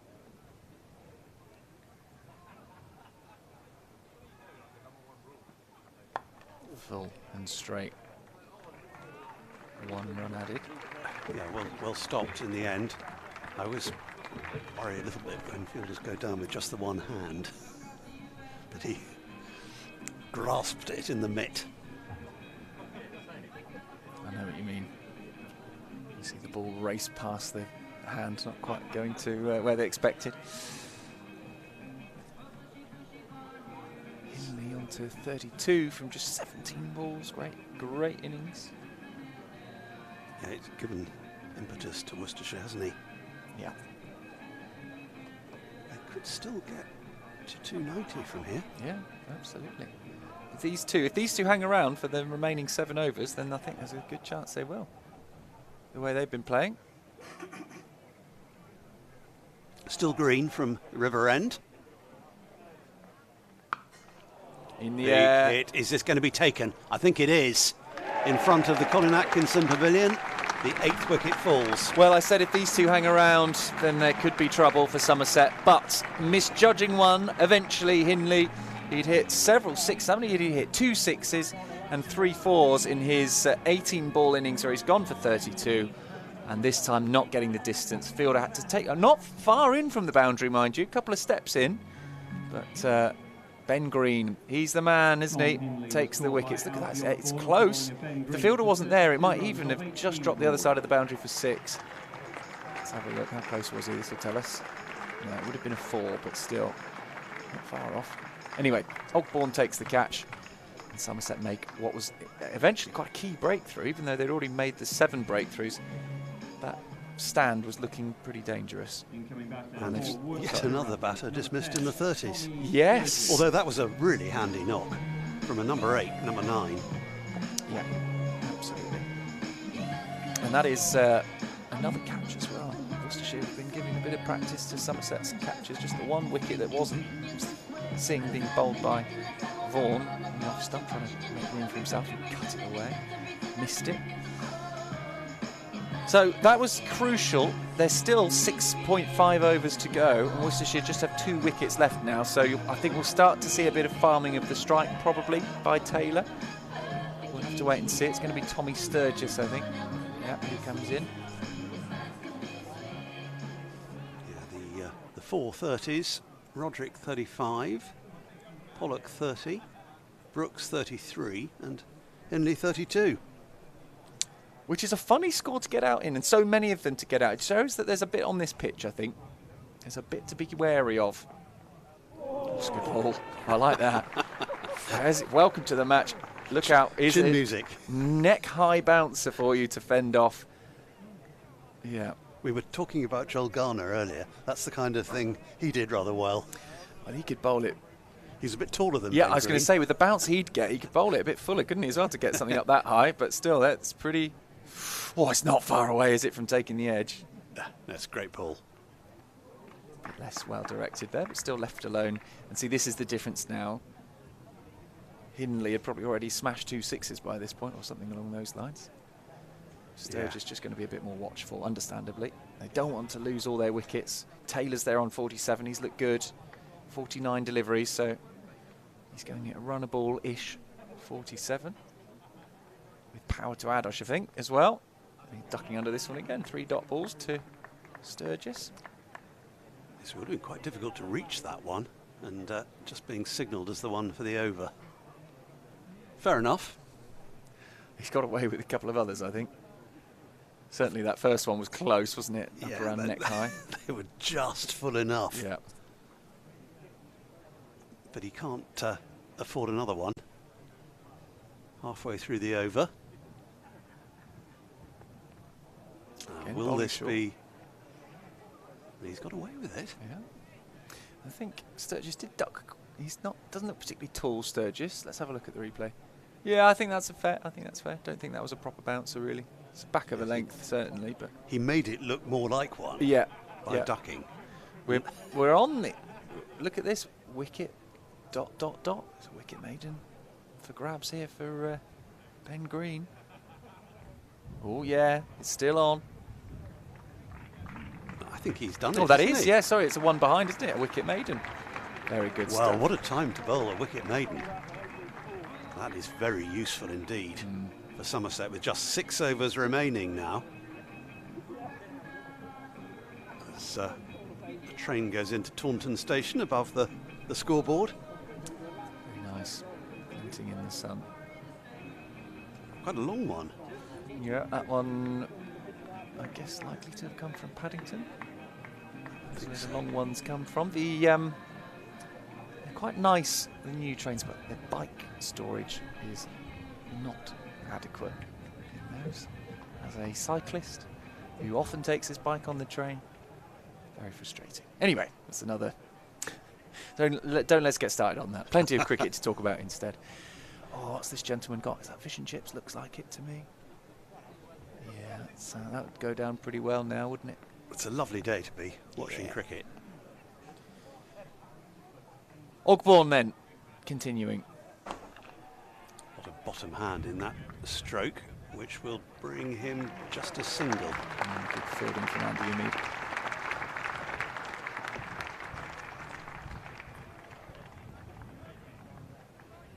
He got most of it, didn't he? But didn't place it ideally from his point of view. The single puts Sturgis onto strike for the first time. I beg his pardon, he's faced 4 at the other end. Yeah, he was the one ducking and diving out of the way of those Ben Green short deliveries. He hasn't faced Ogbourne yet.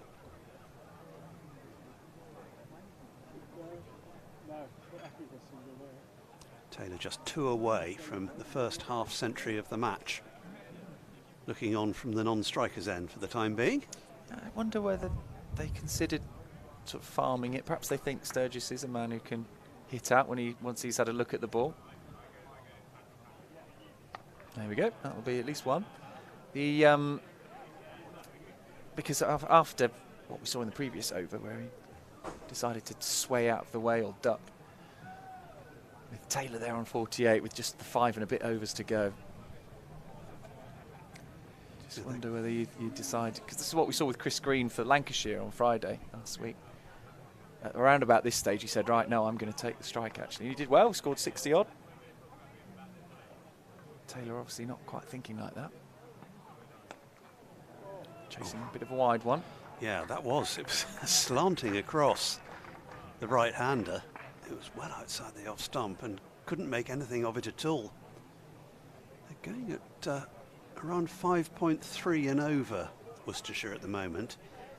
Went off like a train early on, going at 7.5. So they have been pegged back. But still 5 overs plus the remaining 3 balls of this one to go and another single. Oh, is there a mix-up here? There is. There's going to be a run out. They were looking to take the second, but there was no real confidence about it. The ball was in quickly, and that's not a good moment for Worcestershire because it's their penultimate wicket that's gone. It's poor cricket. It's poor cricket. I said about farming the strike, and there's ways of doing it, and watch the two now. That is not how you do it. Sturgis wasn't on board. You've got to communicate. You've got to know exactly what you're thinking. If you say at the start, look for two, and then we'll stop in the second if it's not going to work. Sturgis wasn't looking for 2. He ran the first and stopped, and that is why he's the one who goes. They've saved Taylor, which makes sense given he's on 48. But now there's only 1 wicket left, and Taylor might get stuck around there on 48. We don't... they've left themselves open now to not finish their overs from some silly running. It's a naive piece of cricket, isn't it? Yeah, Taylor, look, to be fair to Taylor, he's halfway up the pitch saying, come on, and Sturgis just hasn't got the message. So it's not good cricket, I'm afraid. Worcestershire fans watching on, it's poor, and if they end up around 240, 250, they've left runs out there. Yeah, and they'll have that moment to think of as well. Yeah. Well, let's see what happens here. Now, Taylor looks to me like he wants the strike, given the way he was running there. So I think we will see a bit of that now that Worcestershire, well, they were doing it when they were 8 down. Now they're 9 down. Can't see why they wouldn't do it. But it was Ned Leonard with the throw in. It was a good throw as well. Rue didn't have a lot to do, did he, to whip off the bails? So Harry Darley is the Rapids number 11. He's going to be on strike at the outset. There's a brains trust in progress, including the bowler and captain. Down below us, Ben Green's involved as well. A senior player. Makes sense. So 4 deliveries from this over gone. 5 overs potentially remaining, but will Worcestershire use them all up? Just the 1 wicket left. Rather gingerly defended by... Darley. It's Darley, yeah. Isn't it? It says it's Taylor on the scoreboard, but I think they've got confused, and forgivably, given the run out. It is Darley, definitely. Oh, it's Darley Taylor together. Darley and with Charlie comment. With Charlie Taylor commentating on Darley Taylor. That's good fun. We like a bit of fun. Yeah, it throws up these oddities, doesn't it, cricket? James Rue took that with some difficulty. It was almost on the half volley. But years ago, who was it? It was Gloucestershire against Surrey, and we had ball to batty. Oh, nice. That's good as well. Isn't it funny, cricket?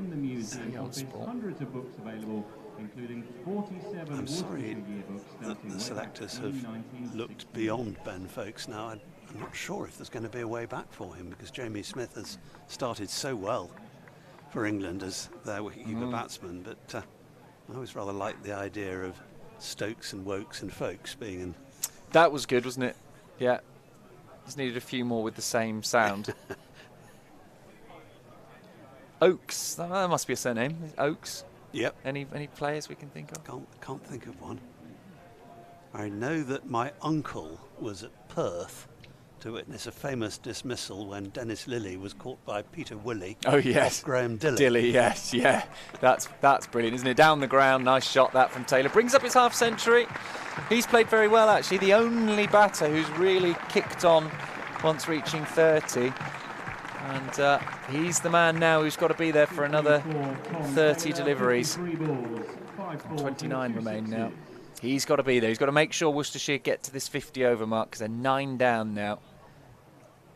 Well batted, Tom Taylor. Yeah, he's been very good.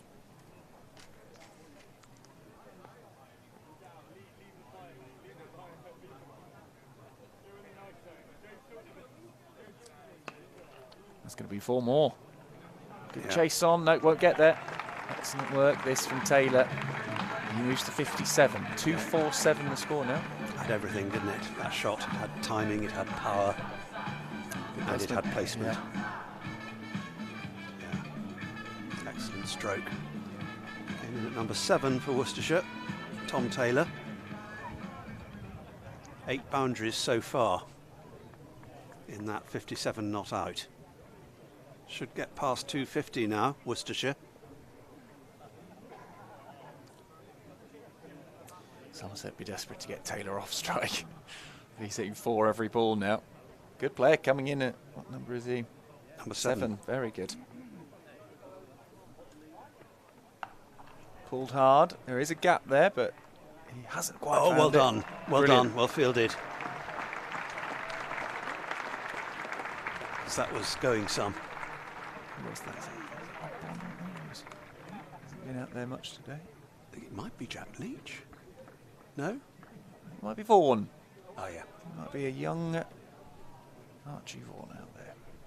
Oh, he did really well. He was at right angles to the ball, which was careering over the outfield. Yeah, not easy. Just intercepted it a few inches inside the rope. This is a big one. Again. Bang. That's going to take some finding because it's gone under the black sheeting in the Lord Botham stand. It took a while to find it last time. It could take a while this. Well, it's the same man, isn't it? He's got a job for the day. Yeah, it's the same fella. Oh, he's got it. He's got it straight away. Thank you, sir. Well done, that man. Can we give him? What can we give him? Portion of chips on the house or something? Pint of Thatcher's or something along those lines. That was great work. Yeah. It's already back in the hand of Ben Green. Well, Somerset need to get rid of Taylor or get him off strike at the moment. Pulled hard again, but the fielder will be there. We've got him off strike, but there's only 1 ball left in the over. Green will probably be thinking, let's get this guy out. Because Taylor is doing some damage here. 2-5-6 is the score. Somerset would still back themselves to chase that, but another 4 overs of big hitting from Taylor. Could be a different story. Could be looking at, well, in 4 overs, he could be looking at 300 if he gets on strike and he's hitting 4s and 6s. Yeah, it's developing into some knock, this. Depends what Darley, how well Darley can survive. Is there enough there? No need to run. And that'll give Taylor the strike in the next over. Good work this from Worcestershire, given that their 9th wicket has fallen. 46 overs gone, 4 overs to come, 24 deliveries. What can Taylor do? That's what the question is now. Tom Taylor, what have you got? Still to be Alfie Ogborn. This will be his 9th over. Dixon showing faith in the youngster. 1 for 38. Ogborn's figures at the moment. Expensive at the outset, the 21-year-old, but tighter in his middle spell. And the captain's got faith in him to continue at the death. Yeah, and why not? I think he's been really good in this competition so far, Ogborn. 1 for 38 from 8, his figures. Oh, not far away. Big reverse shot straight over the fielder. who was waiting at a sort of short third, really, rather than a slit. And I can't have been far over his head. A taller fielder there, you never know. Have another look. The camera's not going to move, so you don't quite see. It wasn't far over the head. Yeah, he leapt in hope, if not expectation. Another 4. He's on 70 now, Taylor. Great innings this for Worcestershire. It's what they've needed. No one else has managed to get past 35, something like that. Yeah. Slightly wider, fuller. Not timed. They turn down the idea of a single. They say, no. Wow. We're not dealing with singles here. It's 2s, 4s, 6s. That's all they're going to want. That's quite unusual, turning down a single at this stage of the innings. I can understand it with 4 balls to go. I can see it. He's thinking, I'm going to hit more boundaries off this guy. I think it's quite good bringing the left hand, the left armour on against the right hander. It's full again from Ogborn. And again, they say no. Well, Ogborn won't mind. He won't. Figure's looking good. 2 dots. Thank you very much. Yeah, scoreboard doesn't quite tell the whole story there, does it? when he's telling these kids in the future about this game, he said, yeah, they couldn't get a bat on it. Couldn't get bat on it. Swinging it, moving it, jagging it back off the seam. Yeah. Look at all these dots. Will he take one this time? If it's on. Must be getting there. Must be getting towards it. 4 balls in. Let's have a look. Full again. There must be something he's trying here. Going full. Well stopped. Oh, great work. Great work. Oh, they're going to come back for 2. Oh, if there'd been a quicker pickup, they might have kept him to 1, but they've managed to get 2 there. But he saved 2. Yeah, he has saved 2 runs. It's great work. Great work. Use that out in the deep out there. Ned Leonard, I think. Oh, no, it's Archie Vaughan again. He's been doing very well, Archie Vaughan. Bit of fielding. Taylor on strike still after those 2. That one he's not got hold of. They're going to take the single. Yeah, well, with just the 1 delivery remaining, that makes sense. But in terms of economy, this hasn't been a bad over for Alfie Ogborn. He's gone for 7 so far. It's that 4 off the first ball that'll frustrate him. Wasn't far away from being caught either.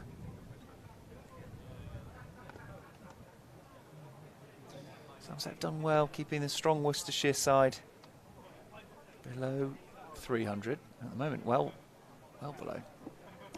Just to emphasise the importance of Tom Taylor's knock, his 73 runs, 63 deliveries, 3 6s and 7 4s. It's been really good counter punch. Well, Darley is on strike now. Just got to survive. That's all Darley's there to do now, the number 11. And he does. And I think Ogborn knows if that had been on target, it may well have hit the stumps. But there we go. There's another. Well, obviously they're treating Darley like a bit of a bunny, aren't they? Worcestershire, they're saying, no, we don't want you on strike at all. Let's just get Taylor on that. Well, that's the 47th over bowled now. 3 to come. So 18 deliveries. 18 deliveries. What can Worcestershire do? And who's going to bowl these? I think it looks like Aldridge is going to come back. Yes, he is. So his figures so far, 0 for 39 from 5. He has been expensive, the most expensive actually of all the bowlers. Yeah, well, there was a bit of a horror over at the end of which he was taken off. But it looks like we can assume, unless there's carnage on the part of Tom Taylor, we can assume he'll bowl a couple here. Yeah. Bit of a briefing chat going on with the captain and Ben Green, telling him what they're thinking.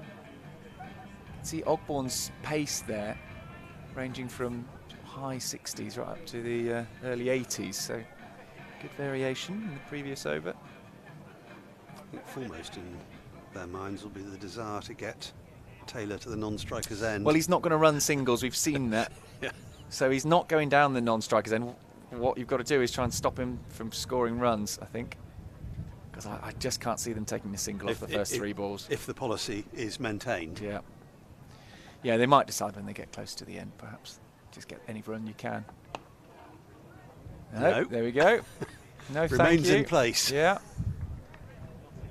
It is a funny game, isn't it, cricket, when you start you don't get many sports. I'm trying to think of some others where teams deliberately choose not to score points. Yeah. You know, you can't imagine a football team deliberately not scoring a goal. Can't imagine what other sports might that come into force. No, again, it's actually, this is one of the areas in which that run out is to Somerset's advantage, because I don't think he'd be doing this. No, it certainly really held them back. No, they weren't, were they? They were. If it was Tom Henley still in with him, we wouldn't be seeing this approach. They obviously don't back Darley's batting. It speaks volumes. That's down the ground. Could it be caught? It should be. And it is. And that's the end of it. And in the end, all those runs they turned down, well, they could have had a few extra to the total. But 264 is the target for Somerset. Taylor, we should say, hats off to Taylor. What an innings that was, counter-punching at the end, making 73. But other than that, I'm afraid it's not a particularly pleasant scorecard to look at if you're a Worcestershire fan. A quick fire 32 off 18 from Hindley, but otherwise a top score of 35 from Gareth Roderick. Somerset have done very well, fielded pretty well. Only the one drop that we can think of. So I can't remember others. Very, very strong. But, it is looking like Somerset will be chasing 264 the whole country. It'll be some task for Worcestershire to down them. It will, but they've got some of the highlights of a previous game. This is what it's all. A very good game that we've got coming up. You'll see Moeen Ali there briefly. It's Worcestershire when they came here in 2017 in this competition to try and get past Somerset. A great game, I remember it well. Let's take a look back at that as we prepare to see Somerset chase down 264 to win this game. Now live on Sky. Somewhere off the bottom of the bat and a little bit of wind. This will test the fielders, how quick's this outfield, because it's not been timed. The ball running away and hauled in by a posse of Somerset fielders. That was a posse. 3 of them after it. That is a marked difference over the last few years. The ball goes out to the boundary, 3 people airing after it. There was a time you just put your hand up and watch someone else chase it. Good work. Flick back nicely.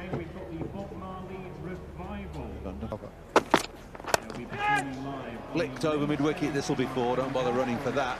A couple of bounces and then trundling away quite nicely.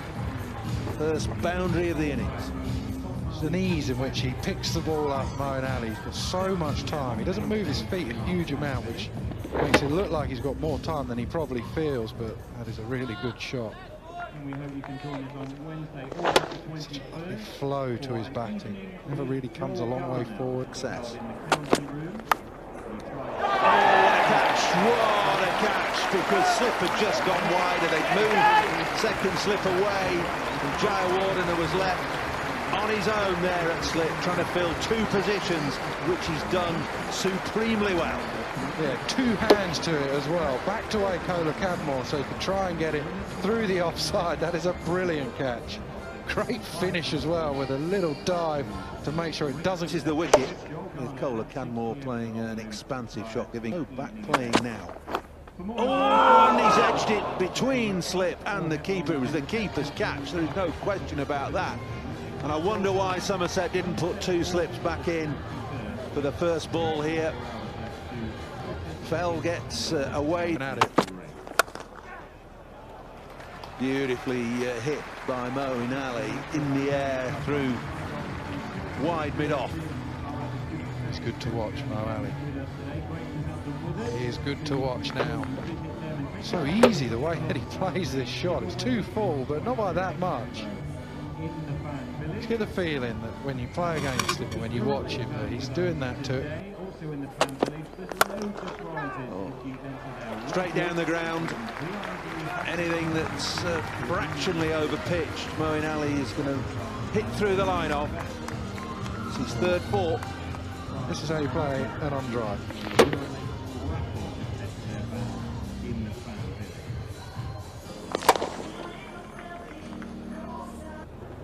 34-7.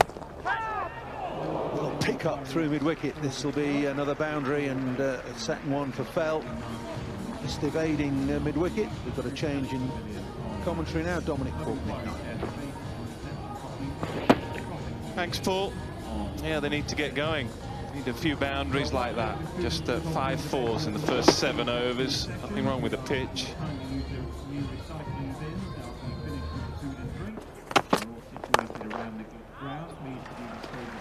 Beautifully placed. Lovely balance. 38 for 1.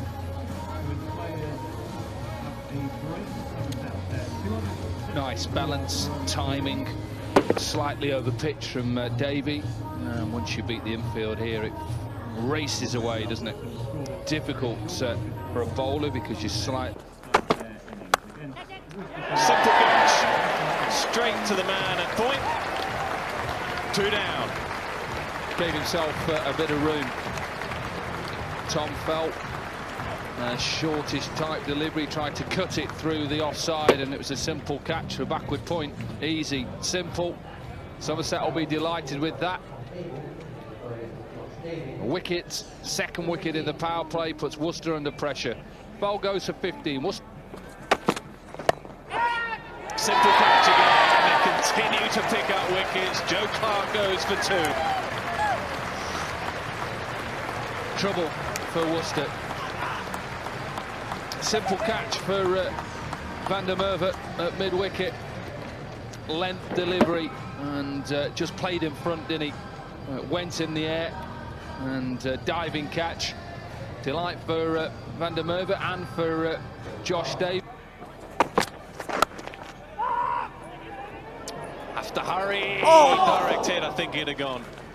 Not sure if he was obscured. I mean, Moen was running in the right direction. You can't run in front of the stumps, but I think with a direct hit, it'd have been struggling.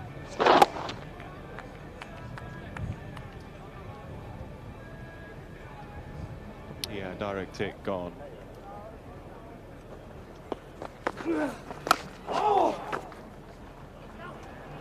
Goes quickly. God, does it go quickly here?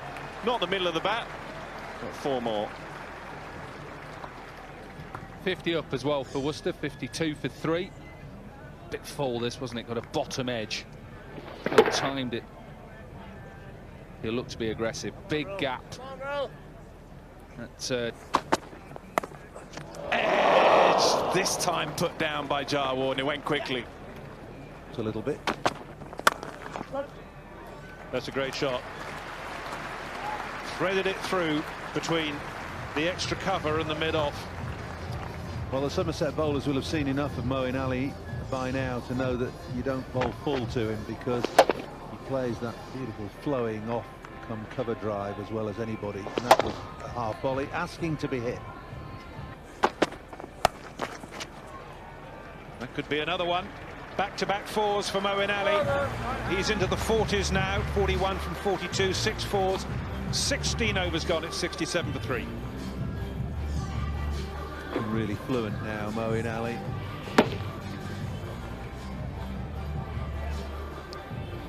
One over pitched, one just a fraction short, pumped away by Moeen Ali. We chucked Root in when he was a 20-year-old. 50 for Moeen Ali. Well batted. 50 or 51 balls, 7 4s. Yes, not put a foot wrong, Moeen Ali. Looked in really good nick. Dusty now. He's had enough. Moeen Ali, he's not going to let someone just dob it on a length, a couple of steps down, even though the keeper's up. He goes on to 56.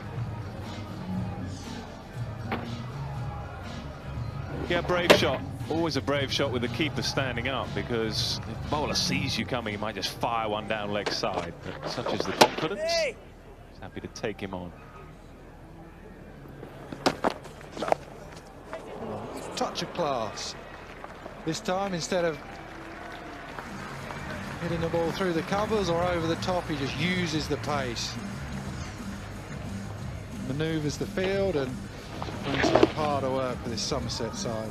Yeah, uses the pace but manoeuvres the field, so he'll know that if he gets that fine, Oh, that is a really good shot. That is a really good shot. Just lifted it.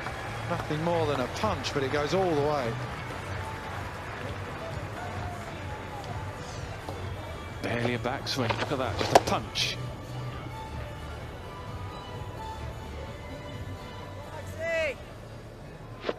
And again, the point we've been making. Now he has to change the field. So now long off his backs, the runs, and he now gets another gap. And that's exactly where that gap is. The sweet man who was back came up and they said, right, okay, we'll have to try and protect long off. But Mitchell took the punt to say, right, if that's what you're going to do, there's another gap there that I don't have to get it over a sweeper as long as I hit the ball and don't try too hard and wildly swing across the line, get low enough. Now mid-on is up. He's taken the punt, hasn't hit it out the middle of the bat, but he's got enough of it. And again, not a big backlift, but he knows where his gap is, and if he gets the middle of the bat, have a look at this, just punches it there. And where I think the game has changed quite dramatically. Oh, swung. That went right across Moeen Ali. Oh, that's going to be 4. It was a good shot because that ball just dived across him.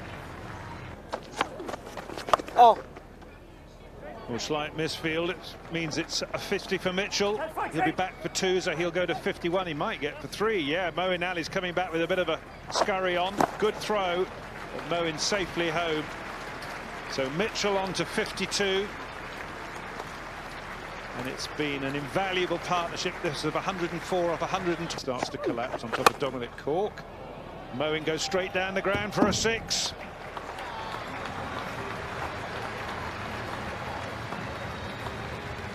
You're right, Dominic. What a shot. Hit on the head in the commentary box. Be careful in the crowd. Just gets it over. Going up to 80. In the air, straight down his throat. Moeen gives it away. He's gone for 81. Waller was never, ever dropping that. And that's the wickets that Dominic Cork was calling for. Yeah, nothing delivery, really. Moeen tried to turn his wrists over it to get it down, and it's a simple catch. Good fielder, Max Waller. Big wicket for Peter. That's a good shot by D'Oliveira. Just let it come to him and then eased it away back at a square for 4. His first boundary. In the air, should be out. Back pedaling. Good catch. And it's Mitchell that's gone as well. So that's a real problem for Worcestershire. They're now 5 down. And Daryl Mitchell, their captain, has gone well caught by Josh Davey for 64 of 81. Bit of pressure, wasn't there, on Mitchell because of a few dot deliveries. He gets the wicket of Moeen Ali and then the wicket of the captain, Daryl Mitchell. So 2 wickets for Trigo into his 4th over, and as he took. Oh, no, he has nicked that one. Ross Whiteley's hanging around for just a moment, but now he's on. Cox has gone second ball for a duck. Hits his bat in frustration. And all of a sudden, this Worcestershire innings is falling apart at the seams. Well, it's not doing too much. The odd ball is just seaming away. Not the best of shots, is it? It's really just playing outside. The off stump could have left it. Nothing real shot. Delight for Lewis Gregory. Smashed through the offside. Finishes the over with a bound. It's been a good over up until that point. 190 for 7. Simple the way that he bats. Leach stands very still. If it's up there, he's going to throw his hands at the ball, stand still, watches it. That's the way to go. While they're jogging up the other end, smoke it out. Old another, and I don't think ever was quite going to carry. It was a tricky one for the fielder in the deep to know whether to go for the catch, James Hildreth. Perhaps just try and sit back and stop the boundary. I don't know if he didn't pick the line up on it, because at the last minute they had to dive right. Fair enough diving forward, he's right to have a go for it, take the risk to get the wicket. It's like he's swerved or done something in the air, because he's picked up the wrong line and found himself the wrong side of the ball there last minute. Simple catch. May have been a change of pace. Couldn't quite get it over the inner circle. 8 down. On the toe of the bat, just a soft dismissal. That turns in his hand because it's nowhere near the middle. That's an easy catch. Good decision to bring Overton back in a couple of overs ago. He's bowled game of the summer. Made in the old sort of pinch hitting role. 70. Oh, could be out. Yeah, it's short of the ground here, I think. Bit of a mix-up, Van der Merwe with the throw, and I think this is going to be the 9th wicket down. I'm quite sure what was going on there. Hesitation and good work from Trigo. Out.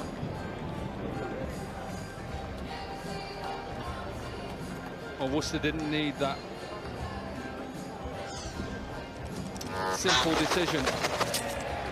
For Russell Evans, who's must be close, and is.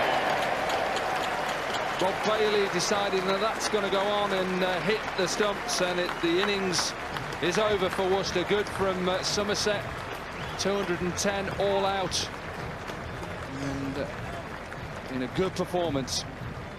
Yeah, a bit quicker, a bit flatter, and it has turned a little bit. Just coming back from outside off stump, may have hit the footholds of the follow through. Chantry looking sheepish. And no wonder. Trapped in front. Too short from Chantry, and that's hammered away by Allenby. Roll the wrists on that, picked his spot, had time. Plenty of time to get on the back foot. Yeah, he'll be frustrated. Not the ball he was trying to bowl, I'm sure. Not at his pace, he'll just sit up. The danger here for Worcester is that because they'll feel... Nicely, really good from Allenby. You don't need to run for that now. It's got past mid-on.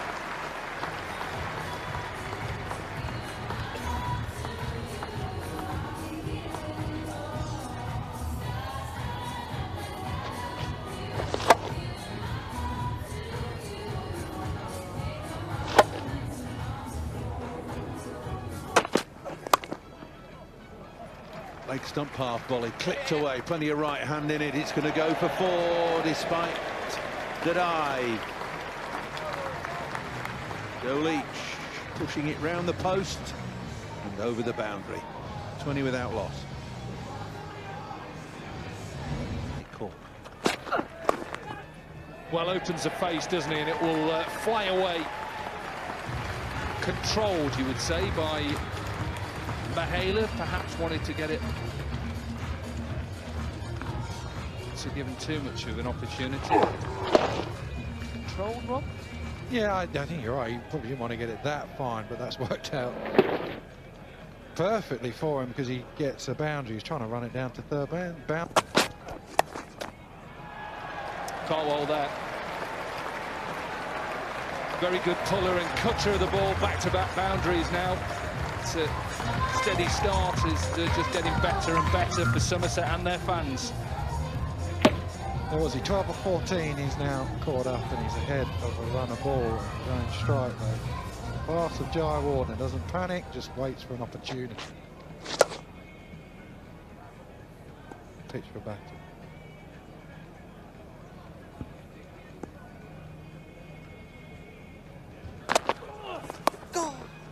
But that's clever, because he comes up, he knows he's only just get a little fine glance, and third man up, races away. Wouldn't you think that's just Jai Warner do that to you all day long. Just run it down to third man. He's still going to go for 4 because there's enough pace on the ball. So why they've got third man up, I'd be encouraged to make him hit over the top or do something else. Running it down, he'll do it. He'll just... Big shot. Does he get enough of it? Does he? Bounced over, and I think it's gone for a swim. Well, you're going to find it hard work bowling at this bloke on this surface. He can score all around the wicket, and when he wants to, he just takes a couple of steps down and dispatches you over long on or mid on, who's up at this time. Not to be the biggest bloke to smash the ball that far. Oh, no. Well, that's a 4. I was just about to say life's rather civilised for Moeen. People aren't getting after him, and then he drops short and he gets clubbed away through the offside for 4.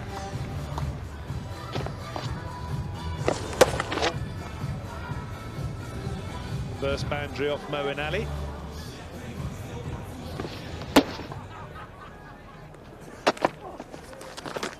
And that's a rather average start by Daryl Mitchell, firing it down the leg side. Mahela Jayawardene helped himself to 4 to go to 48. I think it was a misdirected slower ball. Yeah, it was. Just dragged it down. Yeah, beautifully played. A little bit of touch, Mahela. But it's already arranged that he can't doubt it. That's 50 for Mahela Jayawardene. 50 off 50 balls, 4 4s. 1-6. Lovely to watch, isn't it? Just finding the gaps. Run the ball 50. Classic Mahela Jayawardene. Mahela won the race to 50. That's beautifully played with the extra bounce early on. You can see how it gets on top of the bounce. There's lots of that. Using the pace. There's enough pace and bounce in the surface, and occasionally you see that. Mahela won the race to 50. That's beautifully played with the extra bounce early on. You can see how it gets on top of the bounce. There's lots of that. Using the pace. There's enough pace and bounce in the surface, and occasionally you see that.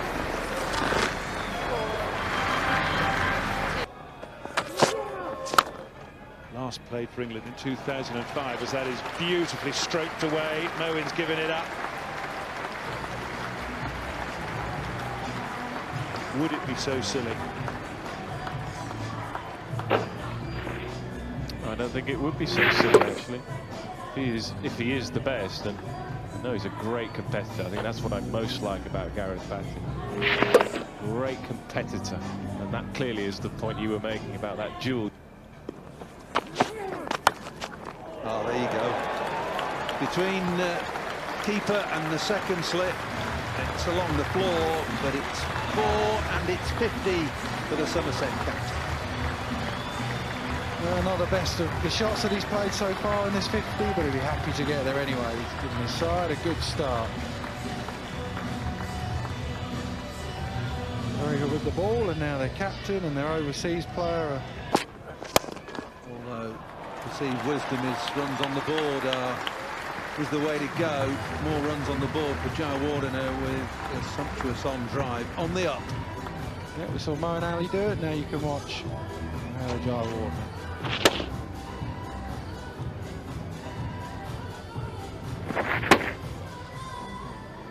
Far down the track he is there. Big stride. Garbold there. I mean, that's just asking for trouble. The way he waited and picked his spot between deep square and fine leg was exemplary. Even with this, he just uses the pace. He has so much time, and he just uses everything the bowler puts into it and makes sure he finds the gap. That's right. Flicked away, fine of fine leg. 4 more to stroll now for Somerset.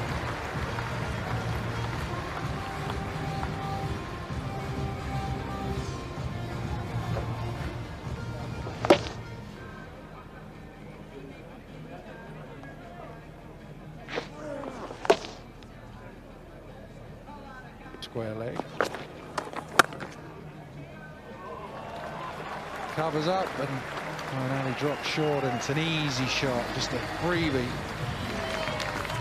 Yeah, Allenby taking a leaf out of Jayawardena's book here. Unfortunately short, Allenby stands tall and punches hard through the offside. Nobody out the boundary. Beautiful timing. Look at this, accelerate away across the outfield. Perhaps the best of Jayawardena's boundaries. Just a class apart. Much back lift, but at that point when he hits the ball, that's where his acceleration. That's hit with immense power from Allenby, flat batted, who straight with wicket, hit the boundary before anybody moved. This is a smear. He just smeared this. He's not quite got to the pitch, but backed his eye. But he did a fantastic run. Now that's gone big over mid-wicket, and I think it's gone all the way for 6, yeah. The arms are up from Jerry Lloyd's. Yeah, flies all the way. Say it's the best looking shot we've seen today. Bit of a slog into heave over the leg side. Oh, just gets out. Oh, Dolly! It's going to be 4 more. He's 1 blow away now. He's on to 95.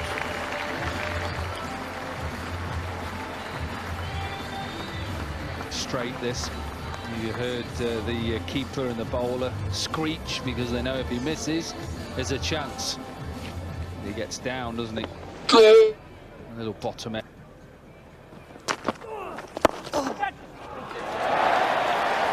Clipped away through mid-wicket. It'll run away for 4. And Mahela Jayawardena goes to a quite brilliant 103. Yeah, what a performance from the overseas player, Mahela Jayawardena. Experience, the touch player, class. How well he's played in this innings. 21st list a 100. Said that it possibly could be his last game, well, I'm sure Somerset fans and players will want him to be involved in them semi-finals. It's been excellent today, taking the game away from Worcester. Doesn't really appear to have broken sweat from start to finish. Well, he makes it look so easy, doesn't he? The way that he opens the blade of the bat and hits the gaps. So he uses his feet, times the ball. That's come later in his career, that little reverse sweep. Just even the way he just gets to 100, that little clip off his... Catch that! High in the air, high in the air. And the catch is taken, and Allenby has gone. So at last something for Worcestershire and Moeen to smile about. Finished in some style by the man of the moment, Mahela Jayawardena. Been terrific with the bat again today, and it's Somerset who are the first side through to the semi-finals. All too easy, they didn't get enough runs. Worcestershire by any stretch, it was a good pitch, and as soon as someone like Mahela Jayawardena gets in, he's the type of batsman who's going to make sure he's there at the end, winning the game for his side. It's looked like an easy run chase as it was, but nothing away from the class of Jayawardena. Jim Allenby played his part as well. Finishes it with a little run and a guy down to 3rd man. Just absolute bread and butter. Yeah, maybe Moeen will be reflecting on if he could have got a massive score, a 140 or a 150, along with Daryl Mitchell. It may have been different, but always looked an under par total for him and his teammates to chase down. And we saw a lot of those shots, didn't we, throughout the innings, using whatever pace there is, opening the face. Best of Mahela today.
Please welcome back match umpires Sam Hollingshead and Ant Harris.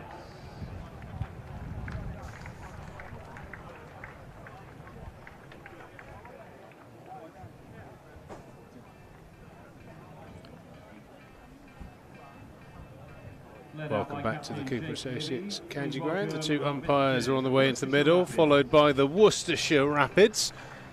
They have posted 263. That's what Somerset will be chasing down. George Thomas and Andy Mead will be following them out right about now. Just about to cross the ropes. We've got a very exciting second half. I'm joined by Charlie Taylor to start off during this, what I think will be quite a pivotal power play.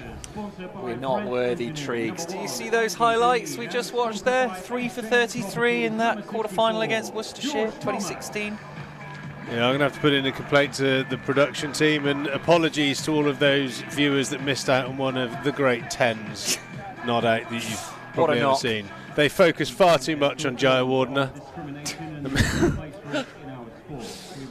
But 3 for 33, picking out the wickets, get this, of Moeen Ali for 81, Daryl Mitchell for 64, and then getting Ross Whiteley for a duck. Oh, Pete Trigo, what a game. Don't mess around, mate. What a performance. Anyway, you're up here with me, I'm afraid, slumming it in the commentary box now, but you can give us your excellent insight into what it's like to play in these sorts of games, because we're going to see, I think, Tom Taylor, pick of the batters in the first innings, with ball in hand, ready to start us off in the second innings as well. Yeah, Tom Taylor's he's got a bit of pace actually. Hits the deck hard. Last time I played against him, he bowls what they call in the trade a heavy ball.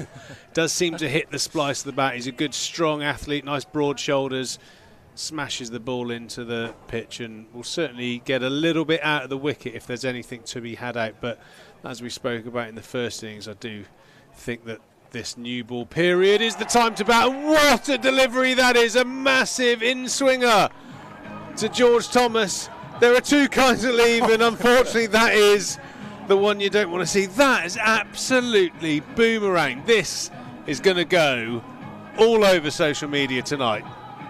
That's from outside. Wow. That's from the wide line. What a delivery Tom Taylor's produced here. Ball number one.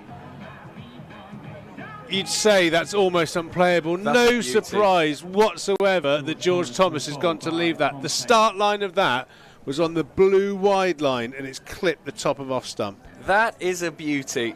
That George Thomas, as you say, there's no real shame in that. It won't look great, but you can see why he's done it. Look at the movement on that. It's like he's got that. It's like he's got the little remote control like the Virtue car, isn't it? He's just sort of gone hard down on the right stick to get it to move in. There we go. Look at that. It's perfect. It's absolutely perfect. That's some delivery, that, from Tom Taylor. Goldsworthy into the attack, and Andy Mead is probably going to say, Goldie, I think it's swinging in a little bit, sunshine. What's about the next one's an away swinger? Yeah.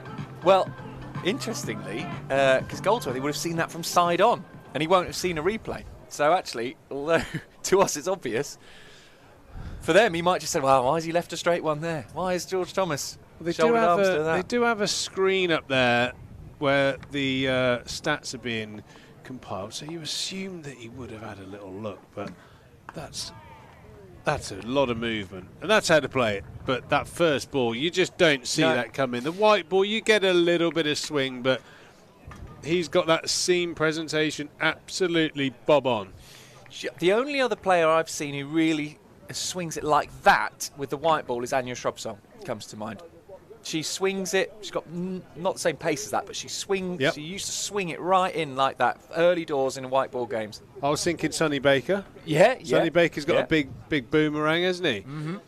But yeah, Anya. Oh, it's hard to play. Known as a bit of an in-swing. But delivery, bowling arm slightly past the perpendicular. He's getting offside of the ball, presenting the seam, hence why he's getting so much swing in. Off memory, I always remember him being just like a hit the deck, maybe sort of like a seam bowler, not necessarily a swing bowler. But how do you line up for something like that, Triggs, when you're batting? Because you've got to choose a line to play down. Well, right now, I would be batting across the stumps if it was swinging in like that, because you pretty much can't get an LBW bowl in swing if you bat on off stump. So I would try and negate the LBW. And then I'd probably just swing really hard. Yeah, well, we've watched you play here quite a lot, Trig, so that doesn't massively surprise anyone who's seen him play. But that shows it's hard to play, isn't it? That's the point. Well, that edge now is that's the issue. You're concerned about that prodigious movement back into the stump, so you're going to play at balls you might not normally play. Hence that outside edge there from Goldsworthy. Hamid looking to shape up for the first time. I can't see the swing lasting for that long. I think that's literally going to be that's that done now. So George Thomas is going to feel pretty hard done by there. But you know, once that ball hits a abrasive surface 2 or 3 times, a little couple of scuffs, that swing's probably not going to be seen again for the rest of the day. But that's the risk you take being number one, isn't it? You're the first one to face the ball. You don't get a chance to have a look at it beforehand. You don't know what's going to come out of the hand. I always used to like someone like Kevin Peterson.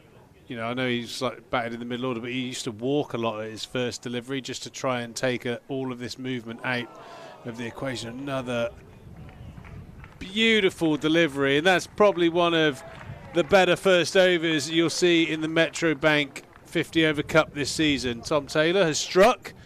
Somerset 1 for 1. What a ball. Well, as you say, that's going to be something we'll see on social media tonight, I'm sure. Swinging delivery. And it's the perfect, what you want is that perfect combination. The great swing, but also a batter who's chosen to leave it because of the line, like you said. He's bowling it on that wide line. He's chosen to leave it, and it swings back in. It not only swings back in, but it actually clips the stumps as well. Because you can see it, you know, there's every chance it doesn't swing enough and it misses off stump. But to actually clip it like that, it's a swing bowler's perfect delivery. I mean, if you pause that delivery when it's halfway through its flight and you said this bowls him, you would get no, not a chance. The way that's moved back in, unbelievable. I'd love that'd be a bit of a challenge to the techie team. Can you pause that delivery when it's halfway down the wicket just to see how wide of off stump that was? Here we go. I think we've managed it. So no, that's the outside edge. So half a point for the techie team. Darley coming in now over the wicket. A bit straight, a bit leg side if anything, and able just to get this away, relieve a bit of pressure there. Goldsworthy.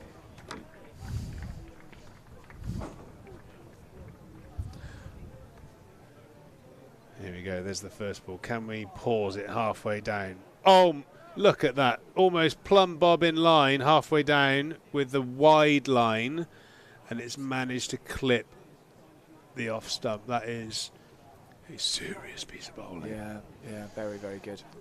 Very, very good. That's a wide freebie there for Goldsworthy. He's been in pretty good touch. He's not missing out on that. Certainly 2 very different challenges at the moment here at the Cooper Associates County Ground. You've got the boomerangs of Tom Taylor from the Trescothick stand end. And you'd have to say at the moment, slightly erratic, gentle bowling from Darley. He's going to have to up his game pretty quickly. Yeah. No protection out there really once it gets past the infield. That's better. Good comeback there from the young Worcestershire Rapid. What a ball that was. A couple of slips in as well, which just opens up a few more gaps. You can see why they've done it early doors. It does mean there's fewer fielders out in the rest of the field.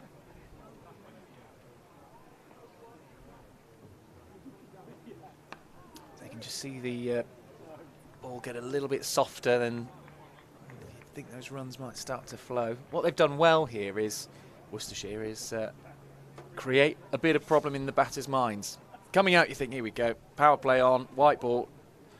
But with that moving ball, I guess in the batter's mind, they're constantly thinking, well, what if this one moves? What if this one comes in or moves away? perhaps can't play as expansively as they otherwise would have done.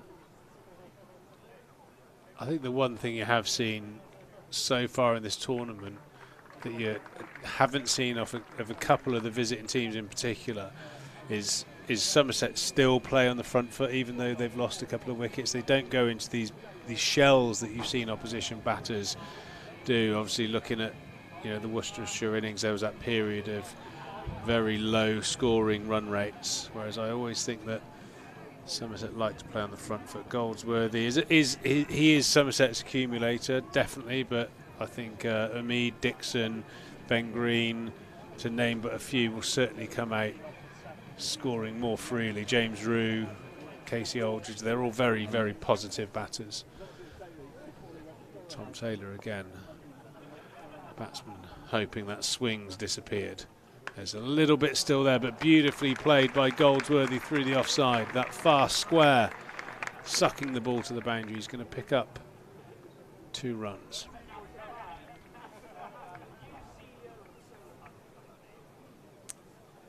Ten for 1, the score. Chasing, if you missed us earlier on, the first innings, 264. Great innings from Tom Taylor, this man who's bowling now. The only man to pass 35. He got to 73 from 65 balls. Really good at the end. But other than that, it wasn't a great day out for Worcestershire. Big swing down the wrong line there for Goldsworthy. Yeah, there's an interesting bit of chatter on the live stream at the moment, talking about that incredible delivery that Taylor's bowled, and then they've digressed into talking about the 100 balls. And a lot of the players, I've heard this a lot, the balls are different, the lacquer's different because of the H that's printed on them, double layer of lacquer, so the ball is swinging bigger and longer, hence why the scores aren't lower scores, yeah, exactly the most exciting things you've ever seen, and ball seems to be dominating bat. So it'd be interesting to, I suppose, hear from someone at some stage that's played in the 100. I know Tom Banton did flag that up, and I saw him recently. He said, "Oh, how's your form going?" "Yeah, not bad. Haven't got many runs previously in the 100. He has now, since I've spoke to him. He's been doing really well, got a couple of 60s, 70s. And he did mention that. He said, for some reason, the balls hoop. So there's obviously something in the manufacturing of those balls. Maybe Tom Taylor's just snuck one in his pocket, and discarded the Metro Bank one and slid in a little 100 one. You never know. Ooh, still a bit of in-swing on show. Still moving there. And Umid's actually played that pretty well. Coming forwards to it. Yeah, Omid does often get outside the line normally, so even more of a reason for him to do that now. To bat across to off stump. He likes to walk down the wicket a little bit as well, so certainly a good ploy to counteract the challenge that's been presented here from Tom Taylor.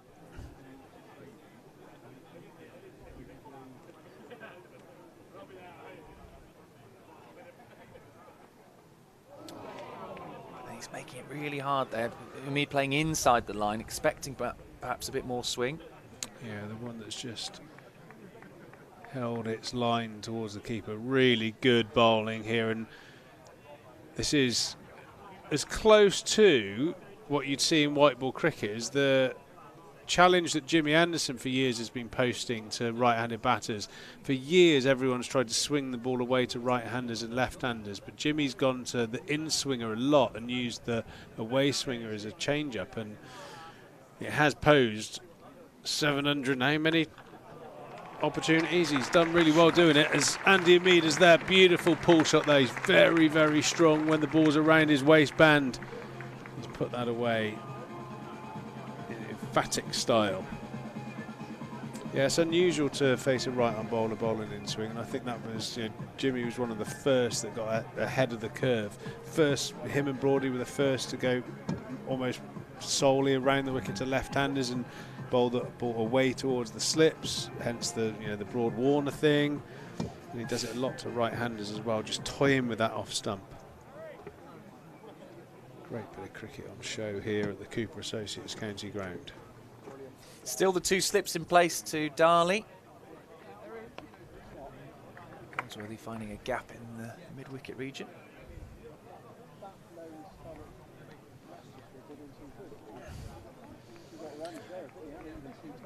That's what I like about Somerset, though. Even though there's quite a high degree of challenge out there, they're still very busy at the crease. You know, that shot, I think, really epitomises the whole of the team's mentality. Even though they're under a bit of pressure, if they get a ball in their area, they're pouncing on it. Darley to Hamid. And again, as you said, just keeping busy, looking for two. There's going to be a mix-up here. Wrong. Oh, the throw wasn't great. Hamid was desperate for a second. It was a brave, risky second run. Not sure it was there, really, but thankfully for Somerset, the bowler was not at the stumps. I don't think the bowler really expected. Yeah, the throw was really poor. Well, the throw could have been a lot better, put it that way. Yeah, I mean, Hamid had his eyes on two from the word go, didn't he? I always think good communication, maybe as they crossed halfway, shout 2, 2, 2, just to give Goldsworthy an idea you're going to come. Goldsworthy was not aware, was he? As Darley comes in again. Yeah, Hamid, this is what he wanted. He's on strike and he's just played that one through cover for 4. One thing I do know about Goldsworthy, I don't think he's humongously vocal when he's out there. He's quite quiet. Lad, is he? Yeah, quite quiet. Always remember batting with a Somerset player that some will remember, Matthew Wood, he just used to like squeak his words out in the middle, and you were like, you know, like, what was that? And all, by that time you were already halfway down the pitch, halfway down and barbecued.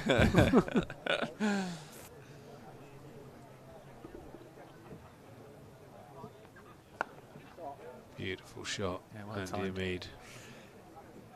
Yeah, I remember your voice used to echo out around the ground, in particular in Championship cricket, where it's a bit quieter, maybe around the rest of the ground. I remember hearing you were vocal, especially with your nose for running, not your nose, N-O-S-E. And you were shouting the word no. It is a vocal nose as well. Yeah, it was always. Again, I suppose it goes back to how you were brought up. Always used to get told it's part of your body language, how confident you are, how confident you feel, and sometimes you got to fake it till you make it.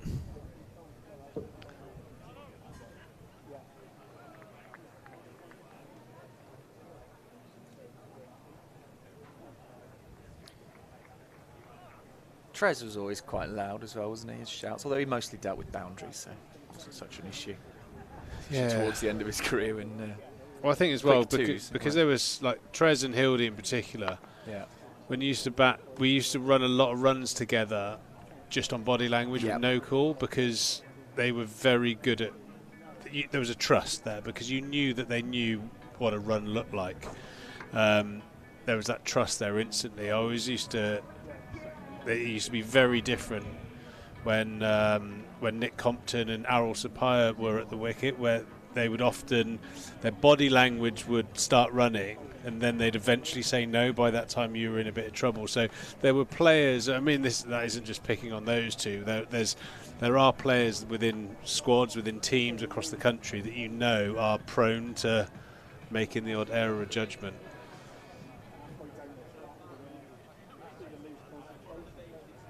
Taylor, who's, well, at the moment, Worcestershire's player of the game, isn't he? In he comes. Another great ball. Another great ball from Tom Taylor. Serious bowling, this from Tom Taylor.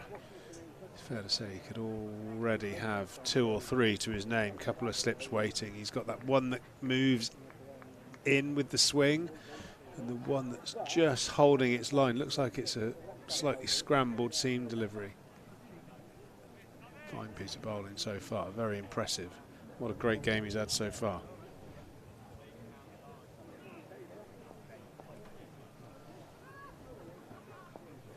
Goldsworthy facing in this time, getting something on it, pick up a single.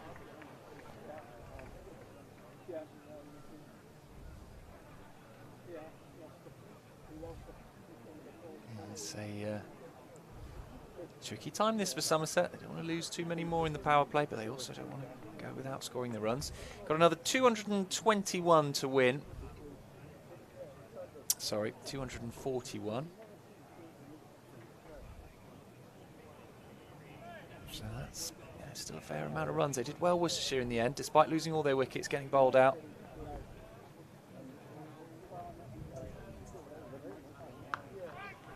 Got some really great pressure applied by the bowlers here. Did you try some of the chicken curry that we had in earlier on? I did not. I didn't want to. Oh, I didn't want to spoil my palate after the beautiful feed I had at around about midday. Your jerk chicken. We had a chicken curry. Very nice. Yeah, I was had a little bit on it, didn't it? A little bit of spice. Yeah, it was spicy. A bit of chili. I like a bit of chili. I like a bit of spice. Very nice. So they've made it Harry-proof. Is that? That's what you're exactly what we're trying to say. Is that they know Harry isn't big on chili and spice.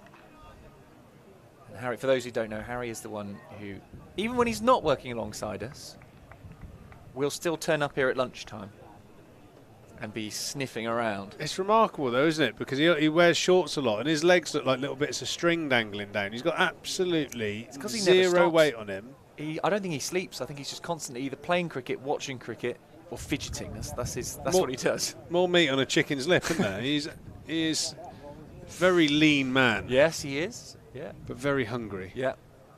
Big appetite. I reckon we'll see him like when he's 60 and he'll just be enormous. It'll just all catch up on him at once.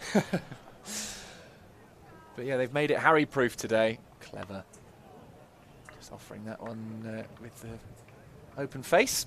Single. Yeah, he did turn up. I think someone said I didn't see him. And then someone said to me, no, he's had to go. He's had one spoonful. He's had to go and find some ice cream. So it worked. It's like sort of when you put medication in your cat food or your dog food. It's a bit like that. They're sort of trying to sneak it down him, but he won't have it. And he's put him off the food now. So that's it. We can have lovely food without worrying about Harry coming and taking it all. I know he'll be listening as well. It's one of the great challenges of getting a worming tablet down an animal, isn't it? You hide it in a block of cheese, and somehow that will just be discarded on the floor. Yeah, they'll eat all around it. Supermare Cricket Club under-11s Wizards who are here watching. There we go. There's a gentleman with an earpiece in. Good day with us. And also Michael Coons in front of the Colin Atkinson. Wonderful looking, sort of khaki coloured, sort of, I won't say cowboy hat, but maybe a fedora type hat, blue sunglasses. Well, there he goes. He's just about taking a sip of his Coca-Cola by the looks of it. You reckon looks that's like he's having rum and Coke? Looks like he's having a great time. Yeah. Yeah, there's a bit of nervousness around there. He's a Somerset fan. Oh, here we go. Someone give him a tissue. Don't pick. You do see it, don't you? All right, Darley in, and this is push to point. And they can't be taken cleanly, so they'll run a single.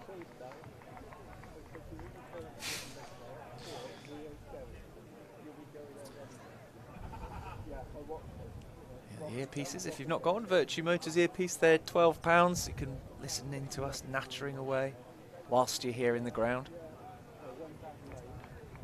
Volume control up or down, so you don't have to. Yeah, Harry's not on today, so volume up. No, he's copping a lot of abuse here now. He's a very good commentator. Yeah, let's wait for when he's around, when he can defend it. Yeah, it's only attempt to defend himself. It's only fair, isn't it?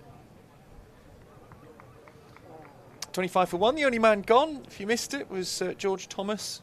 Out first ball of the innings to a ball which seemed hooped back in and clipped the off stump. George Thomas decided to leave, understandably.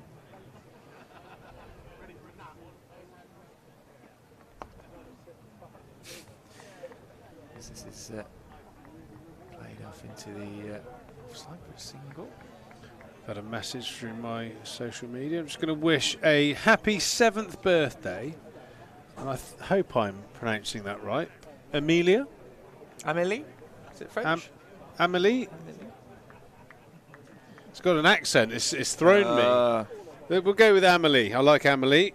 Amélie, if you are listening, happy 7th birthday. Good number 7. Have a great day. That was your number, and it's now Craig Overton's number. What was this? Was it David Beckham that got you the number 7, or if not, why not? More sort of like Cantona. Oh, yeah. Not that I was old enough at the time, but, you know, that number 7 was synonymous with, like, George Best. I know he wore 11 as well, but, yeah, George Best wore 7, Cantona, then Beckham. Yeah. All your favourite cricketers. All the top cricketers, yeah. Monty Panesar wore 7 for England. There we you go. know. Always styled my left arm spin on Monty.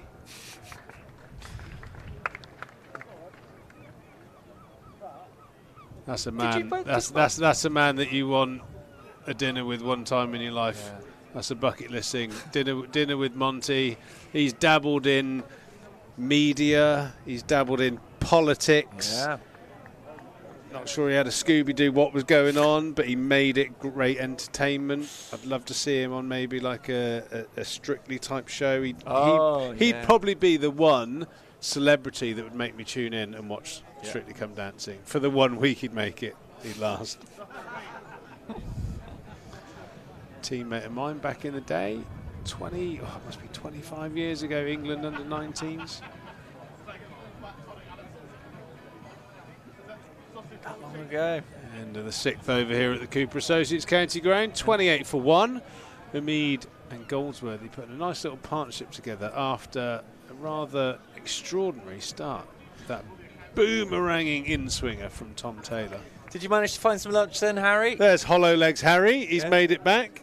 He must have been gutted when you came up here to find it was a spicy curry today. That little bit of chili in the diet has sped up his metabolism even more. Don't turn sideways, lad, or I won't see you.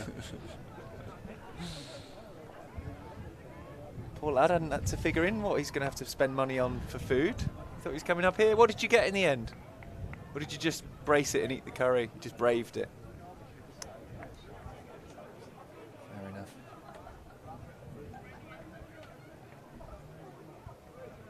Lovely day watching cricket. Imagine there's a few ice creams being sold today as well. Certainly will be now. We've had that sort of lunch break. It's not quite lunch, it's a bit late for lunch. But yeah, lovely day. I'll do a quick check around the grounds in a minute. Let's go through them and then see how things are going at the moment. Nottinghamshire made 332-year-old team, Pete, against Gloucestershire, who were 17 without loss in reply. 4 overs in. There you go. Get your headset there, your Virtue Motors in-ground radio. 12 quid. Someone's saying the batteries aren't rechargeable. They're not rechargeable, but you can change the batteries. But yeah, I'm afraid they're not rechargeable. Surrey are 60 for 3 against Essex. That one's only just started. It's the later kick-off, that one. What sort of, how long do we get out of each earpiece? Harry's got one. Oh, it's gone for 4. Poor fielding. Do you get a season out of them? It depends how much you hear, I guess. If you hear every day and you listen all day, every day, probably not. But as far as I know, they've lasted a fair old while. Not using up a lot of juice of a battery, just tuning into the radio. That's poor fielding. Oh, no. Poor fielding. If in doubt, use 2 hands. What are we talking about? Fielding? Well, oh dear. You double your chance of stopping the ball if you use 2 hands. That is a clear and obvious stat. Yeah, it's sometimes with the fancy mown stripes that you get on county grounds, the ball can snake. But that one's hit pretty true. Is the fielder going to catch up with that? No, that's 4 runs. Tommy Sturgis doing the right thing, chasing that from mid-off. He'll be no doubt into the bowling attack. Soon's just made it for 4. Beautiful shot there from Goldsworthy. So yeah, sometimes when you have the nap of the grass cut into different diamonds and shapes, you can get a bit of snaking when the ball's rolling. So often good practice just to use both hands, really. Derbyshire made 206. This is interesting. Derbyshire have been going well in this group. Only 206. They're taking on Kent, who are 23 for 1, 7 overs in. And the only other game going on is Durham. They've made 257 all out. Hampshire in the 3rd over a 7 without loss in reply. So that's how things are looking at the moment across the groups. Somerset obviously applying to 263, 264 to win, and they are now 36 for 1. Strong breeze, the Somerset flag blowing, well, flapping around quite a lot on the Andy Caddick Pavilion.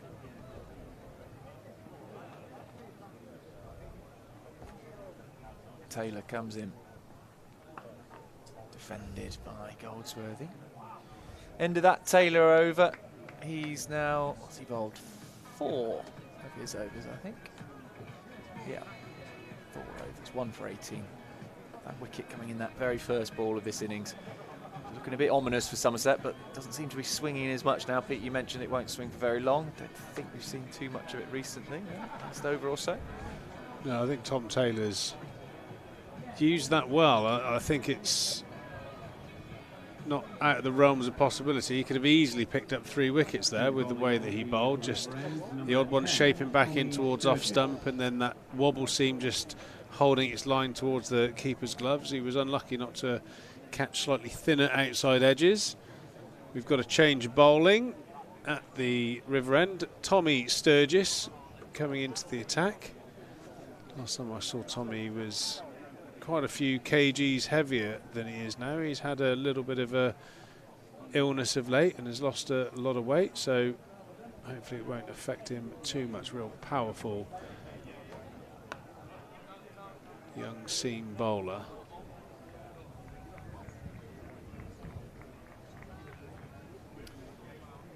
Somerset have settled, haven't they, since that early shock of the wicket and the swinging ball. They've taken a slip out, Worcestershire down to the 1 now.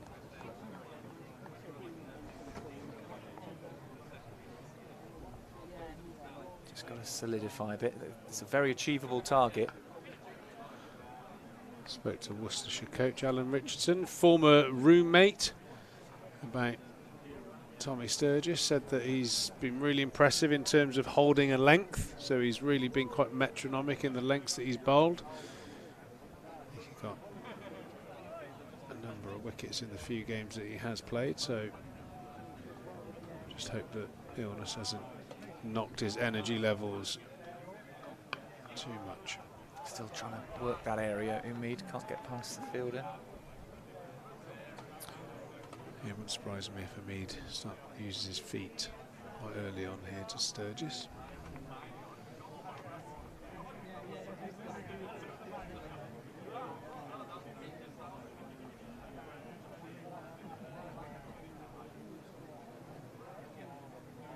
Umeed only on 13, been a bit of a slow start from him. And again, trying to find that gap, and he's done it this time. That's what he was looking for. You don't have to hit it too hard out there once it's got past that fielder. 4 runs to his name. 17 he moves on to.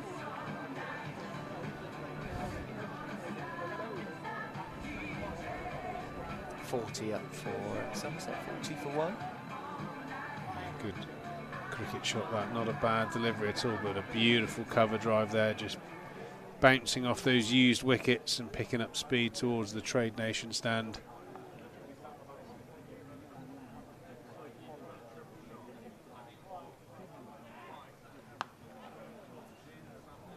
He's laying the bat on every single thing here, and it looks good when he hits it, but not quite picking those gaps yet. Yeah, normally a real up and at him sort of character. Tommy Sturgis looks a little bit flat at the moment. He's going to have to try and pick himself up. Alan Richardson said that he was in A&E a week or so ago with an infection, and told me he lost 5 kilos over the past 3 weeks. Okay. So he's been pretty poorly by the sounds of it. That's a good shot. Nothing's makes you feel even worse than going for 2 boundaries and over your first over. So big character test here for the young Worcester seam bowler. Andy Umeed's just broken those shackles a little bit there. Yeah, nice shot. Notice the space around that area. Just angling the bat while playing through the line. Nice shot. Using the pace on offer. Not overhitting it here, Umeed. Not trying to clear the ropes with every shot. Just clever placement. It's what we've come to expect from him, really. Good player.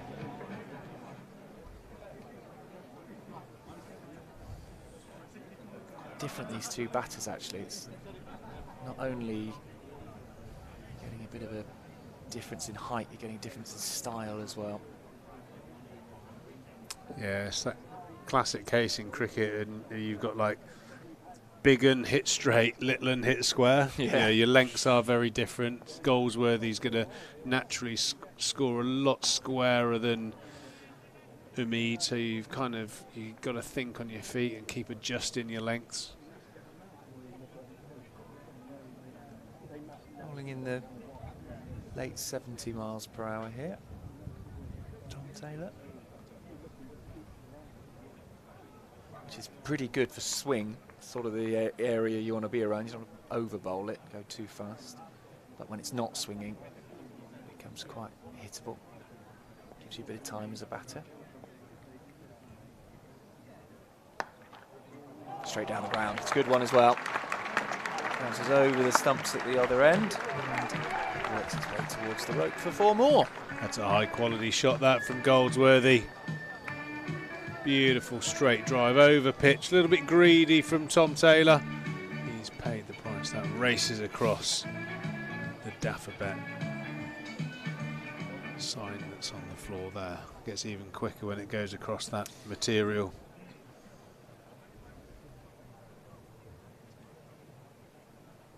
I've seen so many of them in my life at football and cricket grounds.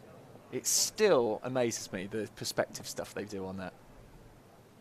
Which is bizarre, really. I should learn to live with it.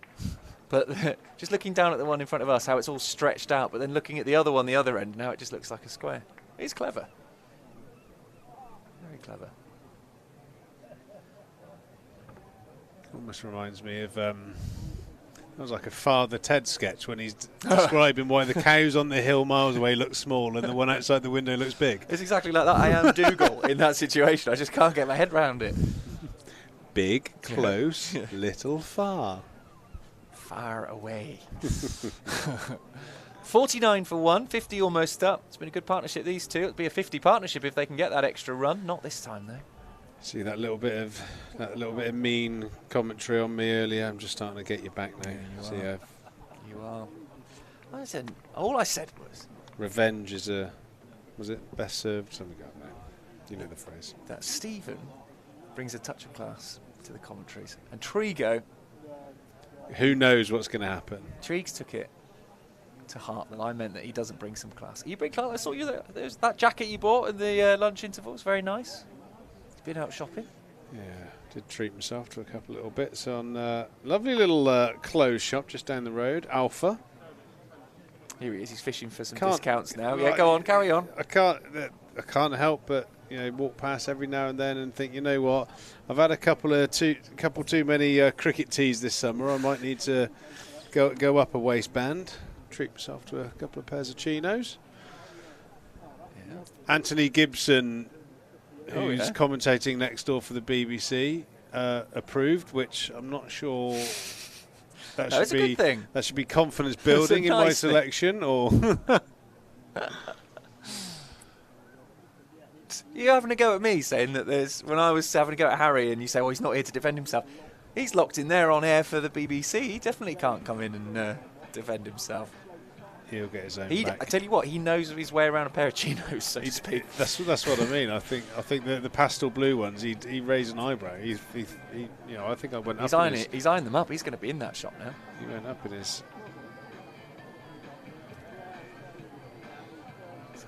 I don't even know where the shop is. Oh yeah. Nice full Hildreth stand there. Lots of Somerset faithful fans, lots of different shapes of hats and caps. There you are. There's a couple of people similar to Trigo's demographic looking in the window of it on there we go. Street View. Perfect. Get yourself a little bit of there's a little bit of tweed on offer. Oh, yeah. There's some nice chinos, nice little linen shirts, very well, I'm obviously I was so hurt by what you said earlier. I'm trying to up my class levels. You got your Ralph Lauren shirt on now. You do bring in certainly a designer touch for sure. Well, I obviously didn't get the blue check memo that you and Stephen obviously shared. We always make sure we match, don't we, Stephen?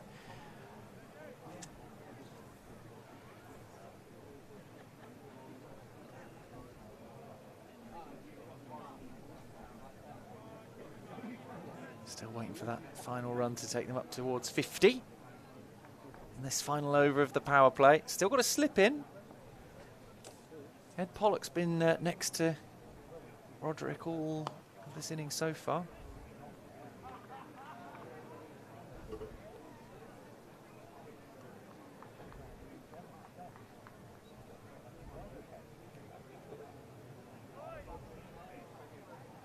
Oh, it's a glorious day.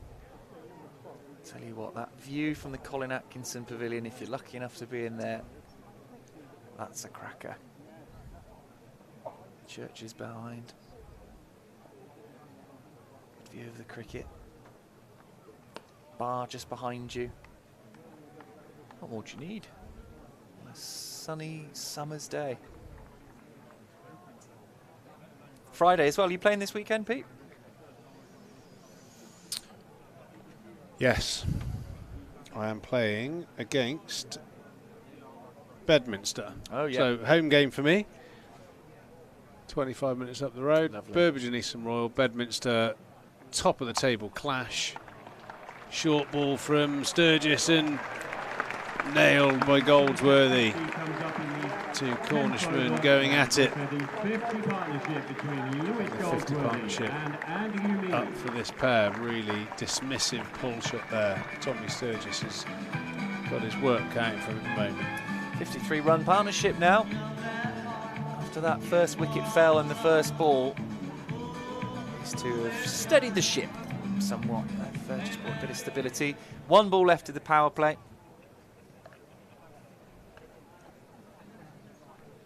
Here it comes.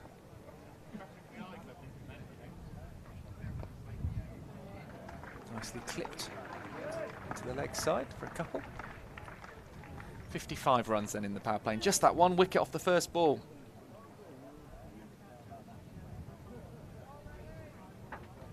Good power play, Pete, for Somerset. They'll be the happier of the two, would you say? 55 for 1 after 10 overs. That concludes the power Yeah, I think I'd say honours even. Yeah, I think Worcester have bowled well. Tom Taylor's bowled pretty nicely. A couple of release balls there from Tommy Sturgis, giving Somerset a little bit of impetus in this innings at the moment. Trade Nation win predictor, I think, will be, I suppose he would be relatively honours even, maybe just shading in Somerset's direction. I believe it's 59% in favour of Somerset at the moment. Got a change of bowling here, replacing Tom Taylor. Looks like Hindley coming on to bowl. Tom Hindley, left arm Chinaman leg spin. Yep, I am right. Bit of a Jake Lintop for those who followed his career from the southwest.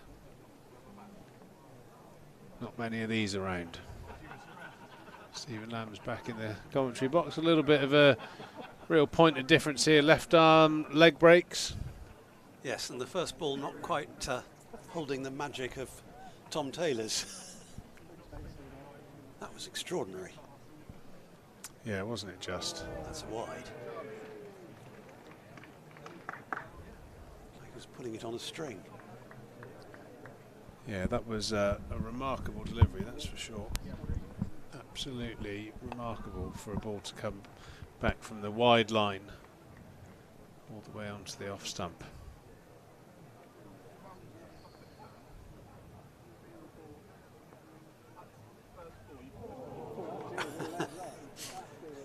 Strange place for the ball to end up after the batter's just given the bowler the charge.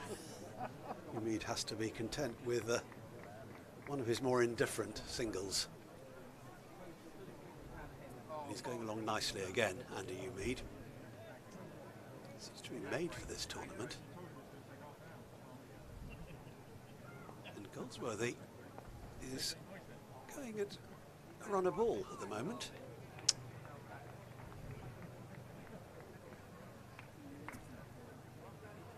Five boundaries in his 34 not out.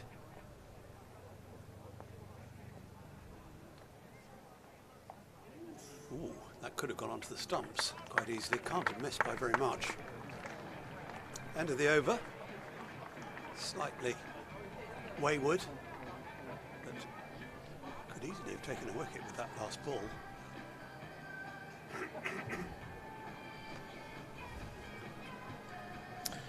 Yeah, will always present a challenge, a left arm leggy. You don't face them too often, and even though it looked like you're going to get the occasional scoreable or boundary ball, I think you've got to be pretty watchful. Tommy Sturgis continuing from the river end under a tiny little bit of pressure here. He's bowled a couple of 4 balls. It looks like his margin for error is quite small on this kind of pitch.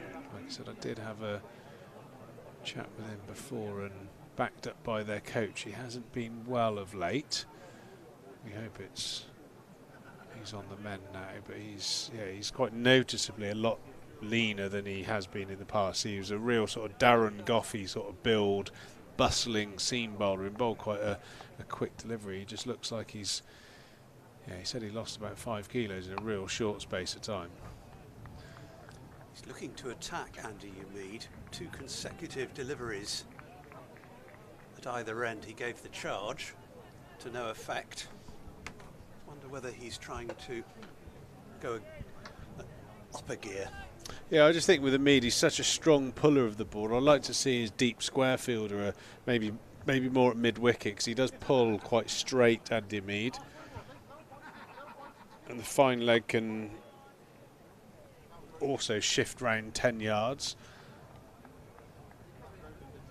That'd be a way of sort of creating some angles that in my mind would work in his favour. Both those leg side fielders at the moment I think are a good 10-15 yards to square.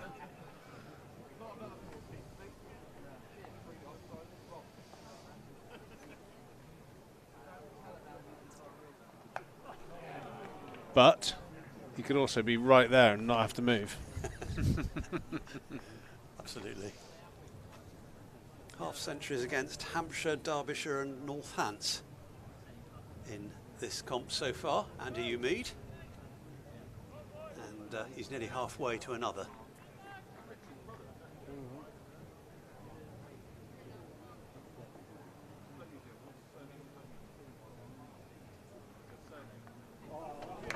That's going to go all the way. No, that's fine fielding. Nice piece of fielding there. Down at long leg. Right, scratched that a minute ago. The fielders are exactly where they should be, because if I was captain, I'd have just cost my team 6 runs. Twas ever thus with cricket. Isn't it just? Like commentator's curse, isn't it? Tom Henley was the fielder doing that excellent piece of work to add to his excellent knock earlier today. Yeah, gave it a good thump. Tommy Sturgis going for the short ball tactic at the moment, and it's paid off quite nicely. Only 4 runs off of that. There's a bit of a question mark over this bit of fielding there. Oh, that's probably... yeah, that's... Like he had a leg over the rope, wasn't it, when he intercepted? Yeah, I'd say that's probably 4 runs, but very, very difficult. The fielder can't tell. No blame to the fielder there. That's all happened very, very quickly. Somerset ahead of the required rate at the moment. 5.5 and over there. Close to that, just hovering either side of it. In fact, so no worries on that front.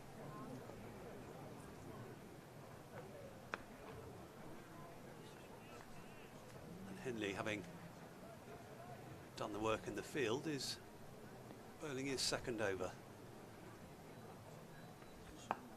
Lovely shot for no run. Hammered at short extra.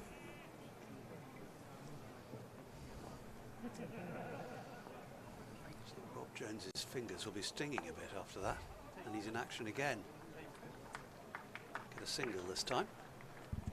To Jones's left. We haven't seen a change-up delivery from Hindley yet. Has he got one that spins away from the right-hander? Part of me thinks yes. The fact that he's got a slip in place at the moment, that'll really change the challenge if he can get one spinning away. That's a bit of a gift on the leg side and brilliantly fielded out there on the fine leg boundary from Tommy Sturgis. Saved his team a couple of runs there. Well, yeah, and saved the blushes of Hindley, really, because that was a poor delivery. Full bunger. Yeah, I think you are going to get some release balls in there. It's just negating the good one. That's always the challenge with wrist spinners. It is a very difficult skill to execute because you're putting so many revs on the ball, but you know, when you do land it in that good area, the ball does tend to spin a lot further than a finger spinner. Great shot that from Andy Hamid. That's going to be intercepted. Fierce put sweep shot into the mid-wicket boundary for 4. All Fateh Singh could do at deep mid-wicket was just watch it sail past him. Hit with real power. So Somerset going along pretty well. Change of bowling at the river end. Ethan Brooks coming into the attack. Ethan Brooks. Young man played well for his 30-odd. Will probably feel like he owes the team a bit of a spell here. Disappointing dismissal, caught mid-on earlier.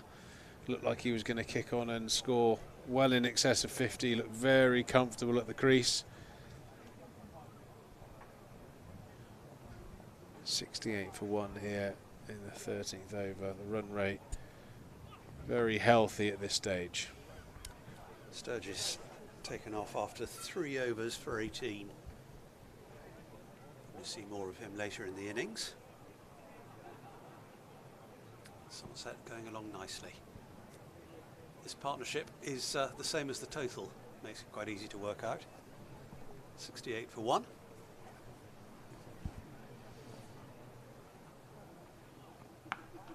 Pulled. Front of square. That's going to be 4 more.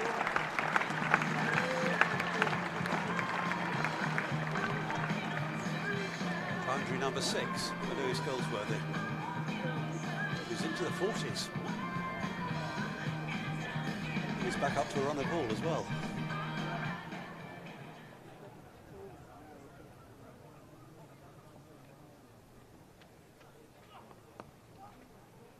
Won't get anything for that. Played straight to short mid-wicket.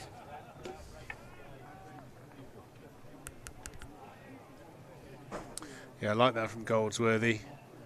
Those, what I'd probably slip into the category of power shots, drop short. You know, he's very well known for having good hands and shots like that, manipulating angles. I think that next level for him is really being dismissive of bad balls, and he was that. So he's obviously carrying a lot of confidence from his time away playing in Leicester's first team.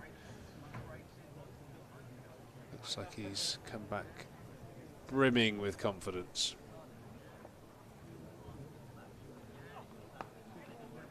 Yeah, it always is the pressure, doesn't it? The boundary early in the over, when you've got a required rate of 5.5 thereabouts, which is what Somerset have today. Just the one boundary, and you know you're pretty much up with it. Yeah, it's just important at this stage. Again, the dry subject that probably out of character I talk about a lot is, you know, one of these takes responsibility, and the only real danger for Somerset in this period is poor professionalism in terms of sloppy dismissals and really negative batting, you know, chewing like a high volume of dot balls up.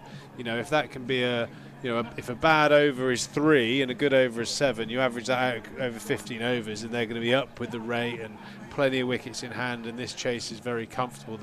I suppose Somerset are really their own worst enemies potentially in this situation by being a bit sloppy in terms of not taking responsibility, turning the nice little 30s and 40s that you've got into a 70, 80, 90 game over. And that's where Worcestershire fell short, rather, in their first innings. And that is what Somerset have done really well in this competition. Umeed, got some big scores. I think Umeed got 100 first game, then Goldsworthy stepped up with a 90, and then George Thomas has got 100. There's been a trend of one or two Somerset batters doing what I would say like the professional thing, which is seeing the game home for your side. I like that. That's a real big thing to make sure that you really credit in the dressing room after games. Blokes that have stood up and been counted. That's what it's all about.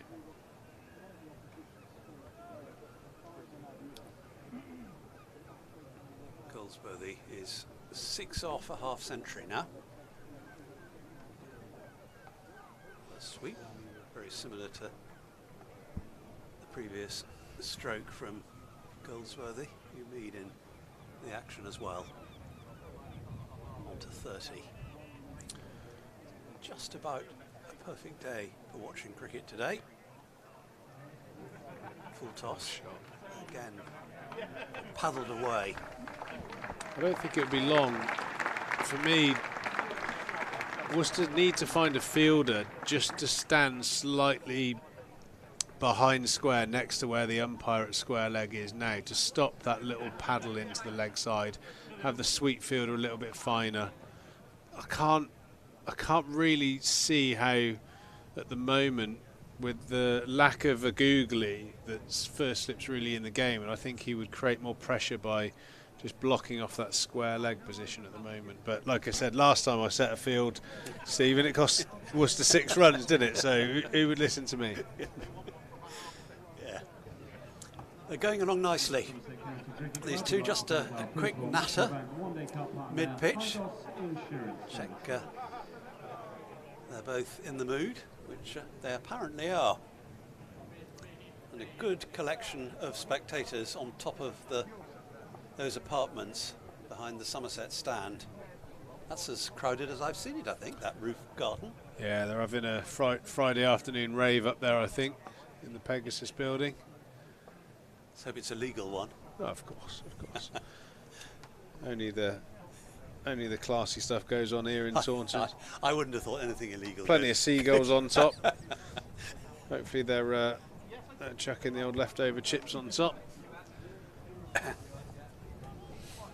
It's been a nice addition, I think, to the Cooper Associates County Ground. That block of flats, it's a big building, but it doesn't seem to have taken anything away from the feel of the ground. In fact, if anything, potentially even enhanced it. Gives it that sort of closed-in bowl feel, which is great in such a, is it fair to say, quite an intimate ground? Yeah, I think it makes it more compact as well as a ground, having that building. I mean, you lose, from this vantage point, you lose certain beautiful sites like, Morrison Supermarket, but I think it's given the ground a nice feel. Yeah, it does, and you haven't lost the trees behind the James Hildreth stand in full leaf, as you'd expect in August. Trees which nicely played to backward point. Trees which are alongside the River Tone. A couple of people walking their dog on the far side of that river. Talking of nice trees. I had a couple of days at Bowood recently. It was Bowood House. That was Wiltshire. The golf course there was beautiful. Had a few holes with the new Brains Trust at England with the one-day international skipper and new coach. That's going to be exciting to see those two work together and kick on this summer with some ODI cricket. Be great to see Trez up there on the balcony being the boss. No ball. Oh, you can't bowl one of those at Taunton. Oh, he can't believe it. looking skywards in frustration. Ethan Brooks, and he's now scrutinising the popping crease. Dear oh dear. Oh, so you just want to be on strike. When you hear that no ball in a one-day game, you're just desperate to be on strike. Oh, he's tight. So Trez will be looking forward to the rest of the summer. Yeah, I've no doubt. I mean, I think he's done an awful lot of work with the test team in terms of preparing them for what's to come with the Ashes and an away series in India. I think so. Yeah, so massive winter. But yeah, he's really looking forward to that opportunity to interim head coach. Slower ball, belted over, extra cover. No ball, which is a real no-no in modern cricket now, and not a great delivery to bowl. An interlength slower ball.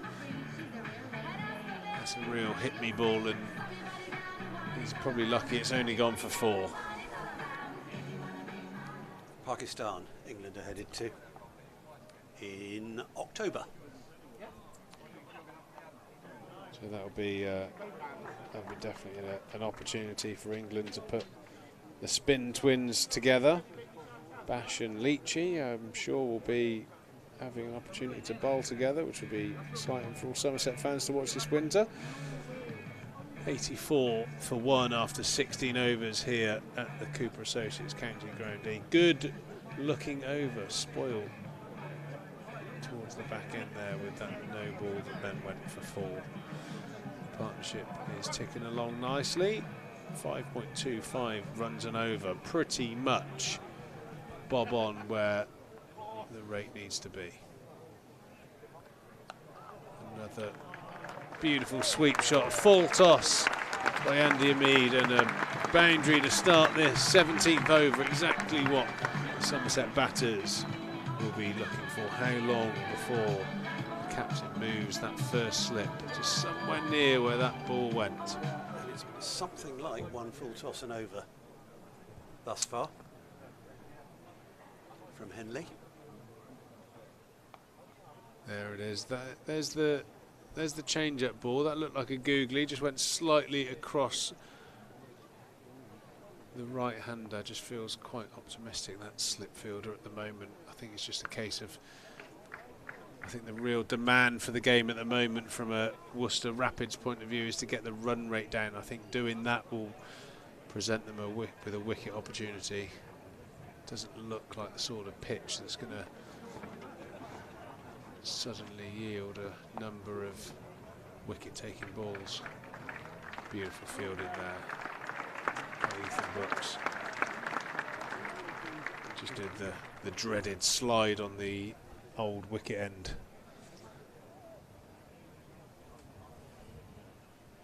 There's plenty of cricket to look forward to this autumn/winter. England Women Tour of South Africa in late November, early December. And around about the same time, the England Men Test Tour of New Zealand. 3 tests. That's going to be a couple at least for Andy Hamid. Ticking along nicely. Both these batters heading towards half centuries. But yeah, New Zealand, England, Christchurch, Wellington and Hamilton, the 3 test matches. It's windy in Wellington all the time. It's a consideration. Certainly is. It's the Basin Reserve, isn't it? Yeah. I was a real calm flyer until I had my couple of winters in New Zealand. As we have a look at the Trade Nation win predictor, 65% in Somerset's favour at the moment. Worcester picking up the other 35. Nothing for a tie as yet. Well, the first ball of their innings accepted, Somerset have been very thorough thus far. Yeah, great word, that, thorough. They've been thoroughly professional in the way they've gone about their business at the moment. played smart, hit the ball hard on the ground predominantly, and they've just been able to really feast off of loose deliveries rather than go searching or looking, and they've been pretty clinical in their execution of their shots so far today, the Somerset pair.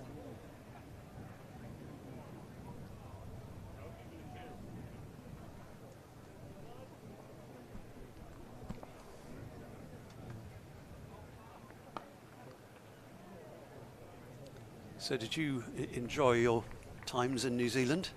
Yeah, it was brilliant. The flights, long flights, but yeah, used to. I mean, it was a bit of an eye-opener. Domestic cricket in New Zealand, you play, I mean, sort of 10 games.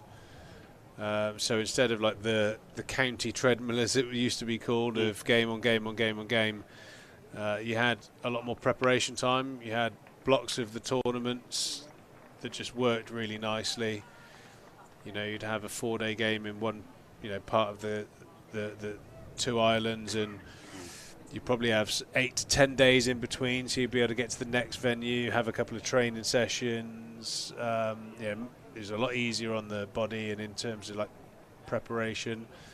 Yeah, I had a great time. I mean, first year I spent a lot of time going back to Hawke's Bay, and the second season I sort of travelled around to where the next game was and saw a little bit more of the country. But yeah, it was a great place. Playing at all those grounds that I've watched on TV as a youngster. I remember my first game was at University Oval in Dunedin. Watched plenty of England, New Zealand Test matches. Obviously, as a Somerset boy as well. Watched Andy Caddick and Darren Goff swing it round corners out there, and yeah, when I got the opportunity to go out there and play at those grounds, I jumped at it. It was great. Second season, won the 4-day the Plunket Shield as well. So I won the 4-day championship over there with Central District. So that's one of the little shields and signed shirts I've got in pride of place at home. Fantastic. We were paying tribute to Graham Thorpe earlier, the late Graham Thorpe. There was a minute's silence. He made a double century in New Zealand in a test match, Graham Thorpe. Yeah, seriously good player, elegant player, and lovely man as well. Will be missed by many in the game and outside the game, and a lot of friends. Thanks to our matchday sponsors, Cairn Hill. Thanks for your support. Hope you're having a great day wherever you are in the ground. Did you play at the Hagley Oval? Yep. That's Hagley Oval. That's Northern Districts, I think. Home ground, okay. If I'm not mistaken. Christchurch. Oh, sorry. Yeah, played a 1-day game there. Yeah, that's where the first test is going to be played. Yeah, he played Central Districts as well. The team that I played for is sort of that covers the bottom of the North Island, top of the South Island, and he played in, you know, Pukakura Park was one of them in New Plymouth. So he played in lots of different parts of the country, and it was, yeah, quite an experience. Now this is interesting. Fateh Singh has come on to bowl at the man who dropped him. And in fact, Yameed's taken a quick single. First over for Singh. It's the one drop catch of the Worcestershire innings. It's in the air briefly, but safe. Little bit of turn and hold there from Fateh Singh. Very nice classical left arm spinner. Gets nice shape on the ball. Obviously moved to a different part of the Midlands to get some more first team opportunities with Worcester. One of the New Zealand greats I've seen also played here, of course, Martin Crowe. He's one of the best batsmen I've had the good fortune to watch. Yeah, very good player. I think the team that, when I signed for CD, it was Matthew Sinclair, Ross Taylor, Jacob Oram, Jamie Howe. Some seriously good players. Oh, there we go. A needless dismissal there. Just a bit of mis-execution. Fateh Singh into the attack, and he struck One of the danger men, Andy Ami, goes for 44, and he will be savage. It was a well-struck shot, but I get the feeling he wasn't trying to get it in the air, but just a fraction of top edge about that. Got a little bit full on him. He'll be disappointed giving his wicket away. And he'll be having nightmares tonight about Fateh Singh. On 44, yeah. Fateh Singh has won the little contest there between those two. A wicket that Worcester and maybe the game desperately needed. That it was going to be quite a sort of, I suppose, a drab ticking off of these runs without a little bit of a spark. So maybe that would just spark the game into life a little bit and bring Worcester back into it. Left-hander James Rue striding out. Another man who's, excuse me, having a good tournament. Indeed, falling 6 short of his half-century, and that partnership 4 short of 100. So disappointment that those 2 milestones weren't reached. But Somerset still have 8 wickets in hand.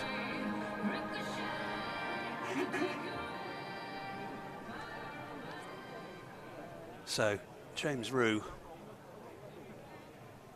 taking guard. There's just 1 delivery of this over left. That's what the umpire would have told him.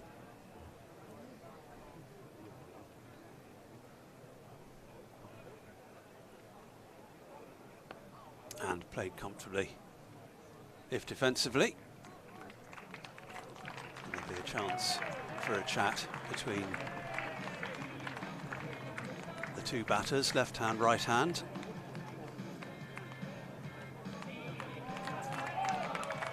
So 19 overs gone, 96 for 2. They're a little below the required rate, that's 5.4 an over, but that won't bother them. Somerset would still count themselves as favourites unless there's a flurry of wickets.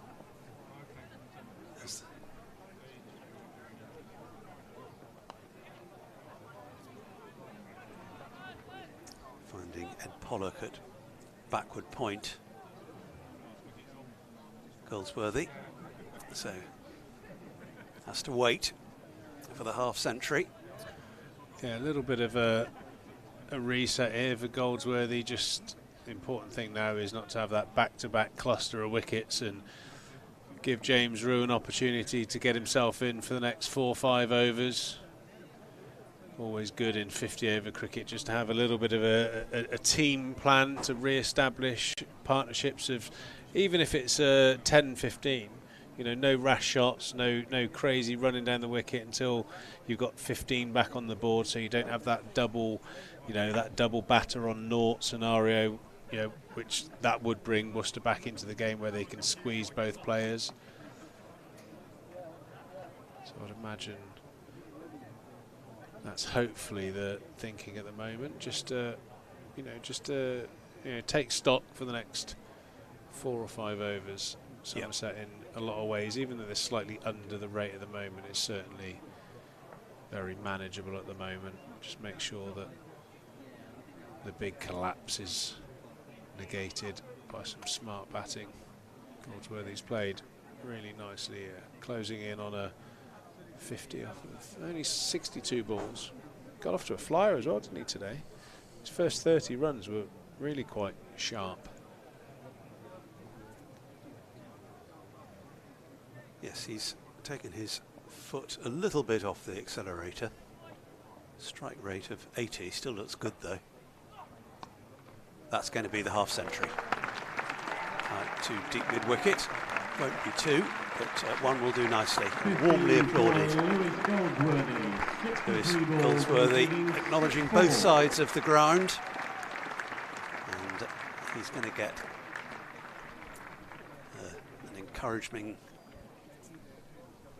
Nicely played there from Goldsworthy. Came in when there was probably a lot of carry on that wonder delivery, first ball of the innings from Tom Taylor. If he was like me at number 3, probably didn't quite have all of his pads on and wasn't quite prepared and still had a mouthful of Battenberg. But he's played beautifully since getting out there, James Rue. Just letting the ball come nice and deep into the crease and tuck it into the leg side to get him off the mark. 20 overs gone here at the Cooper Associates County Ground. Nigh on 5 runs and over. 98 for 2. Somerset going along nicely here, led by Lewis Goldsworthy.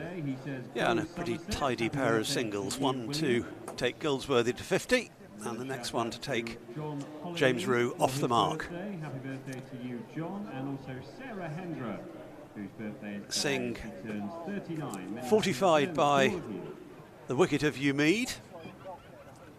He's going to bowl another over. This time to the left-handed Rue.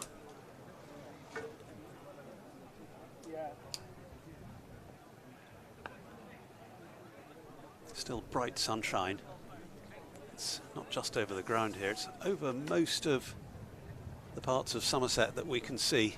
And there are quite a few parts, villages on the Quantocks, the northern part of Taunton.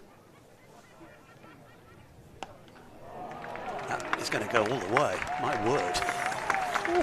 He got off the mark serenely enough with the single, but that was a maximum. James Rue, welcome. What a shot. He fancied that, didn't he? Got all of it as well. Stylish way to bring up the 100. Bang. That's the second scoring shot he's played.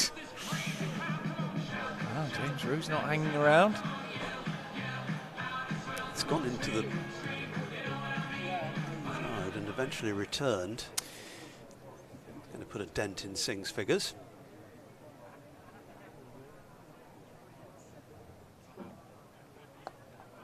Then the defensive push. Umeed's not had a great day against Singh, has he? No. Drop catch and then getting out to him.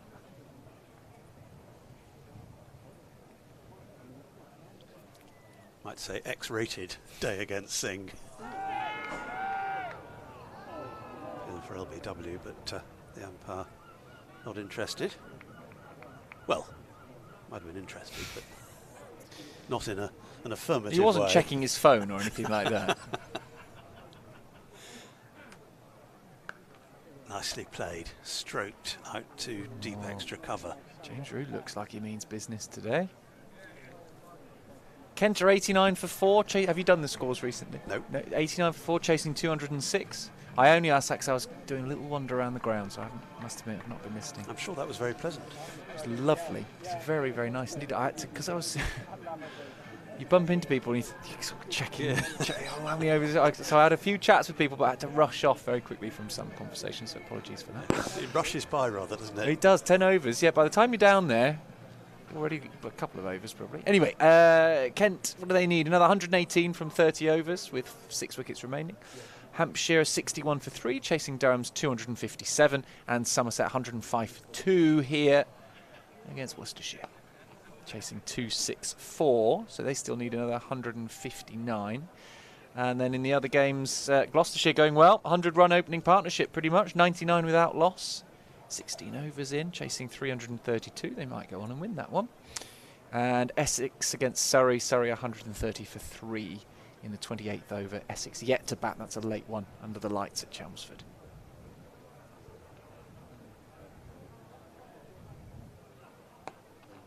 Class. Oh, beautiful shot. Oh, that is absolutely glorious. Wow. There was barely a gap to thread there, and he's found it. And he's timed it. Oof. I don't want to put the mockers, as they say, but he's looking at $1 million. That James was Rue. very nice. 2 boundaries already. I saw an interesting clip of his younger brother, actually, during the week. So did I.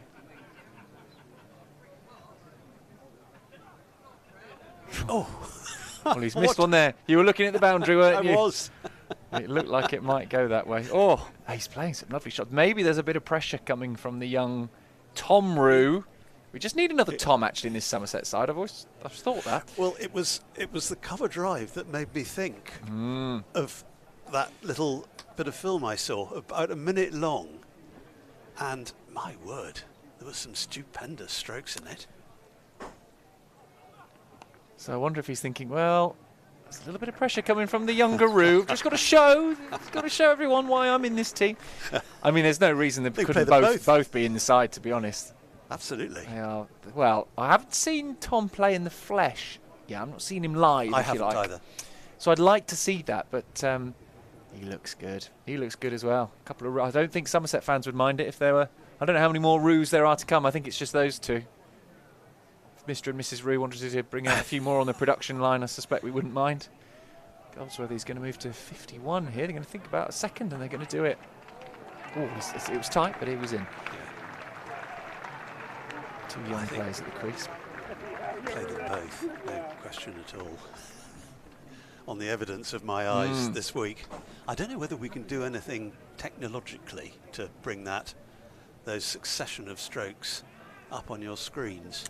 Well, there we go. I like that, because what you've done there is you've given the production team absolutely no notice that you wanted to do it, and you've said it on air now, so they're going to have to somehow find a way to bring that up. But yeah, he was. I think it was Somerset that put it out on social media, wasn't it? So they've definitely got the video somewhere, guys. Anyway, let's focus on this. Yeah, we're privileged to have one to watch, the older one. Yes, let's not get greedy. On to 13. Goldsworthy is 52, and the hiccup of the Umeed dismissal notwithstanding, Somerset are going along pretty smoothly. They've been around the required rate since the start, really. You take out the first ball. The first ball was a bit of an anomaly. It's a great delivery. It's as good a delivery as I've seen this summer. Yeah, absolutely. It was, well, it was unplayable, really, wasn't it? Singh in the left armour. Oh, nicely, making a bit of room for himself. Punching it out into the offside for a single, Rue. I wasn't at Northampton earlier this week, so I only saw it on... I haven't seen that one. Let's have a look. Everyone's mentioned it. It was a Ogbourne to Shaw. Prithvi Shaw, who's, well, arguably the Northants' star batter. I must have missed this one. More runs here. Certainly one. They were thinking about a second. It's one of those ones where it's probably better not. Discretion proves the better part of valour in the end. It would have been tight to attempt a second there.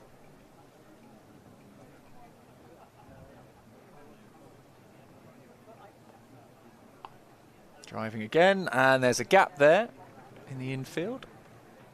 They'll come back for a couple. Rue is, well, he's got his motors on, isn't he? He has.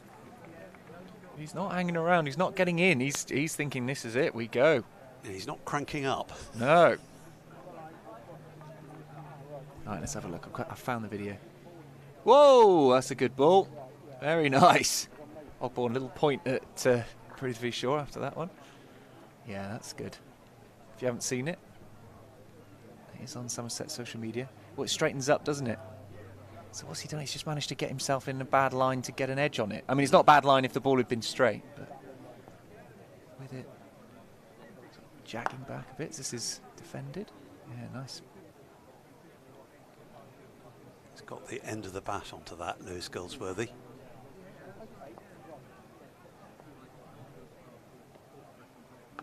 Waited for that one. Yeah, on the back foot.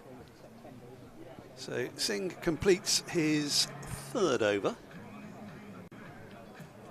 1 for 13 his figures. 1 for 14 even. Just gently milking him in that over. 6 off it altogether, which is the required rate basically. That's the terrace there. Thatcher's Terrace. Good view from up there. A few fans. Yeah, it's a nice place to pop down to in a break. The Thatcher's Terrace. I think that's why they're all waiting there. I think they're autograph hunters for you, Stephen. Another drive. Wow. Wow, we're being treated to something pretty nice here. And it's only the start of his innings, but that is another Absolutely beautiful drive. Let's have a look at this. Oh. He caressed it. This is what we saw a lot of in 2023, wasn't it? We haven't seen it quite so much from Roux in 2024. He's still been very good. Yeah, and we've always known that it's there. And we know it's there. We know he's got it. But something's clicked today. My goodness me. This is some of the, he just makes it look so fluid. That's what I think I like about it. It's just so fluid and smooth, and the timing is perfect. Yeah. Another one. Oh, not quite timed it as well, but it's going to be a big chase. It is going to win. Oh, it's a lovely shot. Catch that. Well, he's only scored 21, and I quite happily watch this 21 back over and over and over again already. What's he on? 25 now, beg your pardon, with that 4. 25 off 17 balls. The timing is just exceptional. He started off with, 71 in the first game. He got 60 unbeaten against Lancashire, 88 against Derbyshire last week. He's missed that one. He's missed a couple, and that will happen if you know, he's trying to be big positive, isn't he? It's just about choosing which ones you miss, making sure you're not missing the straight ones. But that was 2 brilliant shots. Sorry, Stephen, interrupted you there. No worries, it's just he's had a pretty consistent tournament. Yeah. Batting at number 4 all the way through thus far. Playing like this, he could be batting anywhere in the top half. For England. Absolutely. Although the England, well, certainly in the Test arena, the England thing's going to have to wait, isn't it, for the moment? Jamie Smith has made such a good start. As I've said before, Jamie Smith's an excellent stopgap until Roux makes it. And I wouldn't disagree.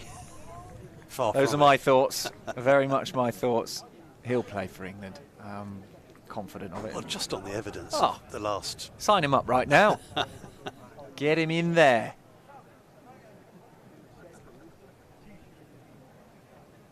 But, yeah, Jamie Smith deserves a little look, but I don't think Smith and Roux are on the same level. I think Roux is a step ahead, in my opinion. Batting. Yeah. And his keeping's great, but his keeping is not... Oh, hello. Few keepy uppies there from Brooks. Yeah, James Roux's keeping is absolutely fine. I've not seen. He's taken some very good leg side catch, or sort of inside edge catches, which have been brilliant.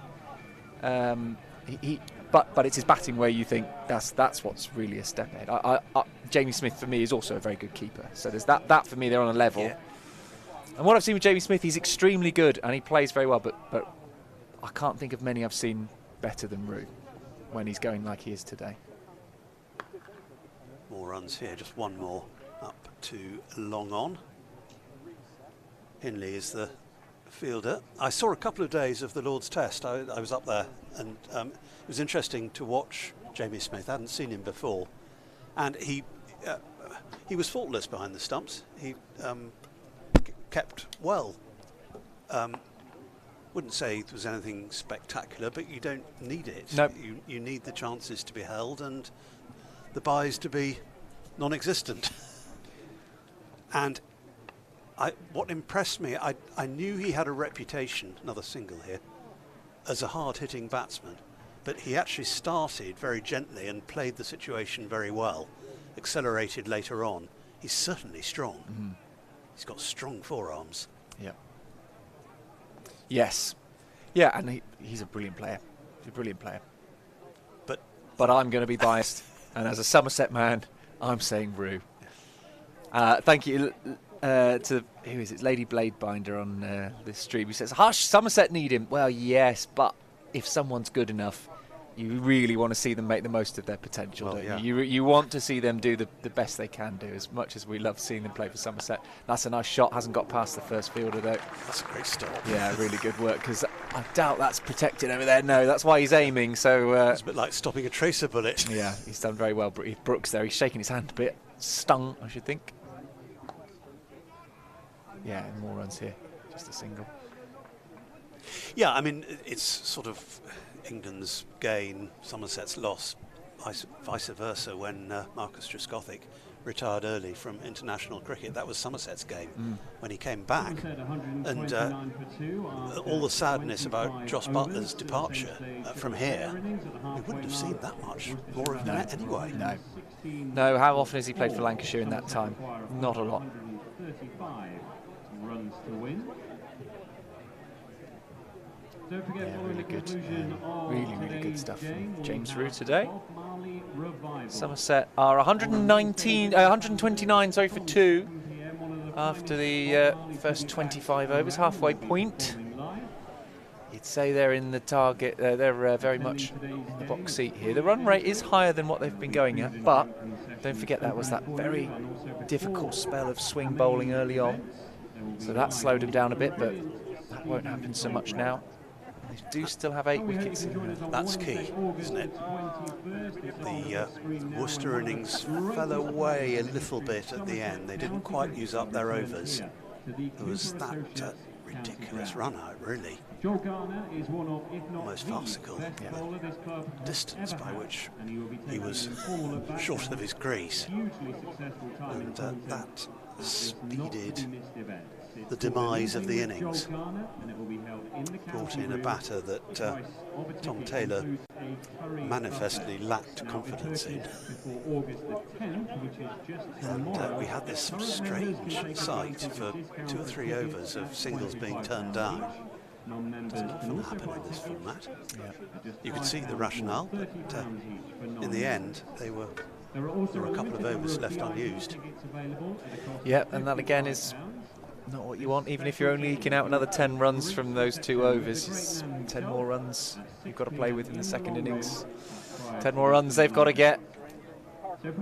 263 just felt a little low on this pitch, especially when we saw Taylor make that 73. It was 73 in the end, wasn't it? Yeah, and the pervading feeling that almost every batter had more to offer got in at the point where they were dismissed.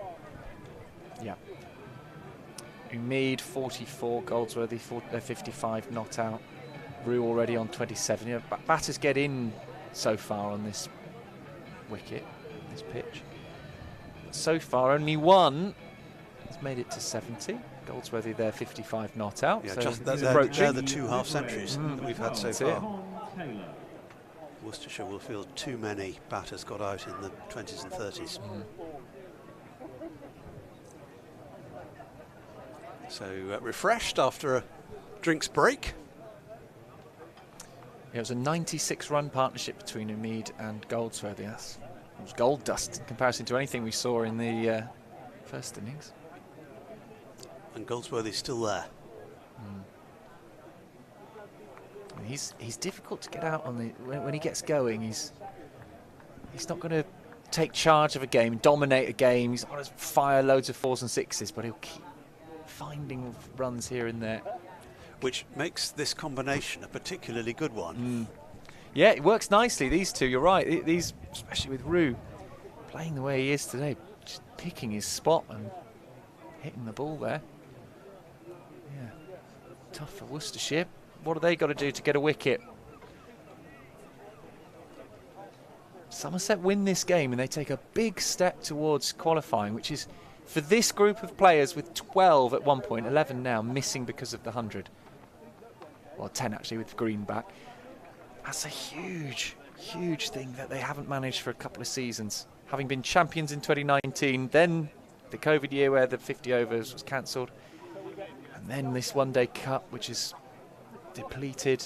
Somerset just have not been at this level. But this year, with some youngsters coming through, have really begin to mature into fine cricketers. These two, absolutely part of that, Rue and Goldsworthy. It's been a very different story.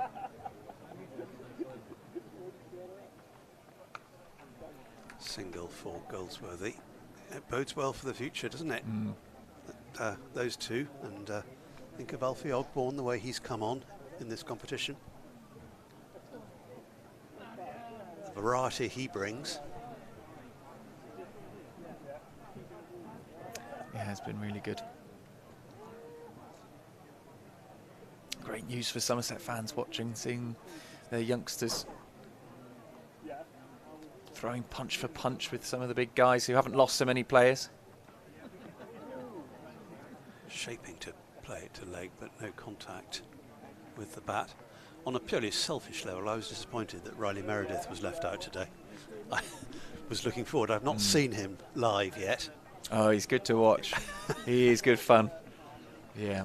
Presumably they've saved him for Lords, where he's got wickets already. I get there may well be a bit of word coming from Australia saying, hang on a minute, we'd rather you didn't bowl him 10 overs every game, every few days. So wouldn't be surprised to see him at Lords.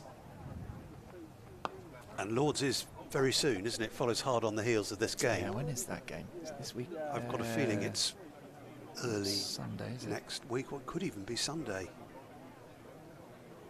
Yes, it's Sunday, Yeah. 11 o'clock at Lords.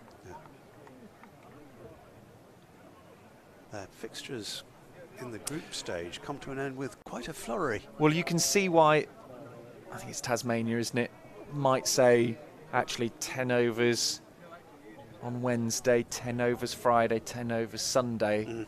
When he's had a back spasm, pulled. There. Well Is there? No, there isn't. He's found a gap between the two. Perfectly placed for another boundary. Brilliant. Let's have another look at that. My view is obscured over to the right. It's a short delivery. Fielder was never getting He there. got on top of it very well. So, bad way from Worcestershire's point of view to end the over. Yes, you can see why they might say actually we'd rather you rested in the middle game. Somerset, the way this is going, they haven't needed him. Ben Green came in and played very well, I thought. Got hit for a few runs, but took a few wickets, crucially. It was just that expensive first over, wasn't it? After which he was taken off. And then when he came back, much better. Go to see Hindley, I think. Have a ball. Yeah, it's disheartening for the bowler when just 2 runs have come off your first 5 to have the last one crashed to the fence. Nice touch, but finding backward point. Don't see too many left arm wrist spinners in the game.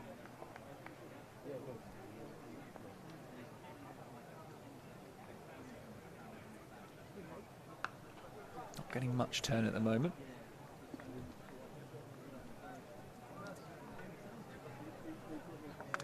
First run of the over, just a single out to deep extra.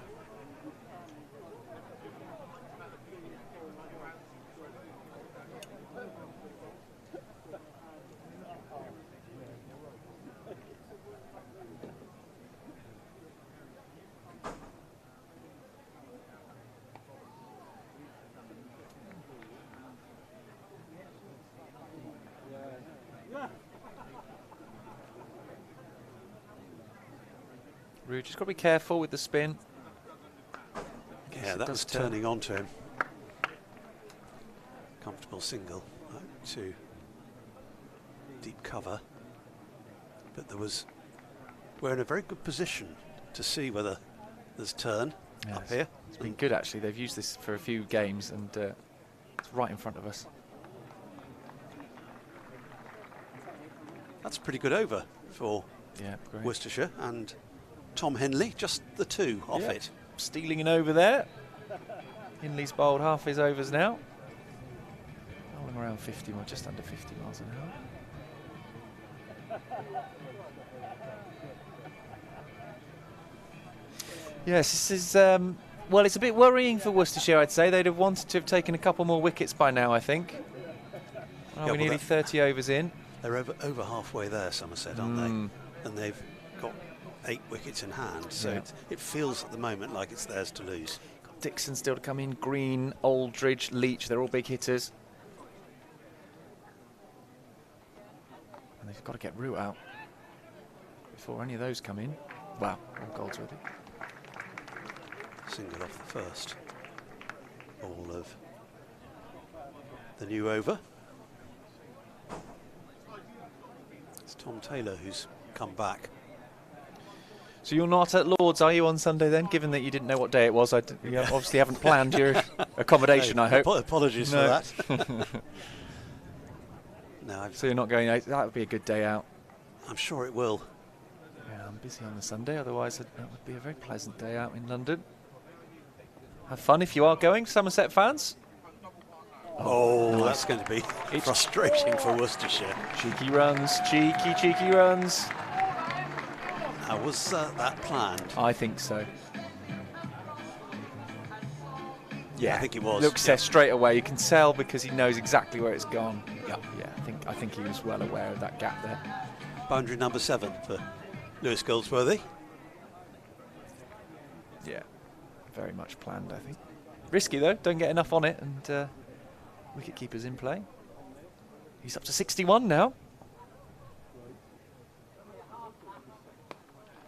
Shot.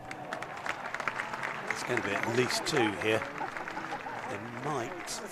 No, they're not going to consider 3. Well, bear in mind that we had the highest score was 73, but it was way down the order. It was their number 7, Tom Taylor, who made 73. Goldsworthy now just 10 behind that. Shows how well he's played. I think it also, to be honest, shows how badly Worcestershire's top order gave away their wickets.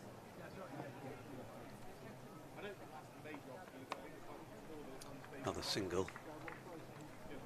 Out to deep cover. Yeah, there was something rather profligate about the Worcestershire innings. Weren't too many batters got out. It didn't, and already we've seen it in Somerset's case. That first one was a bit odd. We'll give them that. It's a bit different. He's leaving a straight ball, which ended up that was a clear case yeah. of a brilliant delivery, yeah. accounting for the batter. Yes, absolutely. But we saw, Umeed got out, trying to hit out. But other than that, it just looks like Somerset cared for their wickets a bit better. Defending that one. There was just some very odd shots. It made it look like the pitch was that the ball was stopping in the pitch, but I haven't seen much evidence of that in this innings. Stephen, really? No. Can't think of any where it's looked like it's too paced or stuck in the pitch. Possibly the Somerset batters have a better instinctive feel for the pitch. Yeah, it could well be, couldn't it? Than Worcestershire did.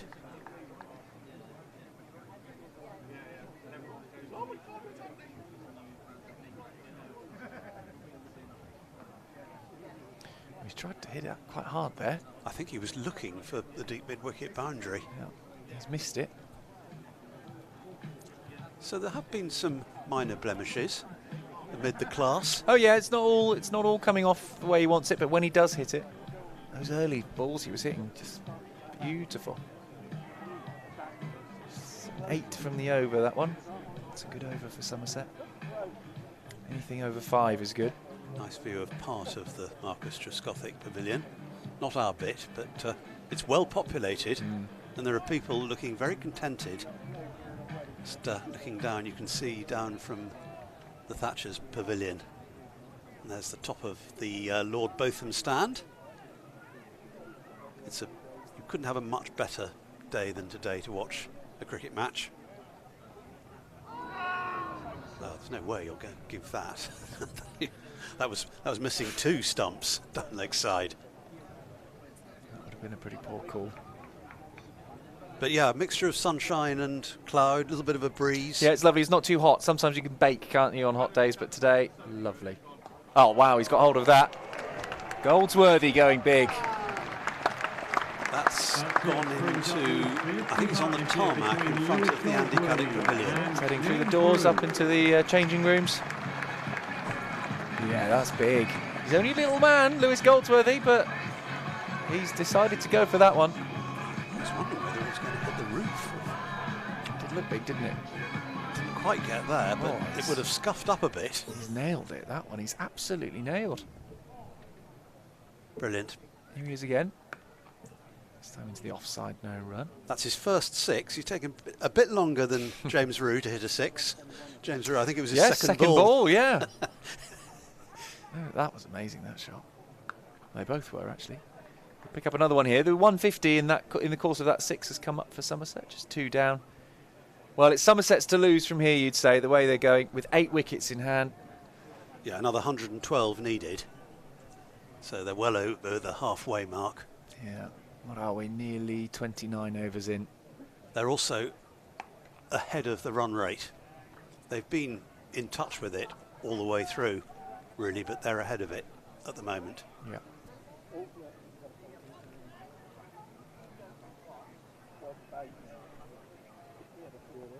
As I say, this is really big in terms of the table for Somerset.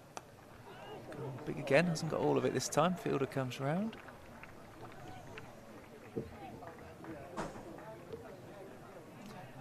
If they win this one, they will stay top, possibly, depending on their net run rate. Their net run rate is as fractional as it can be, better than Hampshire's at the moment. So if they win, they'll go up to 10 points. Hampshire could also win. They would also go to 10 points. And if they win by a slightly bigger margin, then they'll overtake Somerset. How are they getting on? Oh, no, they're not going to win. My goodness me. They're 80 for 7. Chasing Durham's 257. So that's unlikely to happen then. Well, that is encouraging for Durham, the other sides on 8 points. Are only on 5, so they'll only move up to 7, so they won't trouble Somerset, who'll be on 10 if they go on to win this one, presumably. Worcestershire obviously won't have won if Somerset win this. More runs here. It's going to be 4, I think. It's perfect placement from Goldsworthy. Lovely stroke. Again, it's the timing. And knew exactly where he was aiming. Looks like Derbyshire will win. It's Kent, so it could be Somerset and Derbyshire at the top of the table, separated by net run rate. Trombone time for Goldsworthy. Well, and he's now the top scorer of the game. Well batted.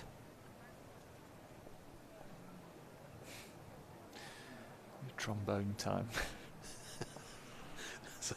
Goes back a long way, that one, Charlie. Down the leg side. I think he's tried to do something clever with it there, Tom Taylor. Roll his hands down it. Good bit of fielding. Henley. Goes back to goes back to when the charts were called the hit parade. 76 trombones in the hit parade. I don't know when that was a hit single. It was a long time ago. That is before my time, Stephen, I'll be honest. Do you want me to look it up? Let's have a look. It may even be before mine, actually. Well, let's look it up. 76 trombones, yeah. Swatted down to long leg. There'll only be a single, but that's fine. 1957. Oh, that's the year I was born. It's a show tune and the signature song for the 1957 musical, The Music Man by Meredith Wilson.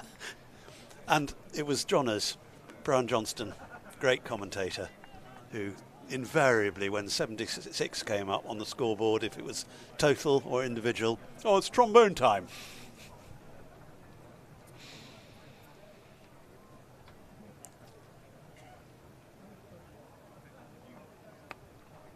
Didn't get the middle of the bat onto that, but won't bother James Rue. He's been finding it often enough. Pick up another single. Yeah. Goldsworthy has been really good in this competition. He's been really good all season, largely though not for Somerset. When he's been playing, it's mostly been for Leicestershire this year, and he's been good there. Recalled back to Somerset, getting some first-team cricket now. That's what he wanted. Well, and this is what I like about this competition now, is that Goldsworthy's going to be hard not to pick for the championship side. Well, when those players come back from the 100, as this is pulled, and there's a gap there, and he's found it perfectly. Absolutely brilliant. That's 3 boundaries in a row with perfect placement. There was one down to third man, one to backward point, and that one. Beautiful from Goldsworthy. We've been enthusing about James Rue, but Goldsworthy is really brilliant, motoring and in style. It's a Bugatti rather than a banger, I think. or even a roller. And again, has he found that gap? Not quite, no. Yeah,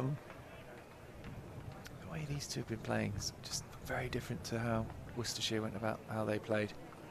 In the first innings, 84 to Goldsworthy now, Rue's on 36. 167 for 2. And Somerset need less than 100. They need 97 runs. Yeah, it's always a moment, isn't it, for the chasing side. See one of the three figures disappear. Well, Somerset making it look like a par 300 plus maybe at the moment, the way they've been going about it. How many overs have we had? We've had 30 overs. Well, that's, you can sort of double it from there, can't you? Kind of. And so they'd be looking at, well, they'd be looking at 330, 334. Yeah, they're in pretty good fashion. With 8 wickets in hand, so they've got plenty of power still in the pavilion waiting to come out. What do we get? 8, 9, 10, 11, 13 off that over. Yeah, good stuff from Goldsworthy, who's kept the strike. Yeah, the required rate now has dipped below 5. Here's Hindley. So he comes off the pad. Well, Worcestershire need wickets. It's the only way. Yeah. Because these two are looking very settled. So how are they going to get wickets? So they've got to work out. Into the left-handed wrist spin of Hindley, and this one is just I don't know whether that was off the middle, but it's going to be 4. Nuts. I'm not sure whether that was exactly where he was aiming. I don't think it was. It's sort of taken a bit of an edge, but enough of it that it's had A, enough pace to get to the boundary, B, avoided all the fielders out through backwards point. Let's have another look. No, I don't think so. Well, let's give him the benefit of the doubt. Why not? He's a very good cricketer. Let's say that's what he meant to do. Reverse sweep this time. Still no fielder out there. Another 4 runs. This is turning into a right. He certainly middled that. It's almost like he heard us. Do you think it was a bit, yeah, let me show you. There? Oh, yeah. That's a lovely shot. Textbook these days, isn't it? That one is in the textbook. It didn't used to be. But that one's in there. And it was executed perfectly. And they've taken a liking to this bowler, Hindley. There's a bit of a gap out there. Can the fielder get there? No. Back to back to back 4s for James Rue. Oh, these two just very simple. Very, very simple. Rue's up to 44. It's an exhibition of batsmanship at the moment.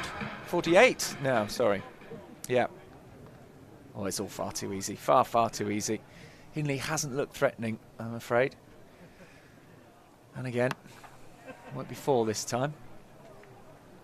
It'll just be the 1 though. As past the 30 over mark.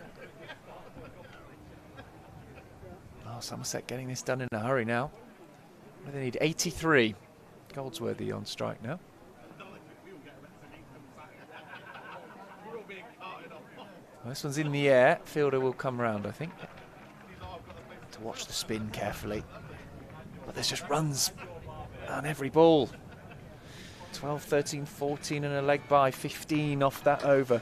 I tell you, it's the end of my stint, Charlie. And if they carry on at this rate, I don't think I'm coming back. Well, I mean, if Rue gets a lot of the strike, I mean, even Goldsworthy, both of them, to be honest. Stephen, thank you. I think we will see you again. But if not, then thank you very much.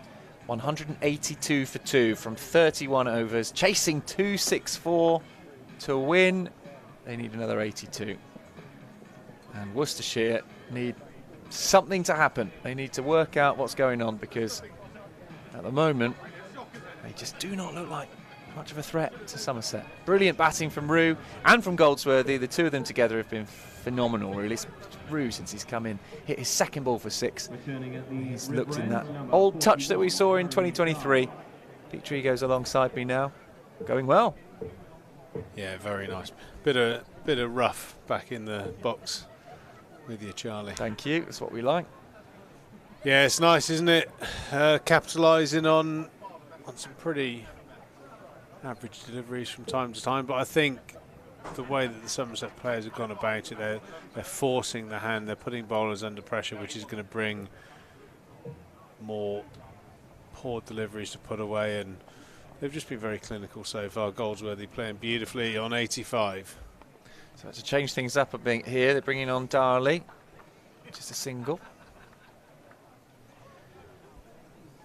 Taylor's bowled 8 overs for 50.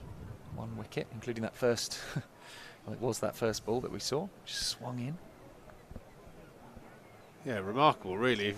After seeing that first opening spell, you wouldn't think 8 overs, 150. You'd think you could pick up 2 or 3 in that first bit. And Somerset did well not to let that happen, really, because he bowled nicely. That wasn't just that one good ball, he bowled really nicely. Darley in again, pulled, not past the fielder though. James Rew looking for his 50. So how many balls he taken? That was his 42nd delivery, so he's been playing really, really well here, James Rew. Looks like he's come out with a bit between his teeth, like he's trying to get it done quickly. He's got plans. Wants to watch the Olympics or something. There was a video going around yesterday of me having a go at climbing. There's a reason I'm not in Paris. And this will be it. Beautifully played there by keeper batter James Rew. Never fails to impress. It's not long before we see him in T20 blast action more often. He certainly has the gears that you need. He can certainly score at a decent rate, as well as bat time as he does in 4-day cricket. Very, very good all-round cricketer. Yep. James Rew. Pulled. There's a big gap there. Fielder's going to find it though. He hasn't quite nailed it. Goldsworthy. Just doesn't really look like there's a lot happening for the Worcester players. They're not holding the right length for long enough, which means the captain's kind of forced to go to a very sort of defensive field where there's a lot of singles on option, up for grabs. Yeah, not saying it's easy. I'll be the last to say that bowling at Taunton is easy. Rew's given nearly given an opportunity there, just trying to always premeditate that pull shot. Got away with that one there, James Rew. His luck's in. Because that, on some other days, gets swallowed up by the fielder who's right there. But thankfully for him, Worcestershire hadn't put a player there. This field, for example, is precisely the reason why Worcester aren't containing or taking wickets, because they've got their 2 straight fielders up, and they've got their wide fielders out. So that suggests that they're bowling 2 sides of the wicket and wide of the stumps. At Taunton, what you need to do is you need to hammer the stumps metronomically on a good length and force the batter to hit down the ground. And just the very fact that they're trying to protect sideways is exactly the reason why they're not looking like they're going to take a wicket or contain the runs. It's always a pretty harsh lesson playing here at Taunton on a docile pitch with a white ball that's not doing anything. You've got to find a way. But if you feel like you need to protect both sides of the pitch, I think you're struggling.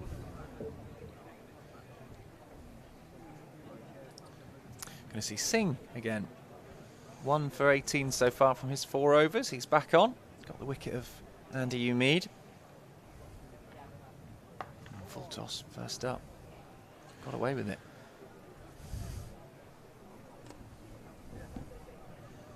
I doubt Rew was expecting that.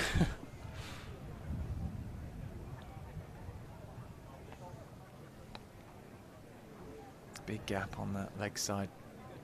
I think about 2. They turn it down in the end. Easy runs for Somerset. Bringing it just back of that length and allowing Rew to rock back. Pop it into the leg side for a single. Goldsworthy on strike now. Probably what they prefer to sing, I should think. But even then, not, as Pete says, not containing. Just allowing that scoreboard to tick over. I think maybe the next over, when the seam bowler is bowling to Goldsworthy, I'll be able to put a bit more meat on the bone and delve into what I mentioned about bowling in a way that will create pressure and create opportunities.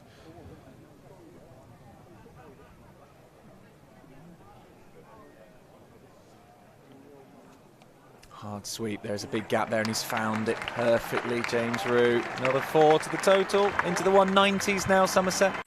192 for 2. Root on to 56. Quality batting from Somerset pair. Not really much you can do to stop shots of that quality. The confidence that they're playing with.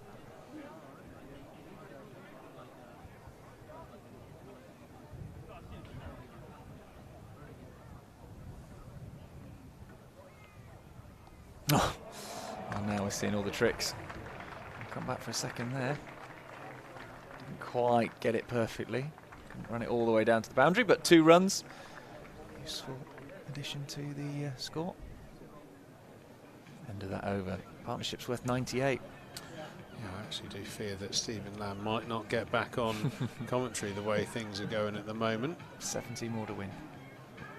70 needed, and the scoring rate is just accelerating. You're right, it is like there's something on tonight that the lads want to watch or get to. I'm not sure what is in the old Olympic calendar at the moment. I haven't really been following it, but yeah, I would say that. So if you're serious about trying to create something here, can we get a wide shot on the camera, see if we've got something we can show the field?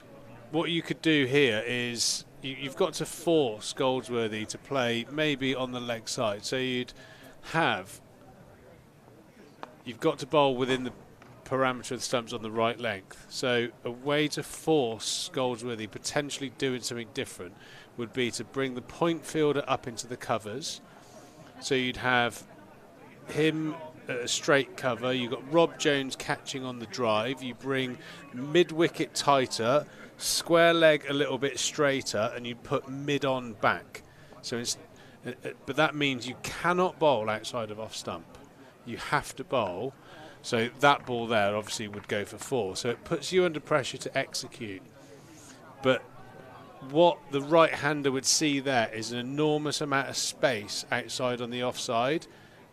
He might step away to leg, opening up his stumps. If one keeps low, you bring in the bowled, okay, or the chop on. So you try and create a little bit of pressure that way and make him have to hit straight down the ground. It's very unusual on a flat pitch here at Taunton that they don't need fielders straight back, as in mid-on and mid-off. And the fact that so many runs are being scored square of the wicket just means the lines are really... Takes them past 100. Does that make some sort of sense? Absolutely. Oh, completely. I mean, it's about finding ways to create pressure, isn't it? And that's... You've got to make the batter do something they don't want to do, or make it hard for them to do it. So if you imagine being a batter with that field, so you'll be looking down the wicket, you've got mid-off up, you've got 2 catches on the drive on the offside, you've got point and cover, mid-wicket's tight, mid-on's back. So in your eye line, when the bowler's running up, you're just going to see a mass of fielders. Okay, so you're going to then want to hit the ball straight. If you as a bowler are then hitting the stumps, they're having to, by definition, play across the line, which means you have to defend. Or defend, which will bring dot balls into the equation. Yeah, 200 up and the 100-run partnership there with that previous 4. Brilliant work from these two. 104 runs now they've put on together.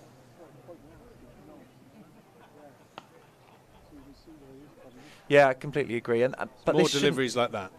This shouldn't be. It's not. This isn't the first time Worcestershire have been to Taunton. This shouldn't be. This isn't a secret that Somerset have got that no one else knows about, or it shouldn't be. I think it's just that. I suppose it's that ability to bowl in a way that you've got like a real good handle on your skills. Bowling at off stump on the right length over and over again. It's the bowling version of what Goldsworthy's doing at the moment. It's professional bowling. It's understanding that wicket's not giving you a great deal, the ball's not giving you a great deal, and you have to find a way of bringing the run rate down or taking a wicket. And like I said, you have to bring the stumps into play. And I've seen so many runs scored sideways here today, both sides of the wicket, and as a captain that would drive you mad because you can't defend both sides of the wicket. You don't have enough fielders. Yeah, I think it's a very good point. Very good point. Well, all it means is whatever is on tonight, we're going to be able to watch it. So look what Olympics we're going to be able to catch tonight.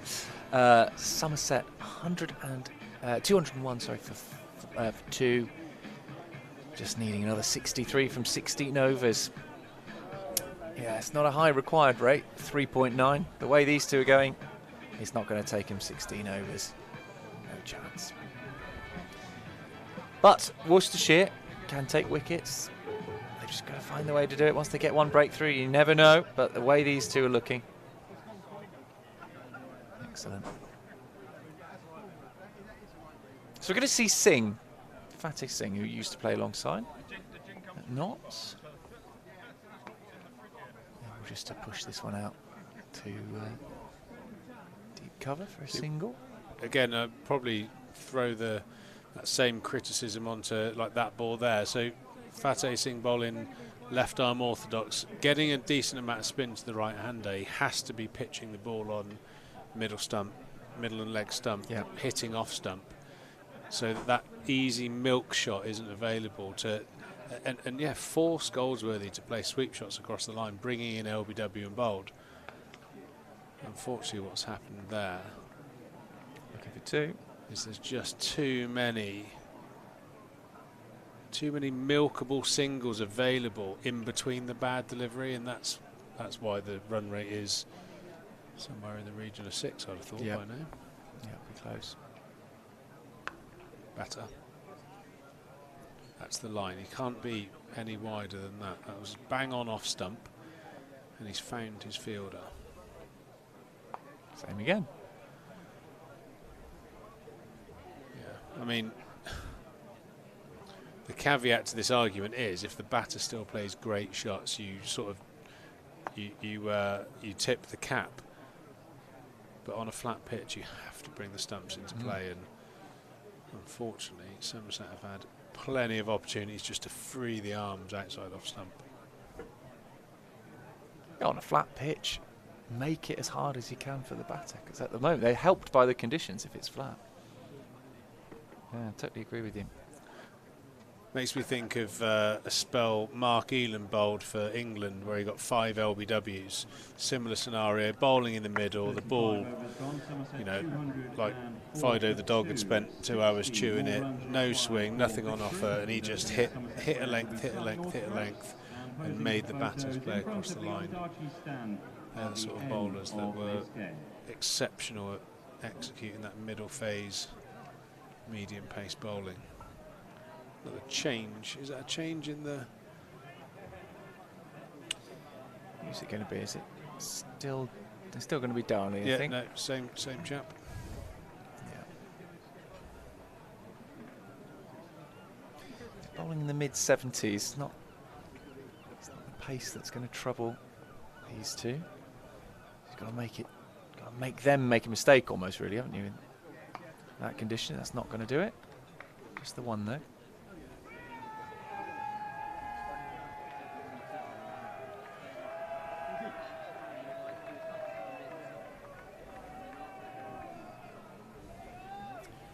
Disappointing day out for Worcestershire fans, I should think. There are a few in. I've heard them when I was walking around the ground supporting the Rapids. I think it's a mutual good day out. It's a good day out if you're a Somerset fan at Worcester, and it's a good day out if you're a Worcestershire fan in Taunton. Well, think about 2. They're running hard. They're going to go for it. Throw comes in, and they just make it home.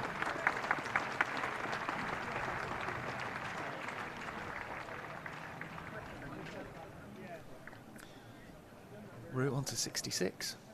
It's almost Root 66, isn't it? Like Joe Root. That's not his number though, is it? He's 55. Doesn't quite work out. Wonder what that is. There's always a reason for stuff. Why would he be 55? It's a question I'll have to ask him at some point. 55. Kieran Pollard is the only... He uses that number, but the likeness of I love that idea. Kieran Pollard and James Rue. That really would be one of the great tenuous links, wouldn't it? Yeah, actually, my whole career is based on Kieran Pollard. The way Styled he plays. myself on the 6'6" West Indian right-handed middle order medium pace bowler. Who is a Somerset, ex-Somerset player, of course. What a shot that is. Lovely drive. Fielder will come round, but it's a good-looking shot. Runs there.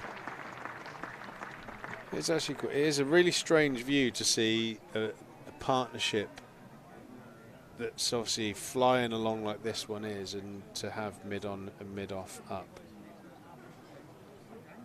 Really, even the fact that they've still got fine leg out means that the captain's really concerned of ill-directed deliveries.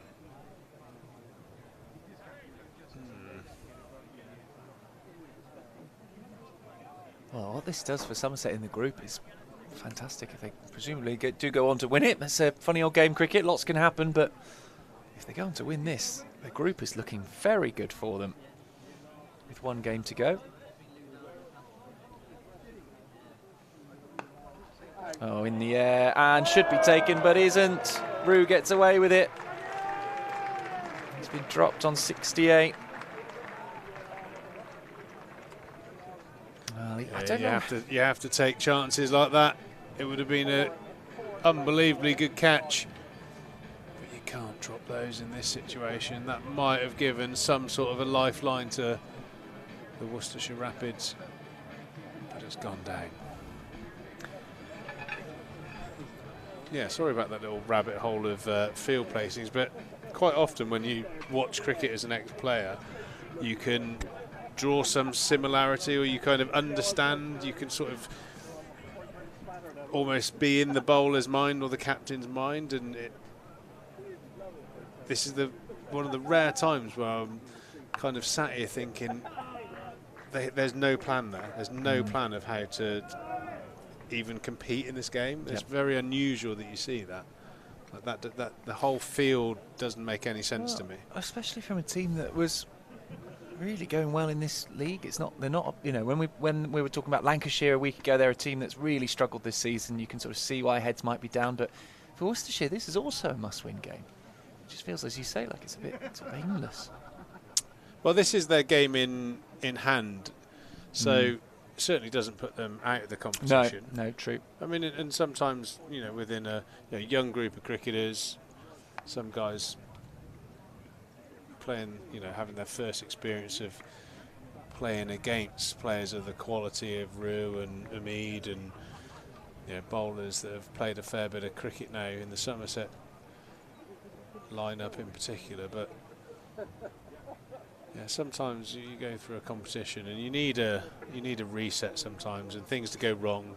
There's one of those cliches, isn't it? Your best learning's done when you have a bad day. I'm sure they'll reflect on that. Oh, that's not a good shot. This should be out. We said that the last time. Is out. Yes, he's held on this time. It's a good catch, and in the end, that reverse sweep was one too many from James Rue, but what an innings that was. 70 he made in the end. Well played, but he's top-edged. He wasn't really there for the sweep. And, well, in the end, it's Brooks who takes a good diving catch. So that's the end of James Rue, but what an innings that was. Yeah, quick fire 70 off of 60 balls. He's on his way back now. Probably a high-risk shot that he didn't need to take, but he certainly played his part there. And I wonder if Fateh Singh's just seen him change the hands there and thrown that one quite a bit wider than his stock delivery. So I think we'll give a bit of credit there to Fateh Singh. Sean Dixon. Is that Sean Dixon? No, Archie Vaughan stepping out. Yeah. Number 66. Last time we saw him here, his first game came to a abrupt end, being ran out without facing a ball, which was terribly unfortunate. Mate, did he face the ball? No, he was without facing. Yeah, probably the worst way you can get out, so we all felt for him. So a nice opportunity here with 52 runs left to chase, to see what he's got to offer. He's bowled really well the last couple of games and done himself certainly no harm, so it'd be nice to see the young man get a few runs here this afternoon. But the Worcester team, I don't think will make it easy on him. Hopefully a couple of fielders will come in and start to squeeze Archie Vaughan, try and buy a few dot balls, get a bit of pressure on the Somerset lineup. 52 needed off of 80 balls now, so in terms of run rate, very comfortable. Worcester need wickets. They certainly do. And Archie Vaughan's faced the ball, so that's great. What's it called? What's the duck called where you don't even face the ball? It's not a golden duck, is it? Because that's after one ball. A diamond duck? Yeah, there's something is even more, isn't there? But yeah, it was very unfortunate. Or is a diamond duck first ball of the Innings game, yeah. Diamond duck. I'm thinking of a word I would use, but we're not on air. Does it rhyme with duck? It does, yeah. It rhymes with duck and finishes ing.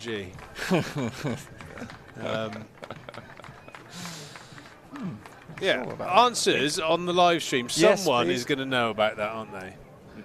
Diamond duck. Oh yes, there we go. Diamond duck dismissed without facing any legal deliveries. That's what happened with. So it can happen if you've not faced and you run out of the non-strikers. And it could also happen if your first ball is a wide and you get stumped off it. I guess because that's not a legal delivery, is it? So what's first ball of the match? That's a particular precious metal of a duck. Platinum duck? What's that? Is that first ball of the season? There was one I read. Very gangster, doesn't it? Platinum duck. I read one. What was it? Some toilet anecdote. duck? Could be a toilet yeah, there duck. is toilet ducks. One of these suggestions. Oh, great minds.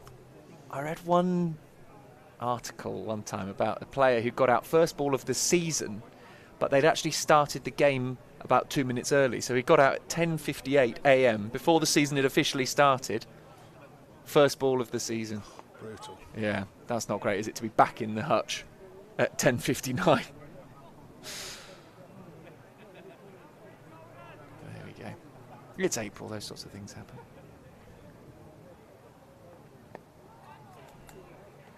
Goldsworthy creeps another step closer to 3 figures. He's on to 95. Be good to see Vaughan get a few runs. See what he's about as a player. He's very highly thought of. I wonder where Michael is, if he's around today. Probably not. Can't come to every game, I shouldn't think. He's a busy man as well. Oh, that's there for hitting. Yeah, how about that to get it off the mark? Lovely stuff. He'll be very happy to receive that ball from Tom Hindley. 4 runs.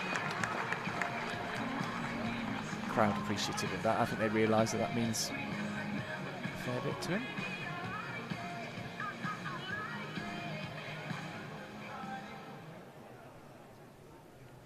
Not a great ball though. A little googly there. The left arm leg spin bowler. Don't think Archie Vaughan picked that one, as it just slid across. Jake Libby in at slip, having a good little look-see. It's not Jake Libby, is it? It's someone else. Who's number 7? Ed Pollock there at slip. Your opposite number, number 7.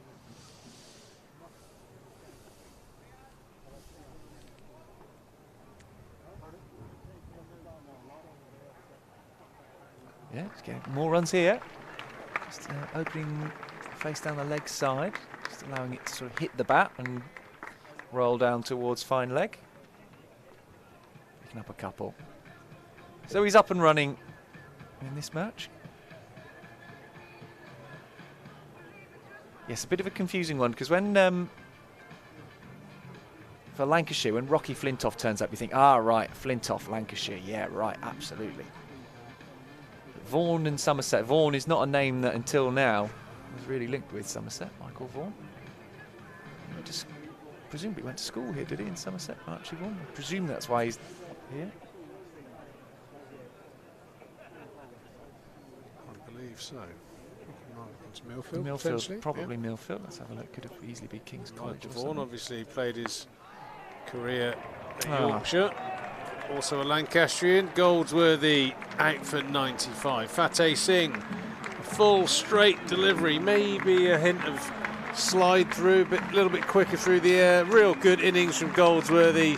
Comes to an end on 95. He'll be bitterly disappointed, and I suppose if you wanted to hear the sound of a door opening, this is the one for Worcester. Yeah, nice little creak there. But yes, the two in batters have gone, Rue and Goldsworthy in quick succession. Now then, what can Somerset do here? They batting themselves out of the game, or can someone come in and really take command? They've got the captain coming in next, you'd think, Sean Dixon. Still got Ben Green in there as well, some experienced heads to come, but Worcestershire not going down without a fight here. Yeah, it looks like Dixon coming in just when you need your skipper to steady the ship. He's played at times exceptionally well in this competition so far, so plenty of batting still for Somerset to come, but I suppose they've given themselves a little bit of a predicament here and open the door to the Worcestershire Rapids. Fateh Singh picking up his third wicket of the game so far. Very good figures. 3 for 31 off 7.1 so far. Certainly a decent day so far for him. Just to confirm, he went to Millfield, Archie Vaughan. That's why he's in the Somerset 11 and not on the books at Yorkshire. But obviously you want to be with a Div 1 team, that's it, isn't it, Driggs? You want to be mucking around on the books of a Div 2 side. That's why he's thought, yeah, Somerset, that's the one. I'm not sure, I'm not sure Michael has a lot to do with, or certainly don't see that he has a lot to do with Yorkshire cricket at the moment. And sometimes it's nice for a young lad just to, you know, there's undoubtedly wicket shadow. Nice bowling there from Fateh Singh, off stump, spinning away, a lazy shot there from the Somerset captain, played with half a bat, and he's offered the outside edge. Pollock making no mistake, and that is the door now a solid way open for the Worcestershire Rapids. 2 in 2, exactly what Somerset did not want at this stage. Oh, they've shoved it, getting it open now, aren't they? What are they, 5 down, Somerset? They still need a 50-odd runs. What do they need, 45 to come? Hat-trick ball as well. Archie Vaughan can only watch at the other end. Must be the boxing on later. Oh, dear. Oh, Somerset were in such a commanding position when it was just 2 down with Rue and Goldsworthy there. Well, Rue, Goldsworthy and Dixon, they've all gone. No problem. We've got the green machine walking out now. He's got the right helmet on. He's binned off the Welsh fire. He's got the Somerset Wyvern proudly on that maroon helmet of his. If ever there's a man for a crisis, Ben Green is the man. Fateh Singh is bowled beautifully today, 4 for, and on a hat-trick. Yeah, he's been brilliant. Really, really good. Pumped a few runs in the first innings as well, 19 runs. Yeah, very good so far from Singh, who's got Worcestershire back into this game. Should be done and dusted the way Somerset were going, but it's not. Ben Green just taking his guard. Hat-trick ball. They're going to bring in some extra catches. Yes, they are. Field looks tighter here. Still the one slip. Will we see a hat-trick? Here he comes around the wicket. And, oh, wow. Oh, dear. He's only just managed to sneak that past the stumps, Ben Green.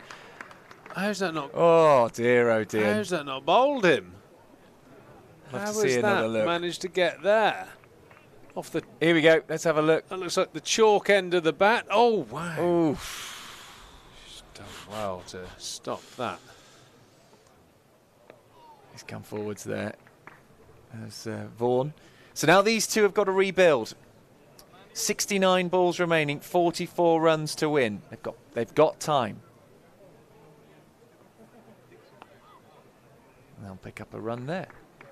It's a good chance for Vaughan, this, isn't it? And Green. Green doesn't need to prove anything, but a little chance for Vaughan here. See Somerset over the line. Yeah, pick up 20 odd runs. I agree, Charlie. Nice little testing period here. Who wants to win easy on a Friday night? Sensitive. Yeah, that's green. But he's still there, that's the key. But good over, great over from Fateh Singh. Very impressive. Couple of wickets. This is where you want to see the opposition running into position, creating a bit of buzz, not wandering and walking like they're tripping over their bottom lip. Get into position, create a buzz. You got a young lad. How old is he? 17, 18? I'll be all over him right now. This is your one chance you get to get back into this game. They were walking from position to position like they got deep sea diving boots on. 18 years old, young Mr. Vaughan. Here he is, missing one there. Oh, it's getting a bit tense, isn't it, here at Taunton now? What was very easy going up until that point. 3 quick wickets. Oh, that's not a great ball. And Vaughan's going to get more runs. It's the second time he's managed to pick up a 4 off a pretty horrible ball from left arm unorthodox bowler, Hindley. Yeah, that's a very generous piece of bowling, that. Thank you very much. Vaughan on to 11. 225. Well, I'd go as far as to say is him hitting that's probably saved him a run. Yeah. Oh, out of the hands of slip. Out of the hands of slip. I think that was a chance. It must have come off the bat the way it went to slip. So it's a put down. Oh, tense times. Yeah, he's got away with one there, Archie Vaughan. That's a pretty... Oh, it's got to be taken. Regulation, first slip catch there. He's put him down. A life for the Somerset man. 226 for 5. Oh, you expect someone like Pollock to take that. Experienced cricketer. Oh dear. You feeling nervous, Pete? Is this all? No, I'm saving all my nervous tension for tomorrow. For the Bedminster game. Got to get off. I'm already thinking about how to get off the mark.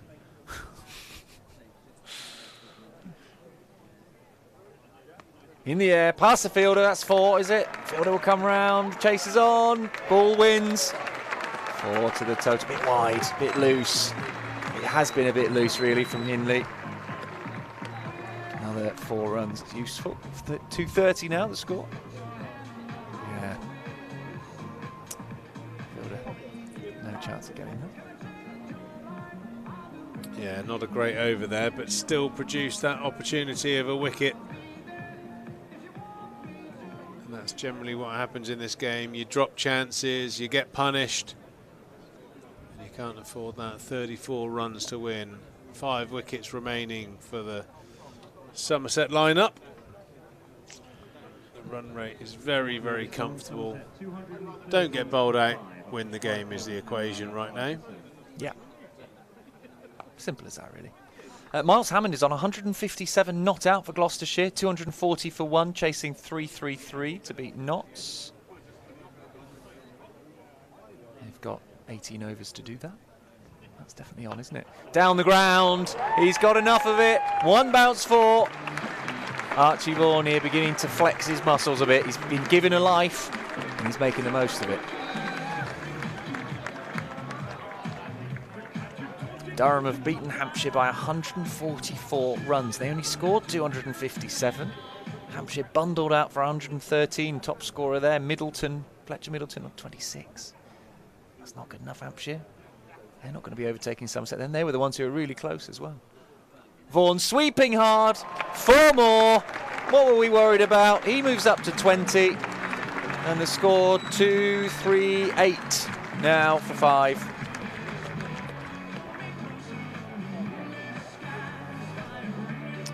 Somerset more happy than they were a little bit earlier on. When things just are those 3 wickets. Another shot from Vaughan, pushing out hard into the offside. Single added, 239.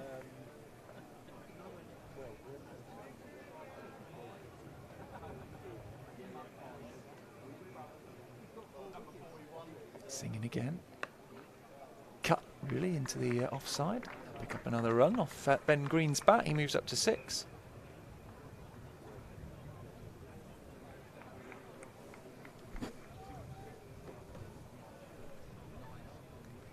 $240 for 5. Just needing another 24. They've got 9 overs and a bit to do it in. Short and cut away. Fielder chases on. Ball's going quickly. Fielded as well.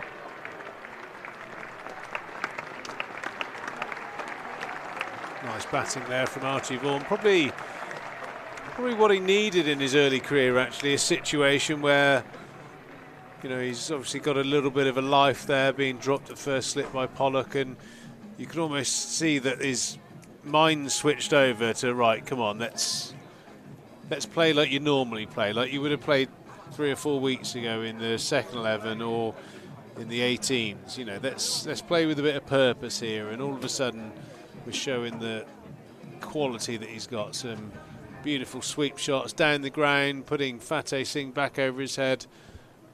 Really nice, confident batting from the 18-year-old. Stephen Lamb is back in the hot seat. Dark gingham is replaced by slightly lighter gingham check. Beautiful. As Charlie did mention, absolute class. Well, I was wondering at the end of my previous stint whether I was going to be doing any more, but it has turned around a bit. Still Somerset favourites, you've got to say.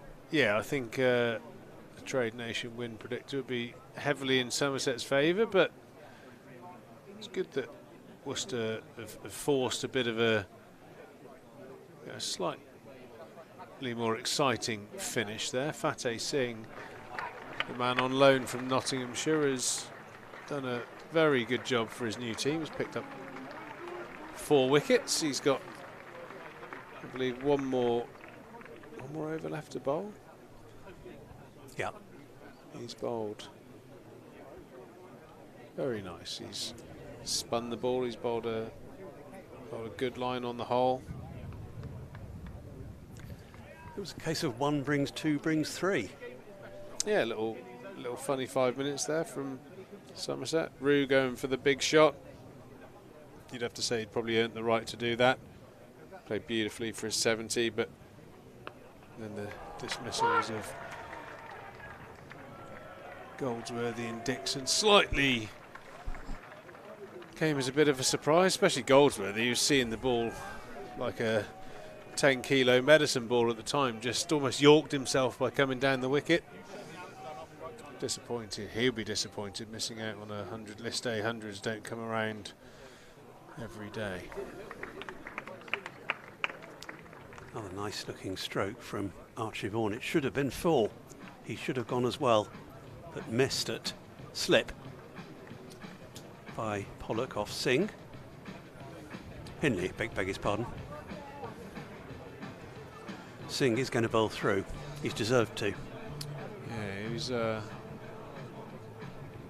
he's just having a little sniff of keeping hold of this match ball. One more for a fifer, and he'd have to put a pretty interesting case forward to say he hasn't deserved it. He's been a real standout performer so far. Bar that opening sort of 3 or 4 overs from Tom Taylor, he's been the only Worcester bowler that's looked like containing.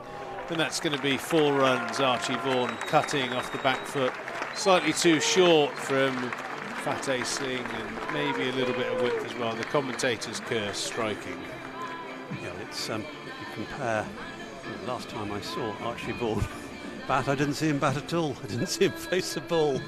This is looking much better, and it'll be doing wonders for his confidence. 28 off 18 deliveries. Yeah, it certainly will. And actually, I think that little chance that he got away with as well has certainly changed his mentality as well, which is good to see. Yeah, sometimes you need to be forced into a situation where you just take a deep breath, play some brave cricket shots. He's got the ability, and he's showcasing them this evening here. Yeah, we've seen 4 boundaries from him already. Just 14 needed now by Somerset. Still 5 wickets by Worcestershire. Can easily see who's favourites.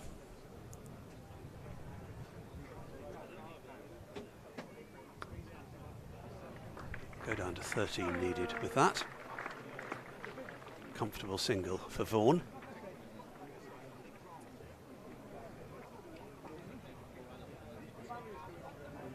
Still can't get over the fact that there's a Vaughan and a Flintoff playing top-class cricket. Doesn't seem that long since their fathers were. Time flies, eh? Time flies. It does.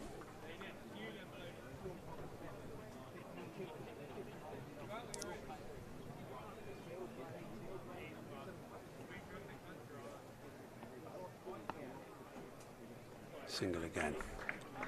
Comfortably taken. There's no need to rush things. There's plenty of time for Somerset.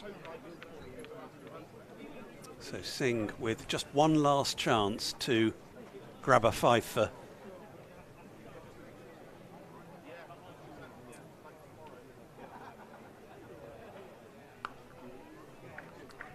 And it won't happen this time, but well bowled. Good spell from Fateh Singh. Not his best over of his spell to finish off, but he'll certainly take those figures. And warmly applauded, which is good to hear. Thanks to WPA Health Insurance for sponsoring us. One of our many brilliant partners we've got here at the Cooper Associates County Ground. Highgos Insurance, Trade Nation, Urinator, name but a few.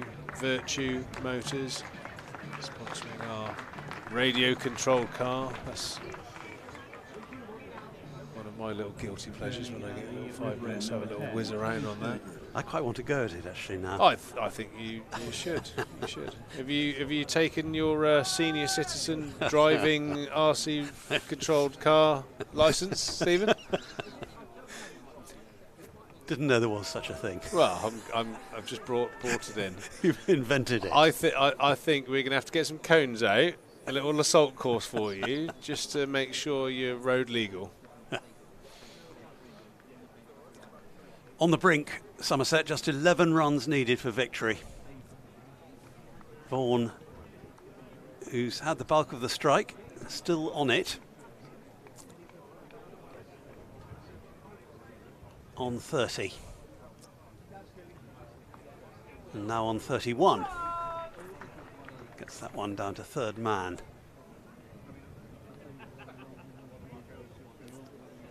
Still a glorious day here in Taunton. Sun shining brightly and a good crowd. I've had plenty of enjoyable cricket to watch. Yeah, it's been a good enough game. I think this probably will be the last time we'll see this pitch in action this season. Looks like it's time for a rest. It's starting to powder up a little bit. Those footholes need a bit of a repair job.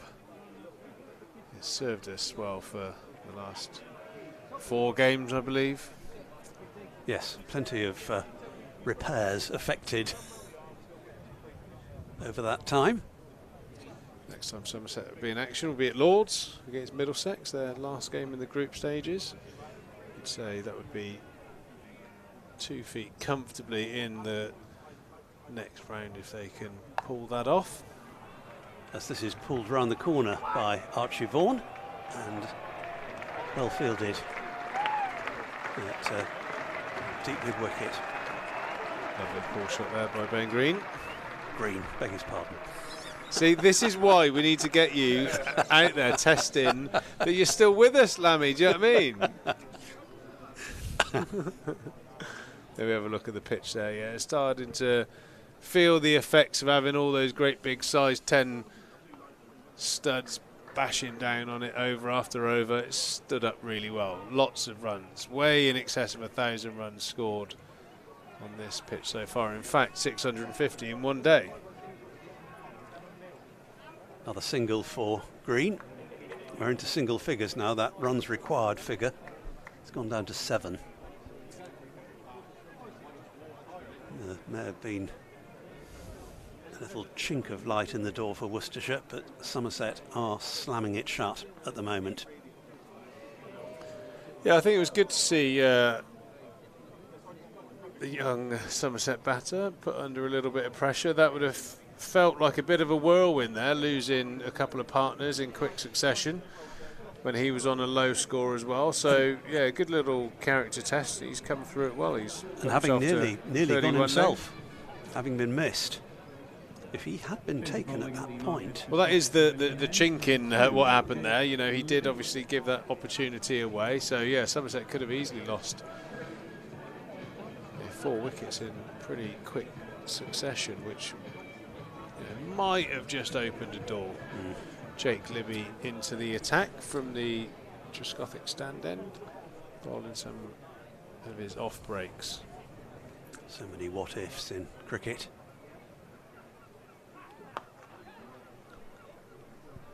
It's a fine shot for no run from Ben Green. I'll work out if he is putting any spin on the ball when he lands one. Yeah, we're still we're still unsure if Jake Libby spins it or not, but that one scores level has gone into the Trade Nation stand. Come on, Jake lad, land one for us. He's got one more chance because Somerset need 1 for victory. Ball eventually found in the Trade Nation stand seating. I think that smells of a case of a lot of Worcester bowlers getting the old turtle's neck on, hiding away when their captain says who wants to bowl the next over. A little bit of part-time off spin. Go on, land us one, Jake. Nearly. It's going to be it. Yes, it is. 4 driven to the long off boundary. Somerset have won by 5 wickets. It's been completed by Ben Green and well batted Green and Vaughan, just steadying the Somerset ship after that flurry of wickets. So Somerset will stay top of the Group A table. They'll go up to 10 points, and they can set sights pretty firmly on a place at least in the quarterfinals and conceivably going straight through to the semis if they can top the group. Yeah, pretty clinical performance there from Somerset. I thought there was a period early on in the game when Roderick and Pollock were motoring at 7 and over in that first power play that they might be in for a bit of a day, but it's been pretty much, bar Tom Taylor, all Somerset from there, and apart from that rather village finish to the innings, it's been a pretty competitive game, but Somerset just, as I say time and time again, just took responsibility, led by Lewis Goldsworthy. Indeed, and that stand of 116 between Lewis Goldsworthy and Andy Umeed, that really, by the time they were parted, the game was almost sealed. Not quite maybe, but yeah, so that certainly set the tone, and bar that little flurry of wickets by the impressive Fateh Singh with his left arm spin, it was all Somerset. Archie Vaughan can hold his head up high, his first score of note here at Taunton, finished 31 not out off 24 balls, and once he got away with that little chance at first slip, I thought he played some really fine looking shots. Yeah, and apologies to James Rue, because I've got my names confused again. It was actually Goldsworthy and Rue, not Umeed, although we did have a good contribution from Andy Umeed earlier. Again, lending more gravity to the fact that we really need to get you with the remote control car right there just to test your faculties, Stephen, just to make sure you're on it, okay? Now, look at the lads down there, they're enjoying their time. We've had a great time up here. Myself, Stephen Lamb, Charlie Taylor, we hope you've enjoyed the commentary and what we've offered. And I believe we have a moment of steel. We do. To announce, so we can have a little discussion about that. Well, could we consider maybe the Goldsworthy Rue stand?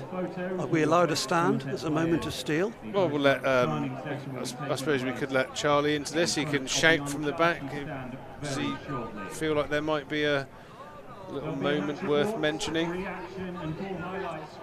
I think that stand is certainly a realistic candidate. This is the Cairn Hill Moment of Steel, one of our matchday sponsors. And while I'm talking about matchday sponsors, thank you very much to WPA Health Insurance, High Gosh Insurance, and Virtue Motors for the sponsorship of the club and their earpieces. And one reminder before we make a final call on it: Joel Garner dinner tickets are now on sale, so make sure you get online and book those now. Our Cairn Hill Moment of Steel goes to... Well, it's tough because if Goldsworthy had gone past 100, I would have probably given it to him getting past 100, but he fell just short, so... Yeah, do we like the idea of a stand? That stand was the difference, wasn't it? I've heard a little word in my ear saying we are allowed. It made the difference, didn't it? That partnership together. The Rue Goldsworthy stand is our Cairn Hill Moment of Steel. Excellent. I think that's right. Are we happy with that? Yeah. So there are the partnerships, and the Rue Goldsworthy one, the aforementioned, and an excellent partnership also between Umead and Goldsworthy. So they were the two keys, but particularly Goldsworthy and Rue. It wasn't only telling in terms of the destiny of the match, but it was wonderfully entertaining cricket. There we go. There we have a look at James Rue's exceptional innings of 70 off 60 balls. Very good. Anchored by Lewis Goldsworthy. And you have to say that puts Somerset to the top of the league now in the Metrobank 50. And you'd have to probably think that that's one hop into a qualifying position. They've got one more game left to go, and that's at Lords against Middlesex. Always a very special occasion playing at Lords. We wish the lads well. I'm sure you'll keep an eye on that on various live streams. I'm assuming Middlesex will have one. Somerset never really in bother today. They showed a lot of class.